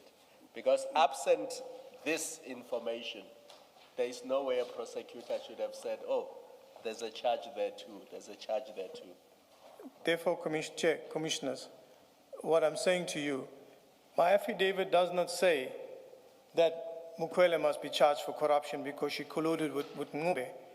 This affidavit is done. The prosecutors prepared the charges for Mukwele. But my affidavit here, as you can see clear, Chair, it does not show that Mokwele colluded with Ngube. It talks to Ngube only. But you see, it also doesn't say Mokwele had nothing to do with what I've set out in 8.9, 8.10, and 8.11. Sorry, Chair, I can't hear you. I'm saying your affidavit also does not say Mokwele had nothing to do with what is set out in 8.9, 8.10, and 8.11. Chair, Commissioner, the fact that it's not there, I would put it there if she had something to do with it. The fact that it's not there, does it make it wrong? I don't know. I don't know. You see, Colonel, your problem is this. You must know that the prosecutor is going to rely on your affidavit to draft the charge sheet. And anything that is not clear, you have to clarify it, because if you leave it open-ended, reading 8.9, 8.10, and 8.11 together suggests that Ngube and Mokwele did something wrong. And nowhere do you say, I don't blame Mokwele for this is on Ngube, so it must be left to Brigadier Ngube. Can I respond to you? Yes. Chair, Commissioners, this is my affidavit. In my affidavit, I believe that I have put in here Ngube and I haven't put in Mokwele here, and this is my affidavit. And as Commissioner says, no, you should have put Mokwele in here to say there's nothing. I can take that no further, except to say there's my affidavit, I've put it in there, I've referenced to Ngube what she's done. I didn't indicate that Mokwele sort of, she and Ngube got together and they did something wrong. And this is my affidavit, and I can take it no further. Just one last point on this. So when the prosecutor drafts the charge sheet, I'm assuming they will start with a draft. Do they not discuss it with you before they finalize it? Just to make sure that the facts they have put in the charge sheet are consistent with your investigation and your affidavit. Don't they say to you, I've looked at everything, I've looked at the docket, I've looked at your affidavit, I've now drafted a charge sheet. Have a look at it and confirm that I've recorded the facts correctly. Don't they do that? That does not happen on this occasion, Chair. But If I say that it had happened, then I'll be lying. It did not. Does it happen on other occasions? Sorry, sir? Does it happen on other occasions? No, Chair, not that I could recall. So the IO does not have sight of the charge sheet before it's finalized? The charge sheet, the affidavit is compiled, it's given to the prosecutors. They compile the charge sheets, and most often the charge sheet is in draft format. And in this case, it was attached to the affidavit. In other cases, I can't really recall that, that maybe there was discussions on other matters, but our affidavit is done, it's given, the prosecutors draft it out, and that's there, as far as I'm concerned there. So you say, in this case, you annexed the draft charge sheet to your affidavit. Yes, sir. Now, did you not see that there were inaccuracies in the charge sheet to the extent that the charge sheet suggests that Ms. Mokwele had anything to do with what is set out in 8.9, 8.10, and 8.11 of your affidavit? Did you not ask the same question that Commissioner Baloyi asked? Why is she included in the charge if she had nothing to do with that? Did you not ask the same question? Yes, Chair, Commissioners, I did not take notice of it on the charge sheet, and that's my saying. I did not take notice of it on the charge sheet. It was a draft charge sheet. I attached my affidavit to it, and I went forward from there. To say anything else means I'm building up another story. The concern, Colonel, is that you presenting that charge sheet to the court because you want the court to authorize you to take certain steps, including arrests, including, many other things. One would expect that if you're relying on that draft charge sheet in your affidavit, you should make an effort to study it and satisfy yourself that it accurately reflects what IDAC's case is against the people you seek to arrest and to charge. Thank you, Chair. Commissioner. Noted. Your comment noted, Chair. I think my concern is deeper than that. I do not, with respect, accept your explanation, Colonel. You caused for somebody to be arrested. Somebody who, on your own facts, was not complicit in the crime that you describe in the charge sheet. But because of your affidavit and the way the charge sheet is drafted, you caused for her arrest. That's irresponsible in the extreme. That's abuse of power. And it is not enough for you to say noted. No, Colonel, I don't accept that. I worry for the rest of the citizenry. Must I? I don't accept your answer. I don't. No, Colonel. Chair, Commissioners, Council, I note your comment. When I applied for the warrant, there are 2 charges on the warrant which I took notice of. As I said, with regards to the charge sheet, the prosecutors are the legal experts in compiling the charge sheet. And I note that you are saying that what you are saying in your comment against me. I also have a concern. But as I'm saying, and I note what you say, is that the prosecutors are the legal-minded people that put the charges together. I have my affidavit. I've explained it to Chair and Commissioners. And moving from here, I can take that no further. Your comment is noted. Okay. Thank you. But it's been a tad unfair. Colonel, you've explained the approval processes, that a charge sheet is drafted and then it will be submitted to management. Eventually, somebody higher up gets to approve. Now, that higher up people beyond you, so it's you, but it moves on through the stages. They relied on your affidavit. They can say that they relied on your affidavit to approve this charge sheet. And it's simply not good enough that you have it attached to your affidavit, and the charge sheet is attached to your affidavit, and then you say, well, I didn't see it.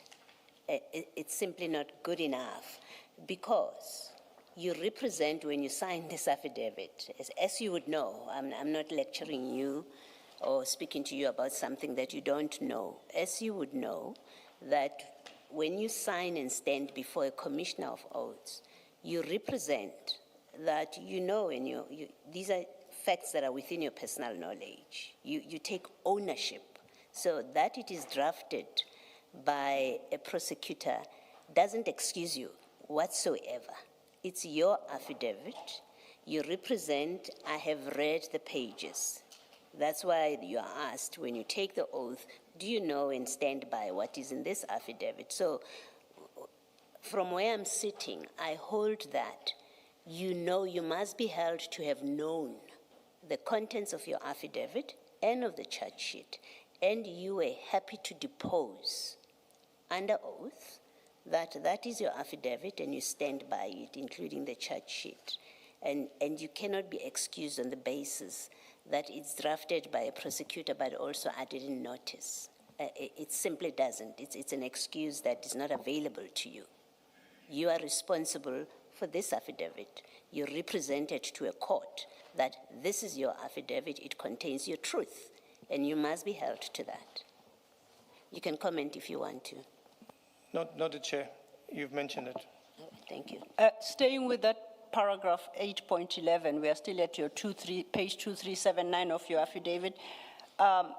We've just dealt with the point you make that Mrs. Mukwele was only supposed to apply for vetting after she had received a letter of conditional appointment. I'm interested in the concluding sentence in that paragraph. Civilian vetting where required must be done through the state security agency. You see that? Your affidavit, the application for warrant of arrest, I'm at 2379. We dealt with the first part of paragraph 8.11. I'm now at the tail end of that paragraph 8.11. Do you see where I'm reading from? At the bottom of 8.11, Yes. civilian vetting Yes. where required must be done through state security agents. Yes, that's correct. That's more or less where civilian people will have the vetting done. I see what my question Yes. is coming. What is the source of that claim? On what basis do you say that she ought to have gone through the state security agencies? Is there an act, a policy, some form of prescript that so prescribes? That for a civilian, the vetting must happen through the SSA. What's in there is that, what I stated there is that civilian vettings are normally done through state security agents. Now you say must be done through SSA. That there has to be a source of that somewhere. What is the source? Is it an act? Is it regulation? Is it anything that you can point us towards? Act regulation with regards to security vetting at state. Yeah, what prescribes that civilians in these circumstances must be vetted by SSA?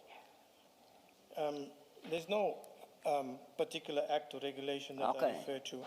It's just a statement that I made. So you can't then be correct that civilian vetting where required must be done through SSA. That's not a fact.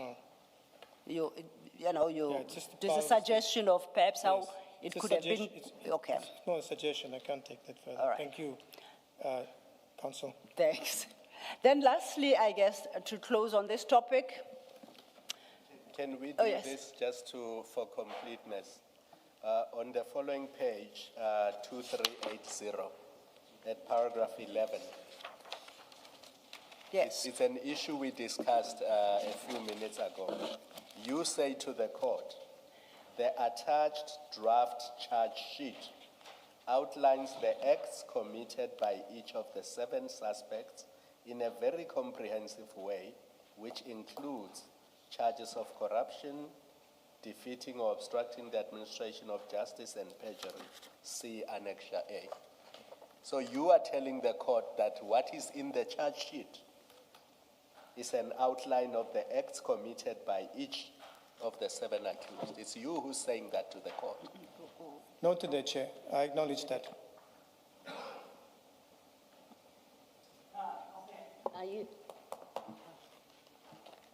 And the perjury here would have been what? The perjury would have been where you signed under oath that the information that you provided is true and correct. Yes. And what was the information that was incorrect? I think it was on the application form. If I just got to look back on my memory into it. You don't remember offhand? Not offhand. Okay, and then defeating or obstructing the administration of justice would have been what here? Remember, we are talking about a recruitment process, a panel, vetting, scoring. What would have been obstructing the course of justice here? I'll have to look at this again and go through my stuff, Commissioner, to respond on that in terms of the charges that are there. To just pop it out now, also it's been a long day, but nonetheless, what I'm saying is that I have to go back and look at this part of thing you brought to my attention now. Okay, but for now, you don't have an answer to my question. So I must deal with it on the basis my question is not answered. Your question not answered, Chair. Thank you. Staying on the page, if we go to the top, your affidavit states at the top of 2380 at paragraph 8.12, Ncube therefore ensured that Mukwele received an undue advantage in circumstances where it prejudiced the subs, CI, and TSS. What undue advantage is this, and what was the prejudice to those institutions? Because this is a conclusion. Yes. I don't understand what undue advantage did Mrs. Mukwele receive by being subjected to a vetting process before the interview and then bringing back the letter signed by Brigadier Ncube to say that she has submitted. But no, it's still underway, the vetting process. What undue benefit did she derive, and what prejudice did SAPS, CI, and TSS suffer? The fact that of the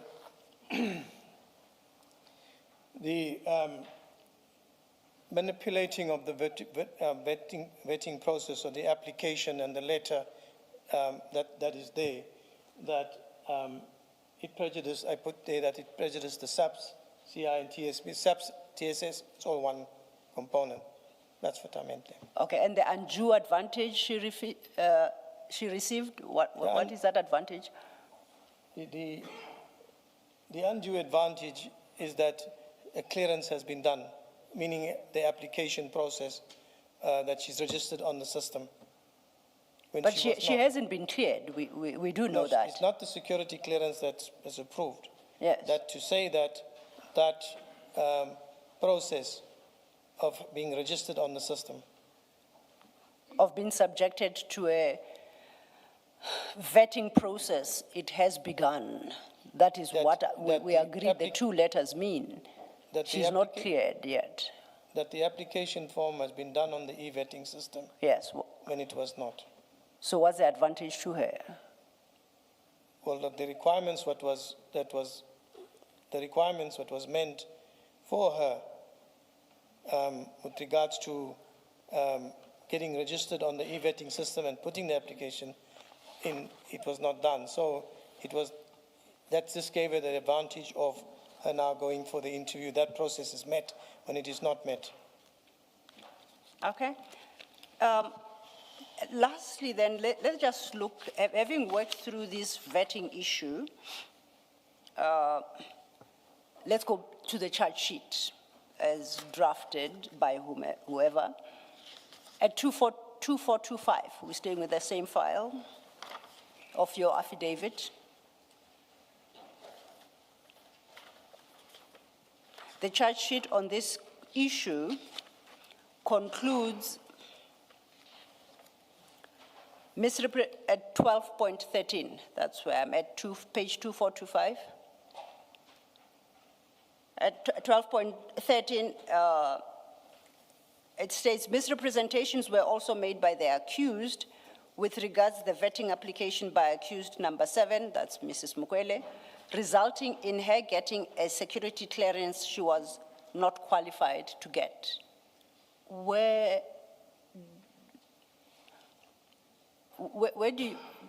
does anyone get the idea that as at the time this charge sheet was drafted, Mrs. Mukwele had a security clearance? When I look at this paragraph now in hindsight, yes, it is the vetting application. Okay. What about the vetting application? That is to get it registered on the system. Okay, so the part that resulting in her getting a security clearance, that's Yes, factually not a incorrect security because clearance. she did not get a vetting No, clear. Okay. And in fact, we know that she was, having been recommended, she had 6 months to get through the vetting process. Yes. So her appointment was conditional, amongst others, Yes. on her being cleared, but for that she had 6 months. That's correct. Yeah. Okay. I will. And then she was charged before that 6 months even expired. Chair. She was arrested before that 6 months even expired. That's correct, Chair. I would like to move to a very short topic, which is my last topic. Sorry, can I? Absolutely. I just want to clarify something before you leave the charge sheet. Colonel, I'm looking at, in that chart sheet, I'm looking in the bundle, page 2426, under the heading Legal Framework. If you would just go there. 2426, Commissioner. 2426, yeah. And then you've got capital A, Legal Framework. You see that? Legal Framework, the heading. At Legal framework. 2426? Yes, sir. Are you there? 57, yeah. Are you there? Are you on that page? Okay. So under that heading of legal framework, you set out provisions of PRECA, right? Up to page 2432. That is the framework, the legal framework you set out. Yes. And then yes, that's the only legal framework that you discuss in this document. So we can take it that you place reliance solely on PRECA for these charges, because that's the only legal framework you're discussing. I just want to make sure if that is correct. That's what I'm reading correctly. No, it's not the only one. Okay. What else? And where do I see that? In the chart sheet? In my affidavit, yes, I put in this legal framework of PRECA, but PRECA was not the only thing that was there. Okay. What else? I'm looking at the chart sheet, remember? I'm not looking at the affidavit at this stage. I'm looking at the chart sheet, and I want to propose something, but I need first to know that I'm correct in the way I'm reading your chart sheet. It has one heading, which is legal framework. Yes, and the then chart sheet. it discusses PRECA, which sort of suggests that that's the and then you've got a heading at 2433, which is corruption charges. Yes. So, and then I ask, this must mean that you based these charges on PRECA. According to the chart sheet. Yes, according to the chart sheet. According to the chart sheet. Yes. Okay, all right. And the charges accordingly, in fact, the way that the charges are formulated, the counts, count one up to the last one, you make reference to PRECA. On the On chart. all the counts. All your counts are PRECA-based counts, except for one. There's the fraud, which you base on the Criminal Procedure Act. You're right. So you don't rely only on PRECA. No, don't only rely on PRECA because... Okay. Yes, You rely also on the CPA, the Criminal Procedure Act. sorry. You rely also on the Criminal Procedure Act. Criminal Procedure Act, yes. This chart sheet, Commissioner, as I said, this is drafted by the prosecutor. Yeah, but it's your chart sheet. Acknowledged, Judge. Okay, all right. Now, I was just confirming that is it Yes. solely PRECA or you rely on other provisions as well of the law? Yes, you're relying on other, Okay. other precepts of the law, the Criminal Procedure Act, etc.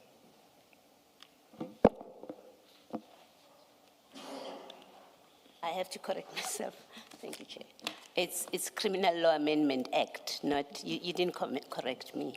You should have corrected me, not Criminal Procedure Act, Criminal Law Amendment Act. I'm sorry, Commissioner, it's that time. For me too. All right, thank you. Thank you, Commissioner. Colonel, and I promise this is the last very small point. We are now at a point where they've been arrested, they've applied for bail, they are granted bail. You recall they then approached the court to amend the bail conditions. Okay. That's where we are at. For this, I would like us to go to file 7, page 2950.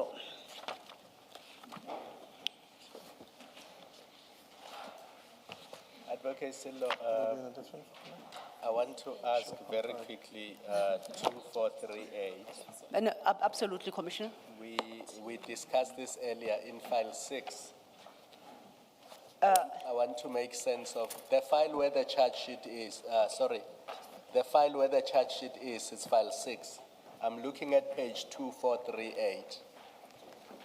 2438.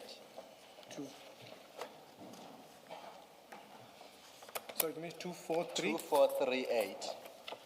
2438.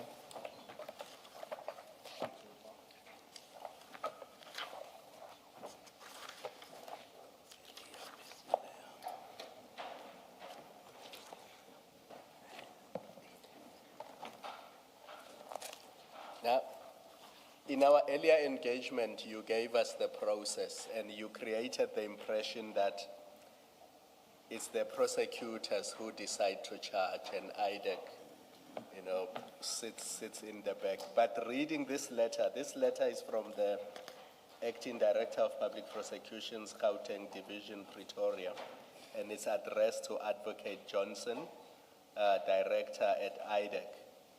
And it says, your correspondence dated 24 June 2025 in connection with the above matter refers, I have read the consultation note as well as the draft charge sheet attached to the above correspondence. Now that suggests to me that IDAC put together the draft charge sheet and not the other way around. And then look at the last paragraph. Having considered the contents of all this documentation, that would include the draft charge sheet, I'm satisfied that a prima facie case has been made out against the accused and the suspects, and I concur with your decision to charge. So IDAC's decision to charge them on the offenses as set out in the charge. So isn't that how it happened and not the other way around? Commissioner, this is a consultation note that is between the head of office, the ID, and the Director of Public Prosecutions. I have no role in this. But do you doubt the accuracy of this document? It doesn't reflect what happened. I'm not saying I doubt the accuracy of the document. What I'm basically saying is that this is a communique between the head of IDAC management and the Director of Public Prosecutions. If there's something specifically that you want me to say on it. And I'm saying it sets out what happened from the 24th, and it says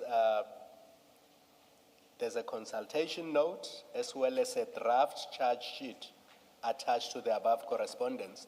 That's the correspondence of 24 June 2025. And then it says, having considered all the documents, I concur with your decision to charge on the offenses. So the decision was by IDAC to charge, and also the draft charge sheet was prepared by IDAC. Yes. And the Acting Director of Public Prosecutions looked at all of those and said, I agree with IDAC. Chair, Commissioners, no, thank you.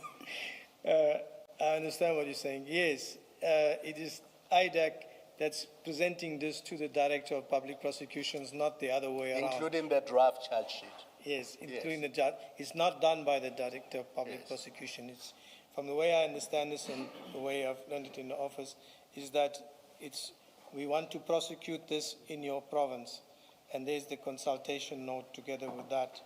That's how I understand. So your earlier evidence to distance yourself from the draft charge sheet, that cannot hold, because the draft charge sheet comes from the investigators, which is IDAC. Chair?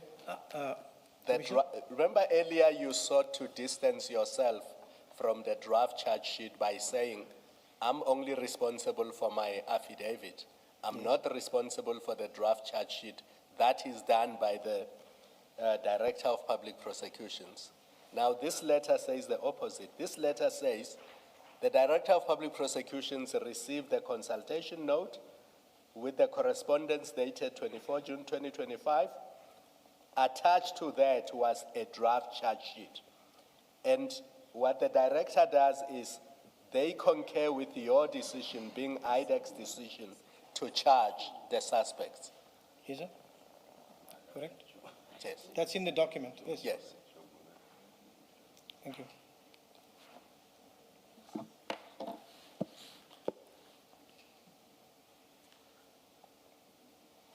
But can you really hide behind the fact that the signature on that communication to the DPP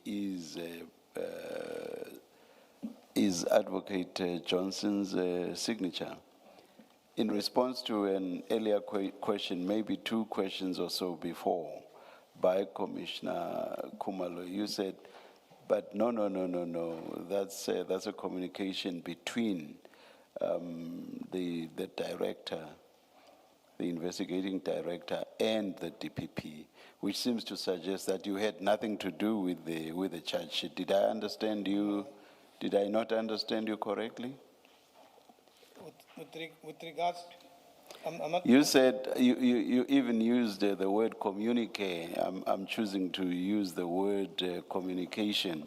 Do you remember saying something like? But that was a communication between, or rather, sent by Advocate Johnson to the DPP. Let me put it in context there. Please, yes.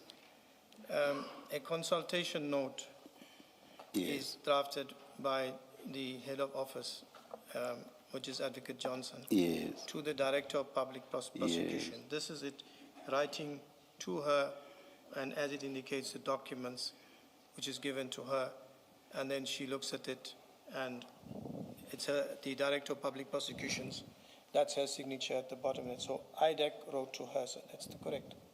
Yes, what I'm saying then is, in the context of Commissioner Khumalo's question, you seem to be continuing to distance yourself in the sense that you are basically saying, even though there's a draft charge sheet from IDAC, a draft which was sent to the DPP by Advocate Johnson, you are distancing yourself and saying, that was not sent by me. It was sent by Advocate Johnson. So again, distancing yourself, but in a slightly different context now. My question is, but can you do that? You have lived closer to all of this than Advocate Johnson has. And I find it difficult to believe or accept that you would not have had a hand in the drafting of that draft charge sheet. Commissioner, I think we're missing each other somewhere. Yes, please, Yes. let's meet each other. Commissioner, the as I said, the draft sheet goes up to the Deputy Director of Public Prosecutions. It's presented before management, and once management is done, Which management? It goes to the DPP. the IDAC, the head of office with their management. Okay. Yes, they have it there, and then it goes to the Director of Public Prosecution. So when you say I'm distancing myself, now I'm trying to understand how you mean that I'm distancing myself when it is there with the head of office and their management, and now it's gone to the Director of Public Prosecutions. In the sense that everything starts with you, basically. From the investigation side, sir. Yes. That I acknowledge. And then you... Yes, I'm part of the process. Yes, If I could answer that in a better way. I'm part of the process. I'm one leg in the process from the investigation side. Mm-hmm. So when you look the most important leg, Yes, sir. you may be part of it, but the most important leg of the process. Yes, the investigated leg, sir. All right, thank you. Thank you, Chair.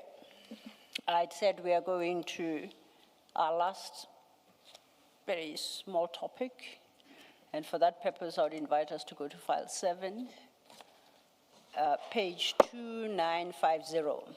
You recall I made the comment to you that we are now at post-arrest, post-bail application, and we know that some of the accused, the 3, Khumalo, Madondo, Lekalakala, appealed one bail condition. You recall that? And what we have at 2950 is the judgment of the High Court in that appeal. You recall this judgment? I think the state opposed it. Yes, so Yes. I can recall. So if we turn to 2951, Generals Kumalo, Madondo, and Lekalakala are now have been granted bail with certain conditions. At 2951, it specifies at paragraph 1 sub B that they appeal only one condition, and that is the bail condition that they were prohibited from being at any premises of crime intelligence within the Republic while their criminal trial is pending. You remember that condition? Yes. Yes. Now, there's a whole lot of detail. The judge then considers what was argued on their behalf and on behalf of the state. If we go to page 2959, at paragraph 19.3, under the heading Analysis of the Appeal, the court notes the legal issue to determine in these proceedings, namely whether the magistrate erred in imposing the bail condition, must be assessed based on the material that was before him and the way he dealt with that information or evidence. So as I understood the argument, it was that that particular condition they were appealing was a condition not requested by the state. Do you agree with me? Not requested by this? By the state at the time that they were applying for bail. The state never requested that they be denied access to all crime intelligence officers. Yes, the presentation by the prosecutor. Yes. The prosecutor never made such a request. And it concludes at page 2960, paragraph 19.7. Having considered then these facts, and then the judge notes that at 19.7, judges and magistrates are expected to give reasons to ensure accountability, transparency, fair appeals, guidance in future cases, and the public's access to justice, even though the Constitution does not explicitly require it. Where a condition is imposed without any party requesting it, the reasons should be recorded so parties understand the decision. Stating reason deters unnecessary appeals and helps the appellate court assess the correctness of the decision. Now, if we go forward again, page 2961.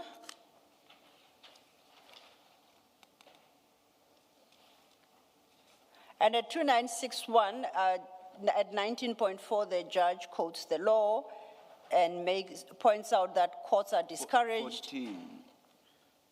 19.14. You said 4-1. 19.14, thank you, Chair. For the record, at 2961, paragraph 19.14, the court quotes that Supreme Court of Appeal case and highlights that courts are generally discouraged from mero motu dealing with disputes not raised by the parties. At the conclusion of that paragraph, it notes a key aspect of this system is that the parties define the issues for determination, present their arguments, and leave the court to act as a neutral arbiter of matters raised. And then I'll invite us to go to 2962, where at 19.17, the court concludes, or the judge concludes, I'm unable to find any judicial basis on the evidence and submissions before the court for the bail condition that was imposed. In exercising his judicial discretion, the magistrate did not confine his assessment to the facts presented before the court. And in upholding the appeal, the judge concludes at paragraph 20.1, the court's decision to impose the bail condition appealed against was made without identifying any supporting facts. It is arbitrary and incorrect and does not reflect a proper exercise of judicial discretion. In summary, the High Court concluded that that bail condition, which is the only condition that the three were appealing against, that they should not enter any office of crime intelligence until the trial is disposed of, was not requested by the prosecutor. It had no basis, and the magistrate did not have a power to impose such a condition. You understand that? That's understood Okay. from that.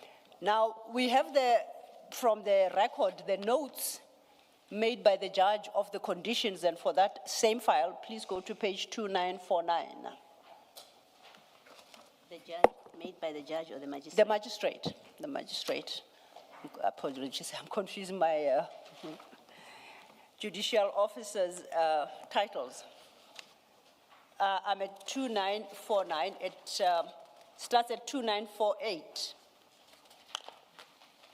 If you look at the case above there, that is the case that is reflected at 2954 in the judgment. The judgment has got the High Court case and the Match Court case, the A16/463/2025.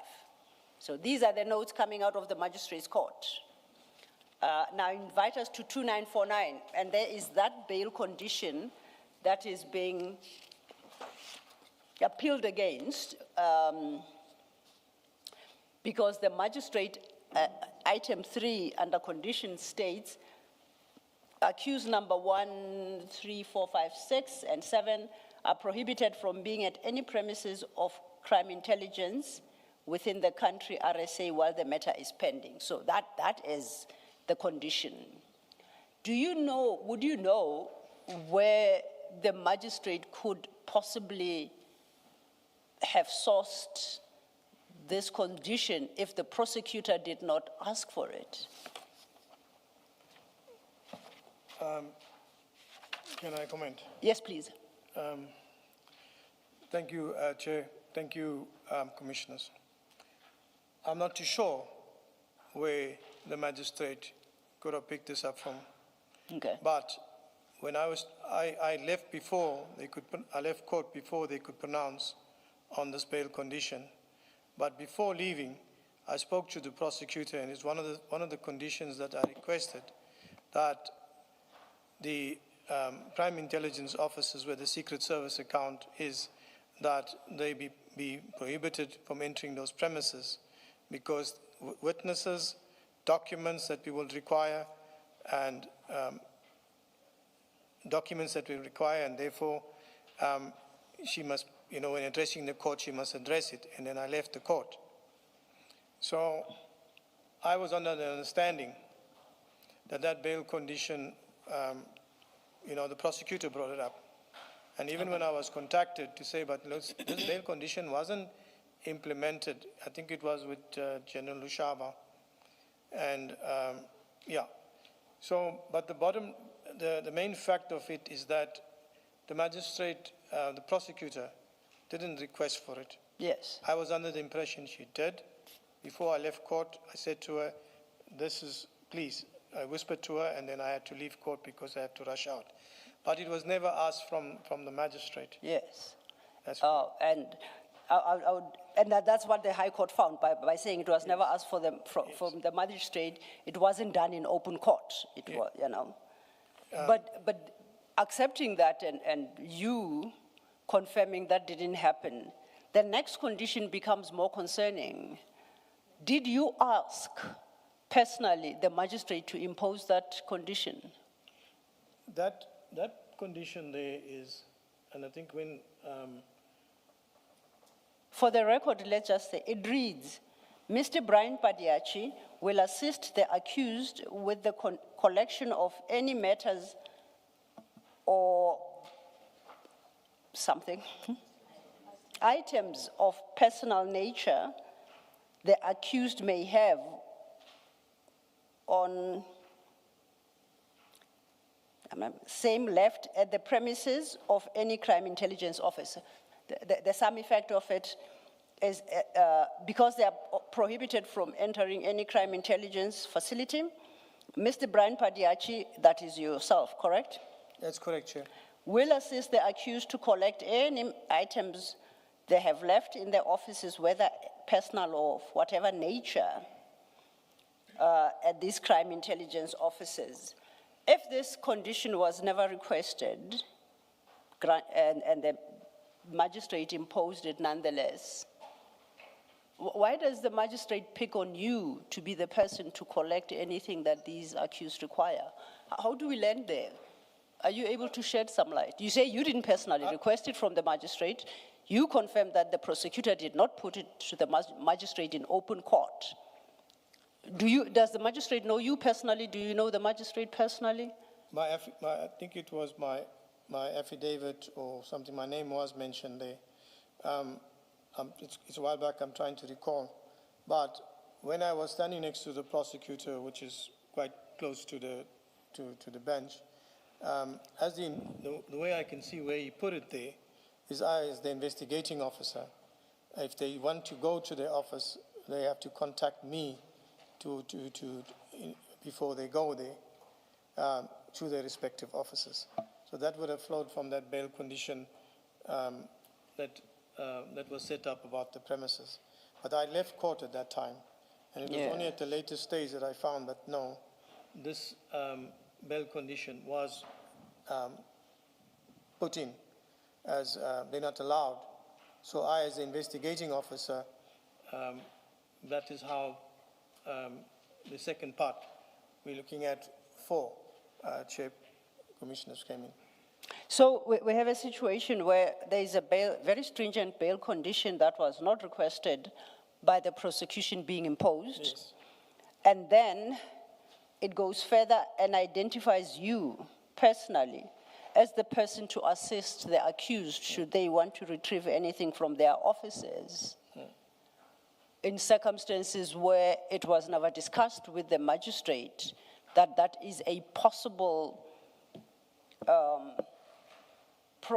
that's a possible solution to that, the effect of that stringent prohibition. So the magistrate just came up with your name. I'm trying to, and perhaps you don't know the facts, I don't know. But I'm trying to understand, how does your name make it into a bail condition that wasn't even requested by the prosecution? Can you shed some light? A condition that's so stringent that its effect is to suspend the accused. Because what it meant is that they could not go to work. So effectively, it suspended them when SAPS itself had not suspended them. No, but answer the question. I'm just adding to the nature of how stringent it was. Thank you, Chair.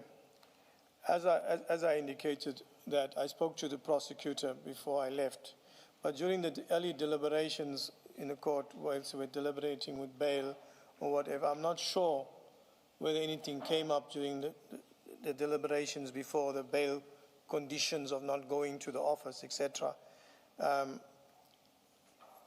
As far as I know, is that the prosecutor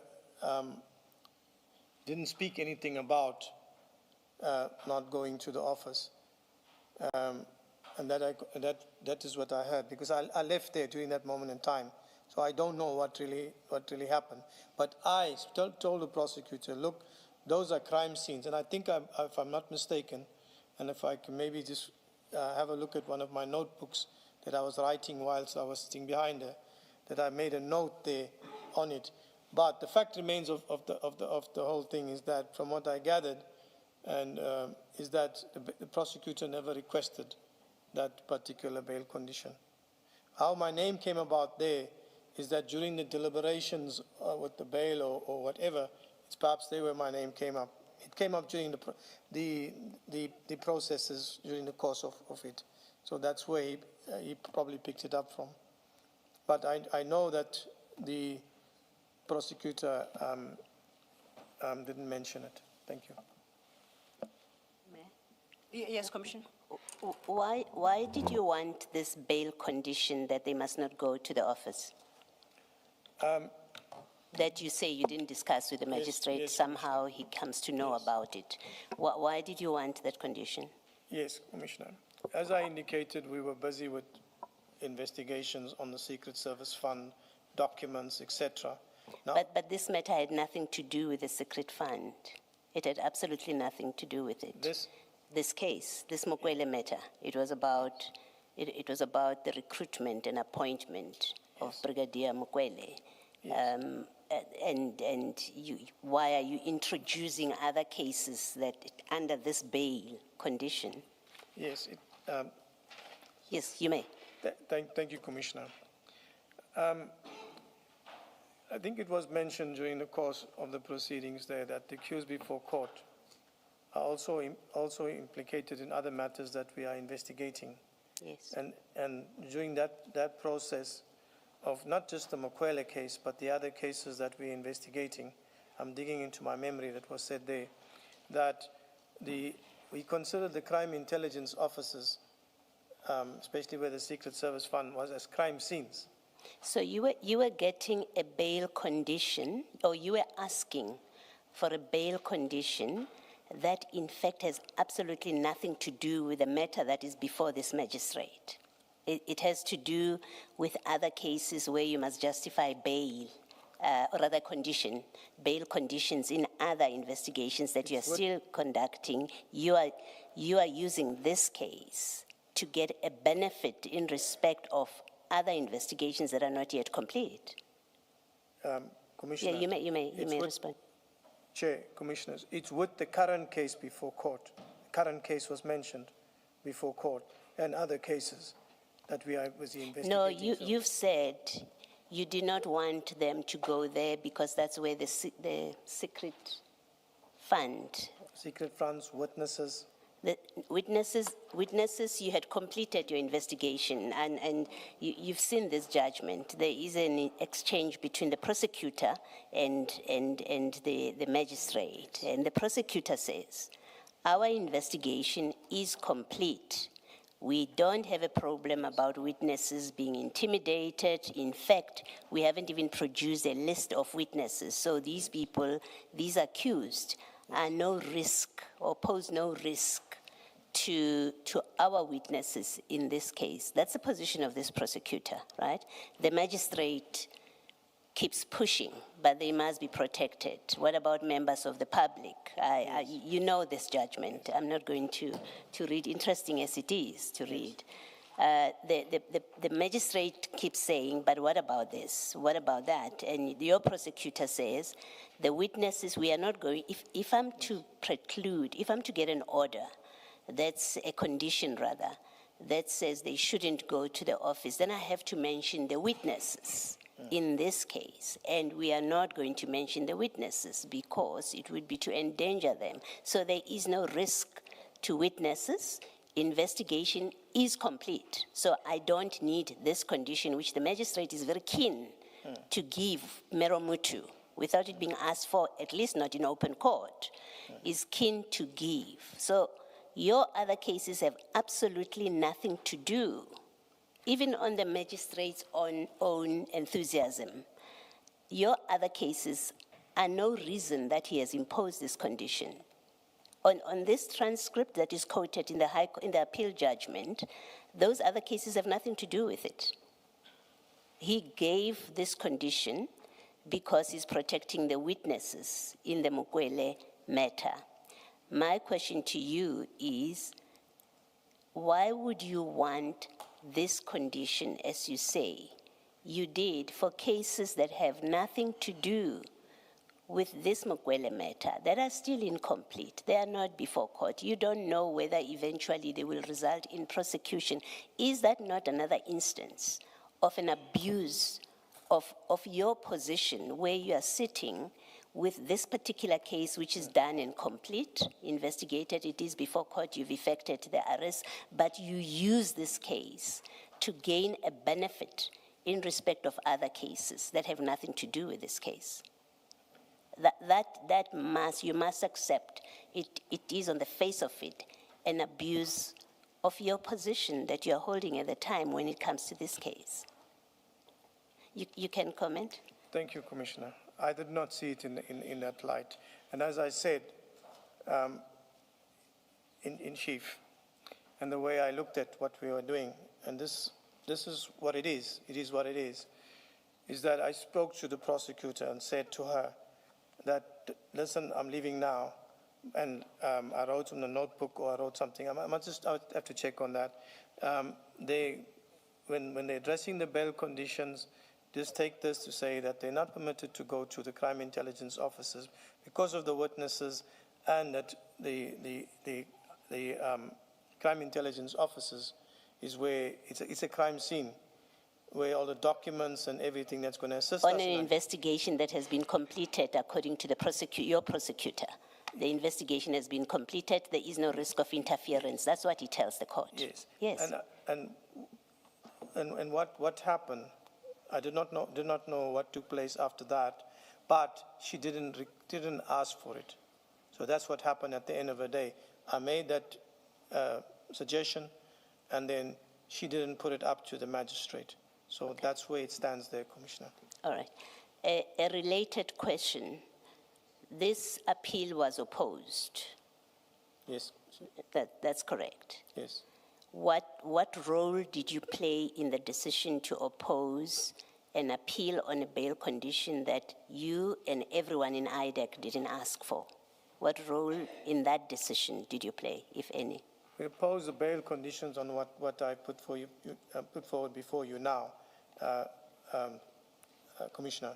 The fact that the crime intelligence office be busy with investigations, that's. No, I'm not asking for reasons. I'm asking for your role in it. So you were part of the collective that, if it's a collective or it's your decision alone, you were part of a collective that made the decision to oppose this appeal on a bail condition that you did not ask for and that you got because you wanted to protect other investigations, even though that's not why the magistrate gave it. You were part of that collective that made that decision. I was part of the collective. I cannot disown the persons that were involved in the appeal process. And who was involved in it? It's you and? That would have been myself and the prosecutors that were in the matter that put together documents for the appeal. Okay. It didn't require approval by your superiors to oppose this bail, this appeal? Whatever documents that would have been compiled at that moment would have went up to management to look at it further and file it. I'm not too sure whether management did have access into the documents, whatever, but the documents was compiled by the prosecutors and it was filed. There were filings with it. I guess my question is, where in IDAC does the decision lie? Who is the decision maker when an appeal comes up and someone must decide we are opposing or we're not opposing? Who is the decision maker of that? That would be the head of the office. Okay. That would be the head of office, because you cannot take any decisions outside of that. Okay. Thank you, Commissioner. Thank you. And I wanted to ask on an unrelated topic. Indeed, please Can go I ahead, Commissioner. Okay. The decision to, maybe not the decision, let's talk about the arrest of all these accused. Is there a policy in IDAC which guides and informs how you exercise the discretion to arrest, to summon, because we know in some cases you've summoned. The most recent that we can all take judicial notice of is the National Commissioner, right? He was called and he presented to court, but we are also aware of other cases. Here you arrested these 7 accused. Is there a policy, guideline in IDAC that informs that guides you as the investigating officer how to go about making that election of how you present or you get an accused person to present to court? The way I understand you, Chair, Commissioners, is there a policy in how we go about compiling about our arrests in respect of the cases? It's more specifically with how you get to make the decision whether you are arresting or you're summoning. So I'm not talking about the practicalities of where, how, when do you arrest. It's not my question. My question is, you have options of how you secure the appearance of an accused person at court, and you know those options that are available to you. So my question is there a policy position, a protocol, an instruction, whatever it is called, is there an instrument in IDAC which informs and guides investigating officers when to arrest, when to summon, when to, I think the other is a warning or something, the different options that you have? Is there such an instrument? Thank you, Chair, Commissioners. There's no policy or protocol that exists. With regards to the arrest warrants or whether J175, we look at the seriousness. In most cases, if it is Schedule 5, Schedule 6, the onus is on the accused persons to put forward why they should be released on bail. So when it comes No, we are not at bail. We are not at bail yet. We are at how do you bring this accused to court? You have options. So the conversation is about you exercising that discretion, because it is a discretion, right? Unless you tell me that, or you tell us that there is a prescript in IDAC which says if it is this kind of charge, they must be arrested, right? Unless there is something like that, and you can point us to that. So I'm assuming that in accordance with prevailing law, IDAC's position is investigating officers have a discretion depending on the charge. And, well, not depending on the charge. They have a discretion, and you can say depending on what. And is that written, or there's nothing? If there's nothing, there's nothing, and you go about making your selection of the options available to you. So I'm not prescribing to you that there has to be. I'm trying to understand whether there's anything at all. Yes. What I'm saying here, Commissioner, thank you, Chair. Yes, you may. Is that there's no particular policy that I know of there. It's when you finish and you're ready and you're prepared to go apply for your warrants. You have your chief criminal investigator that's there that says, okay, we're going to now prepare for the arrest, prepare for the takedown. What is the offense? It's a Schedule 5 offense, and we proceed. So, like, for example, I'll give you something out of the normal. When the matters like one of the recent ones was done, and why was a J175? When you look at it, it was a PMFA, so a J175 will be issued. So when as a team that we're sitting together, we look at what is the charges. It's corruption, it's Schedule 5, we have to prepare bail affidavits. So that is where it is taken there. The other considerations, the person is armed, may make away with, intimidate witnesses, et cetera, et cetera. But the basic thing was what I'm saying is, first of all, there's no policy that says this is an office policy. Mm-hmm. It's a decision taken there by the team, and that's where it is.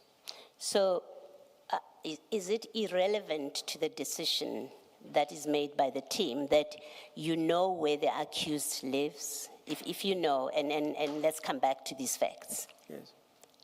You know where General Madondo lives, or you can easily get her information. You actually now have a full docket, so you have her address, you know where she works. Are you saying, well, notwithstanding that I know where to find her and I can serve her with a summons to appear, notwithstanding all of that, all I look at is it's a Schedule 5 offense that I'm charging her with. It follows, I must arrest her. Is that what you're saying? That it doesn't matter that you know that you can bring her to court in a less drastic and less intrusive way than an arrest, because you know her address, her details, and her workplace? Chair, Commissioners, it's a Schedule 5 offense. Let's put it there. But the way we apply for a J50, it's a warrant, but we don't go to the person's house to execute the warrants. All since I've been at IDAC, we phone the person, come to the police station with your legal representative. We don't go to their homes and place them in handcuffs and blue lights, whatever. The warrant is just there so that we have it, but we call them to the station. And you place them under arrest at the station? We place them under arrest at the police station where they are processed, but it's not something that where we go to the house. You see, we're going in circles, and maybe I should leave it. You probably have answered as best as you can, and I'll tell you what it is that I'm looking at when I ask this question. Yes. We back at, you call them to the police station where you arrest them. My very question is, if you call them to the police station, why do you not give them a summons? Because you know they will appear. The point I'm making to you is, you know their details, you know where they work. You know that if they don't appear, you will find them. Why do you not issue under what circumstances would you not issue a summons in that circumstance, where you know a person's details? And I ask you this because the SAPS has got a policy position about it, and that policy position that has been adopted in a National Instruction 11 of 2019, and it may be that IDAC should consider this very seriously, to have something similar. First, this National Instruction, its bedrock is the law, the position of law, right? And what they have done is they say there are various methods by which an accused attendance at a trial may be secured. Oh, I see they've given you a copy. Apparently they've given you a copy. If you go to item 6, it's at page 7.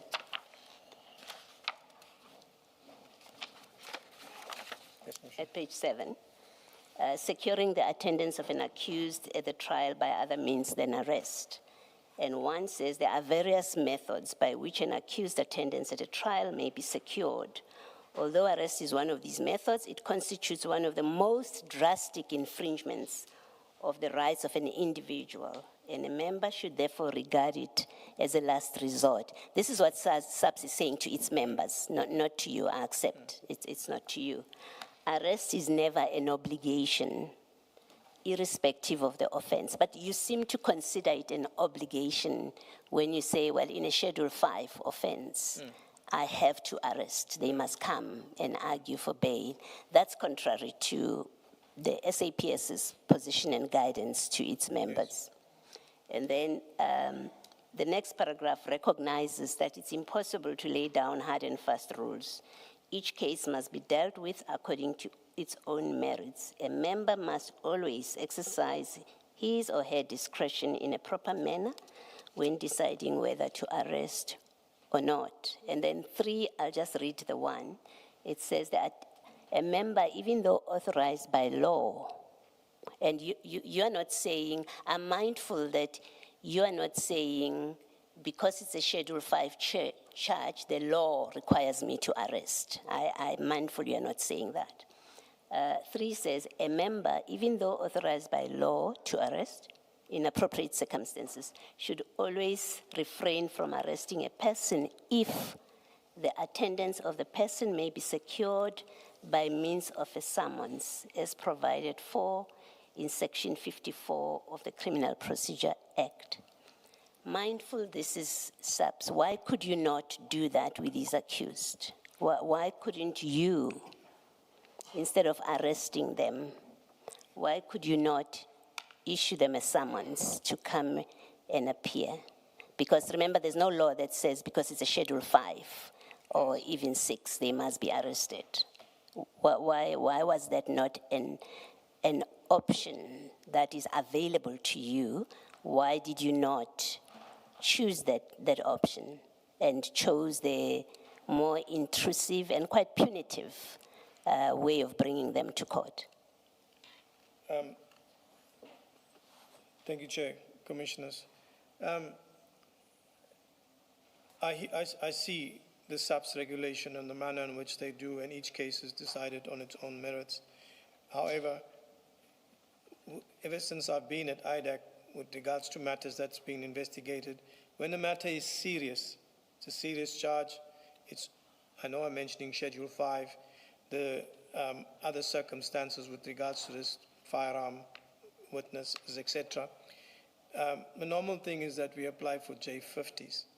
And as far as I've known, or the operations that I've been involved in myself, is that the J50 that we have is not taken to the person's house and where they're being arrested.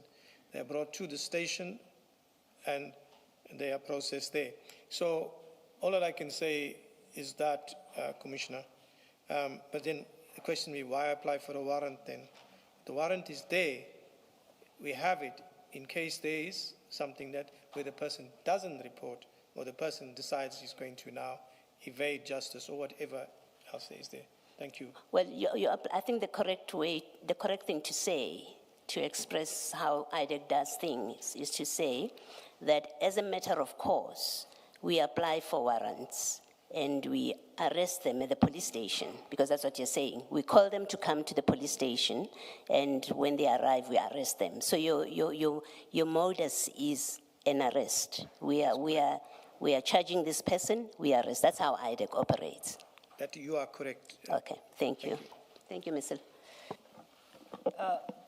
Thank you, Commissioner Baloyi.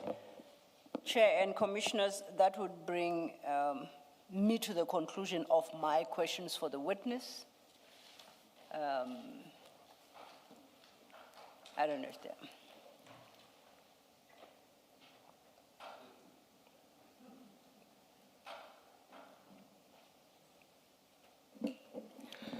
Colonel, Chair. thank you very much. You are excused. I thought Chair was going to ask me more questions.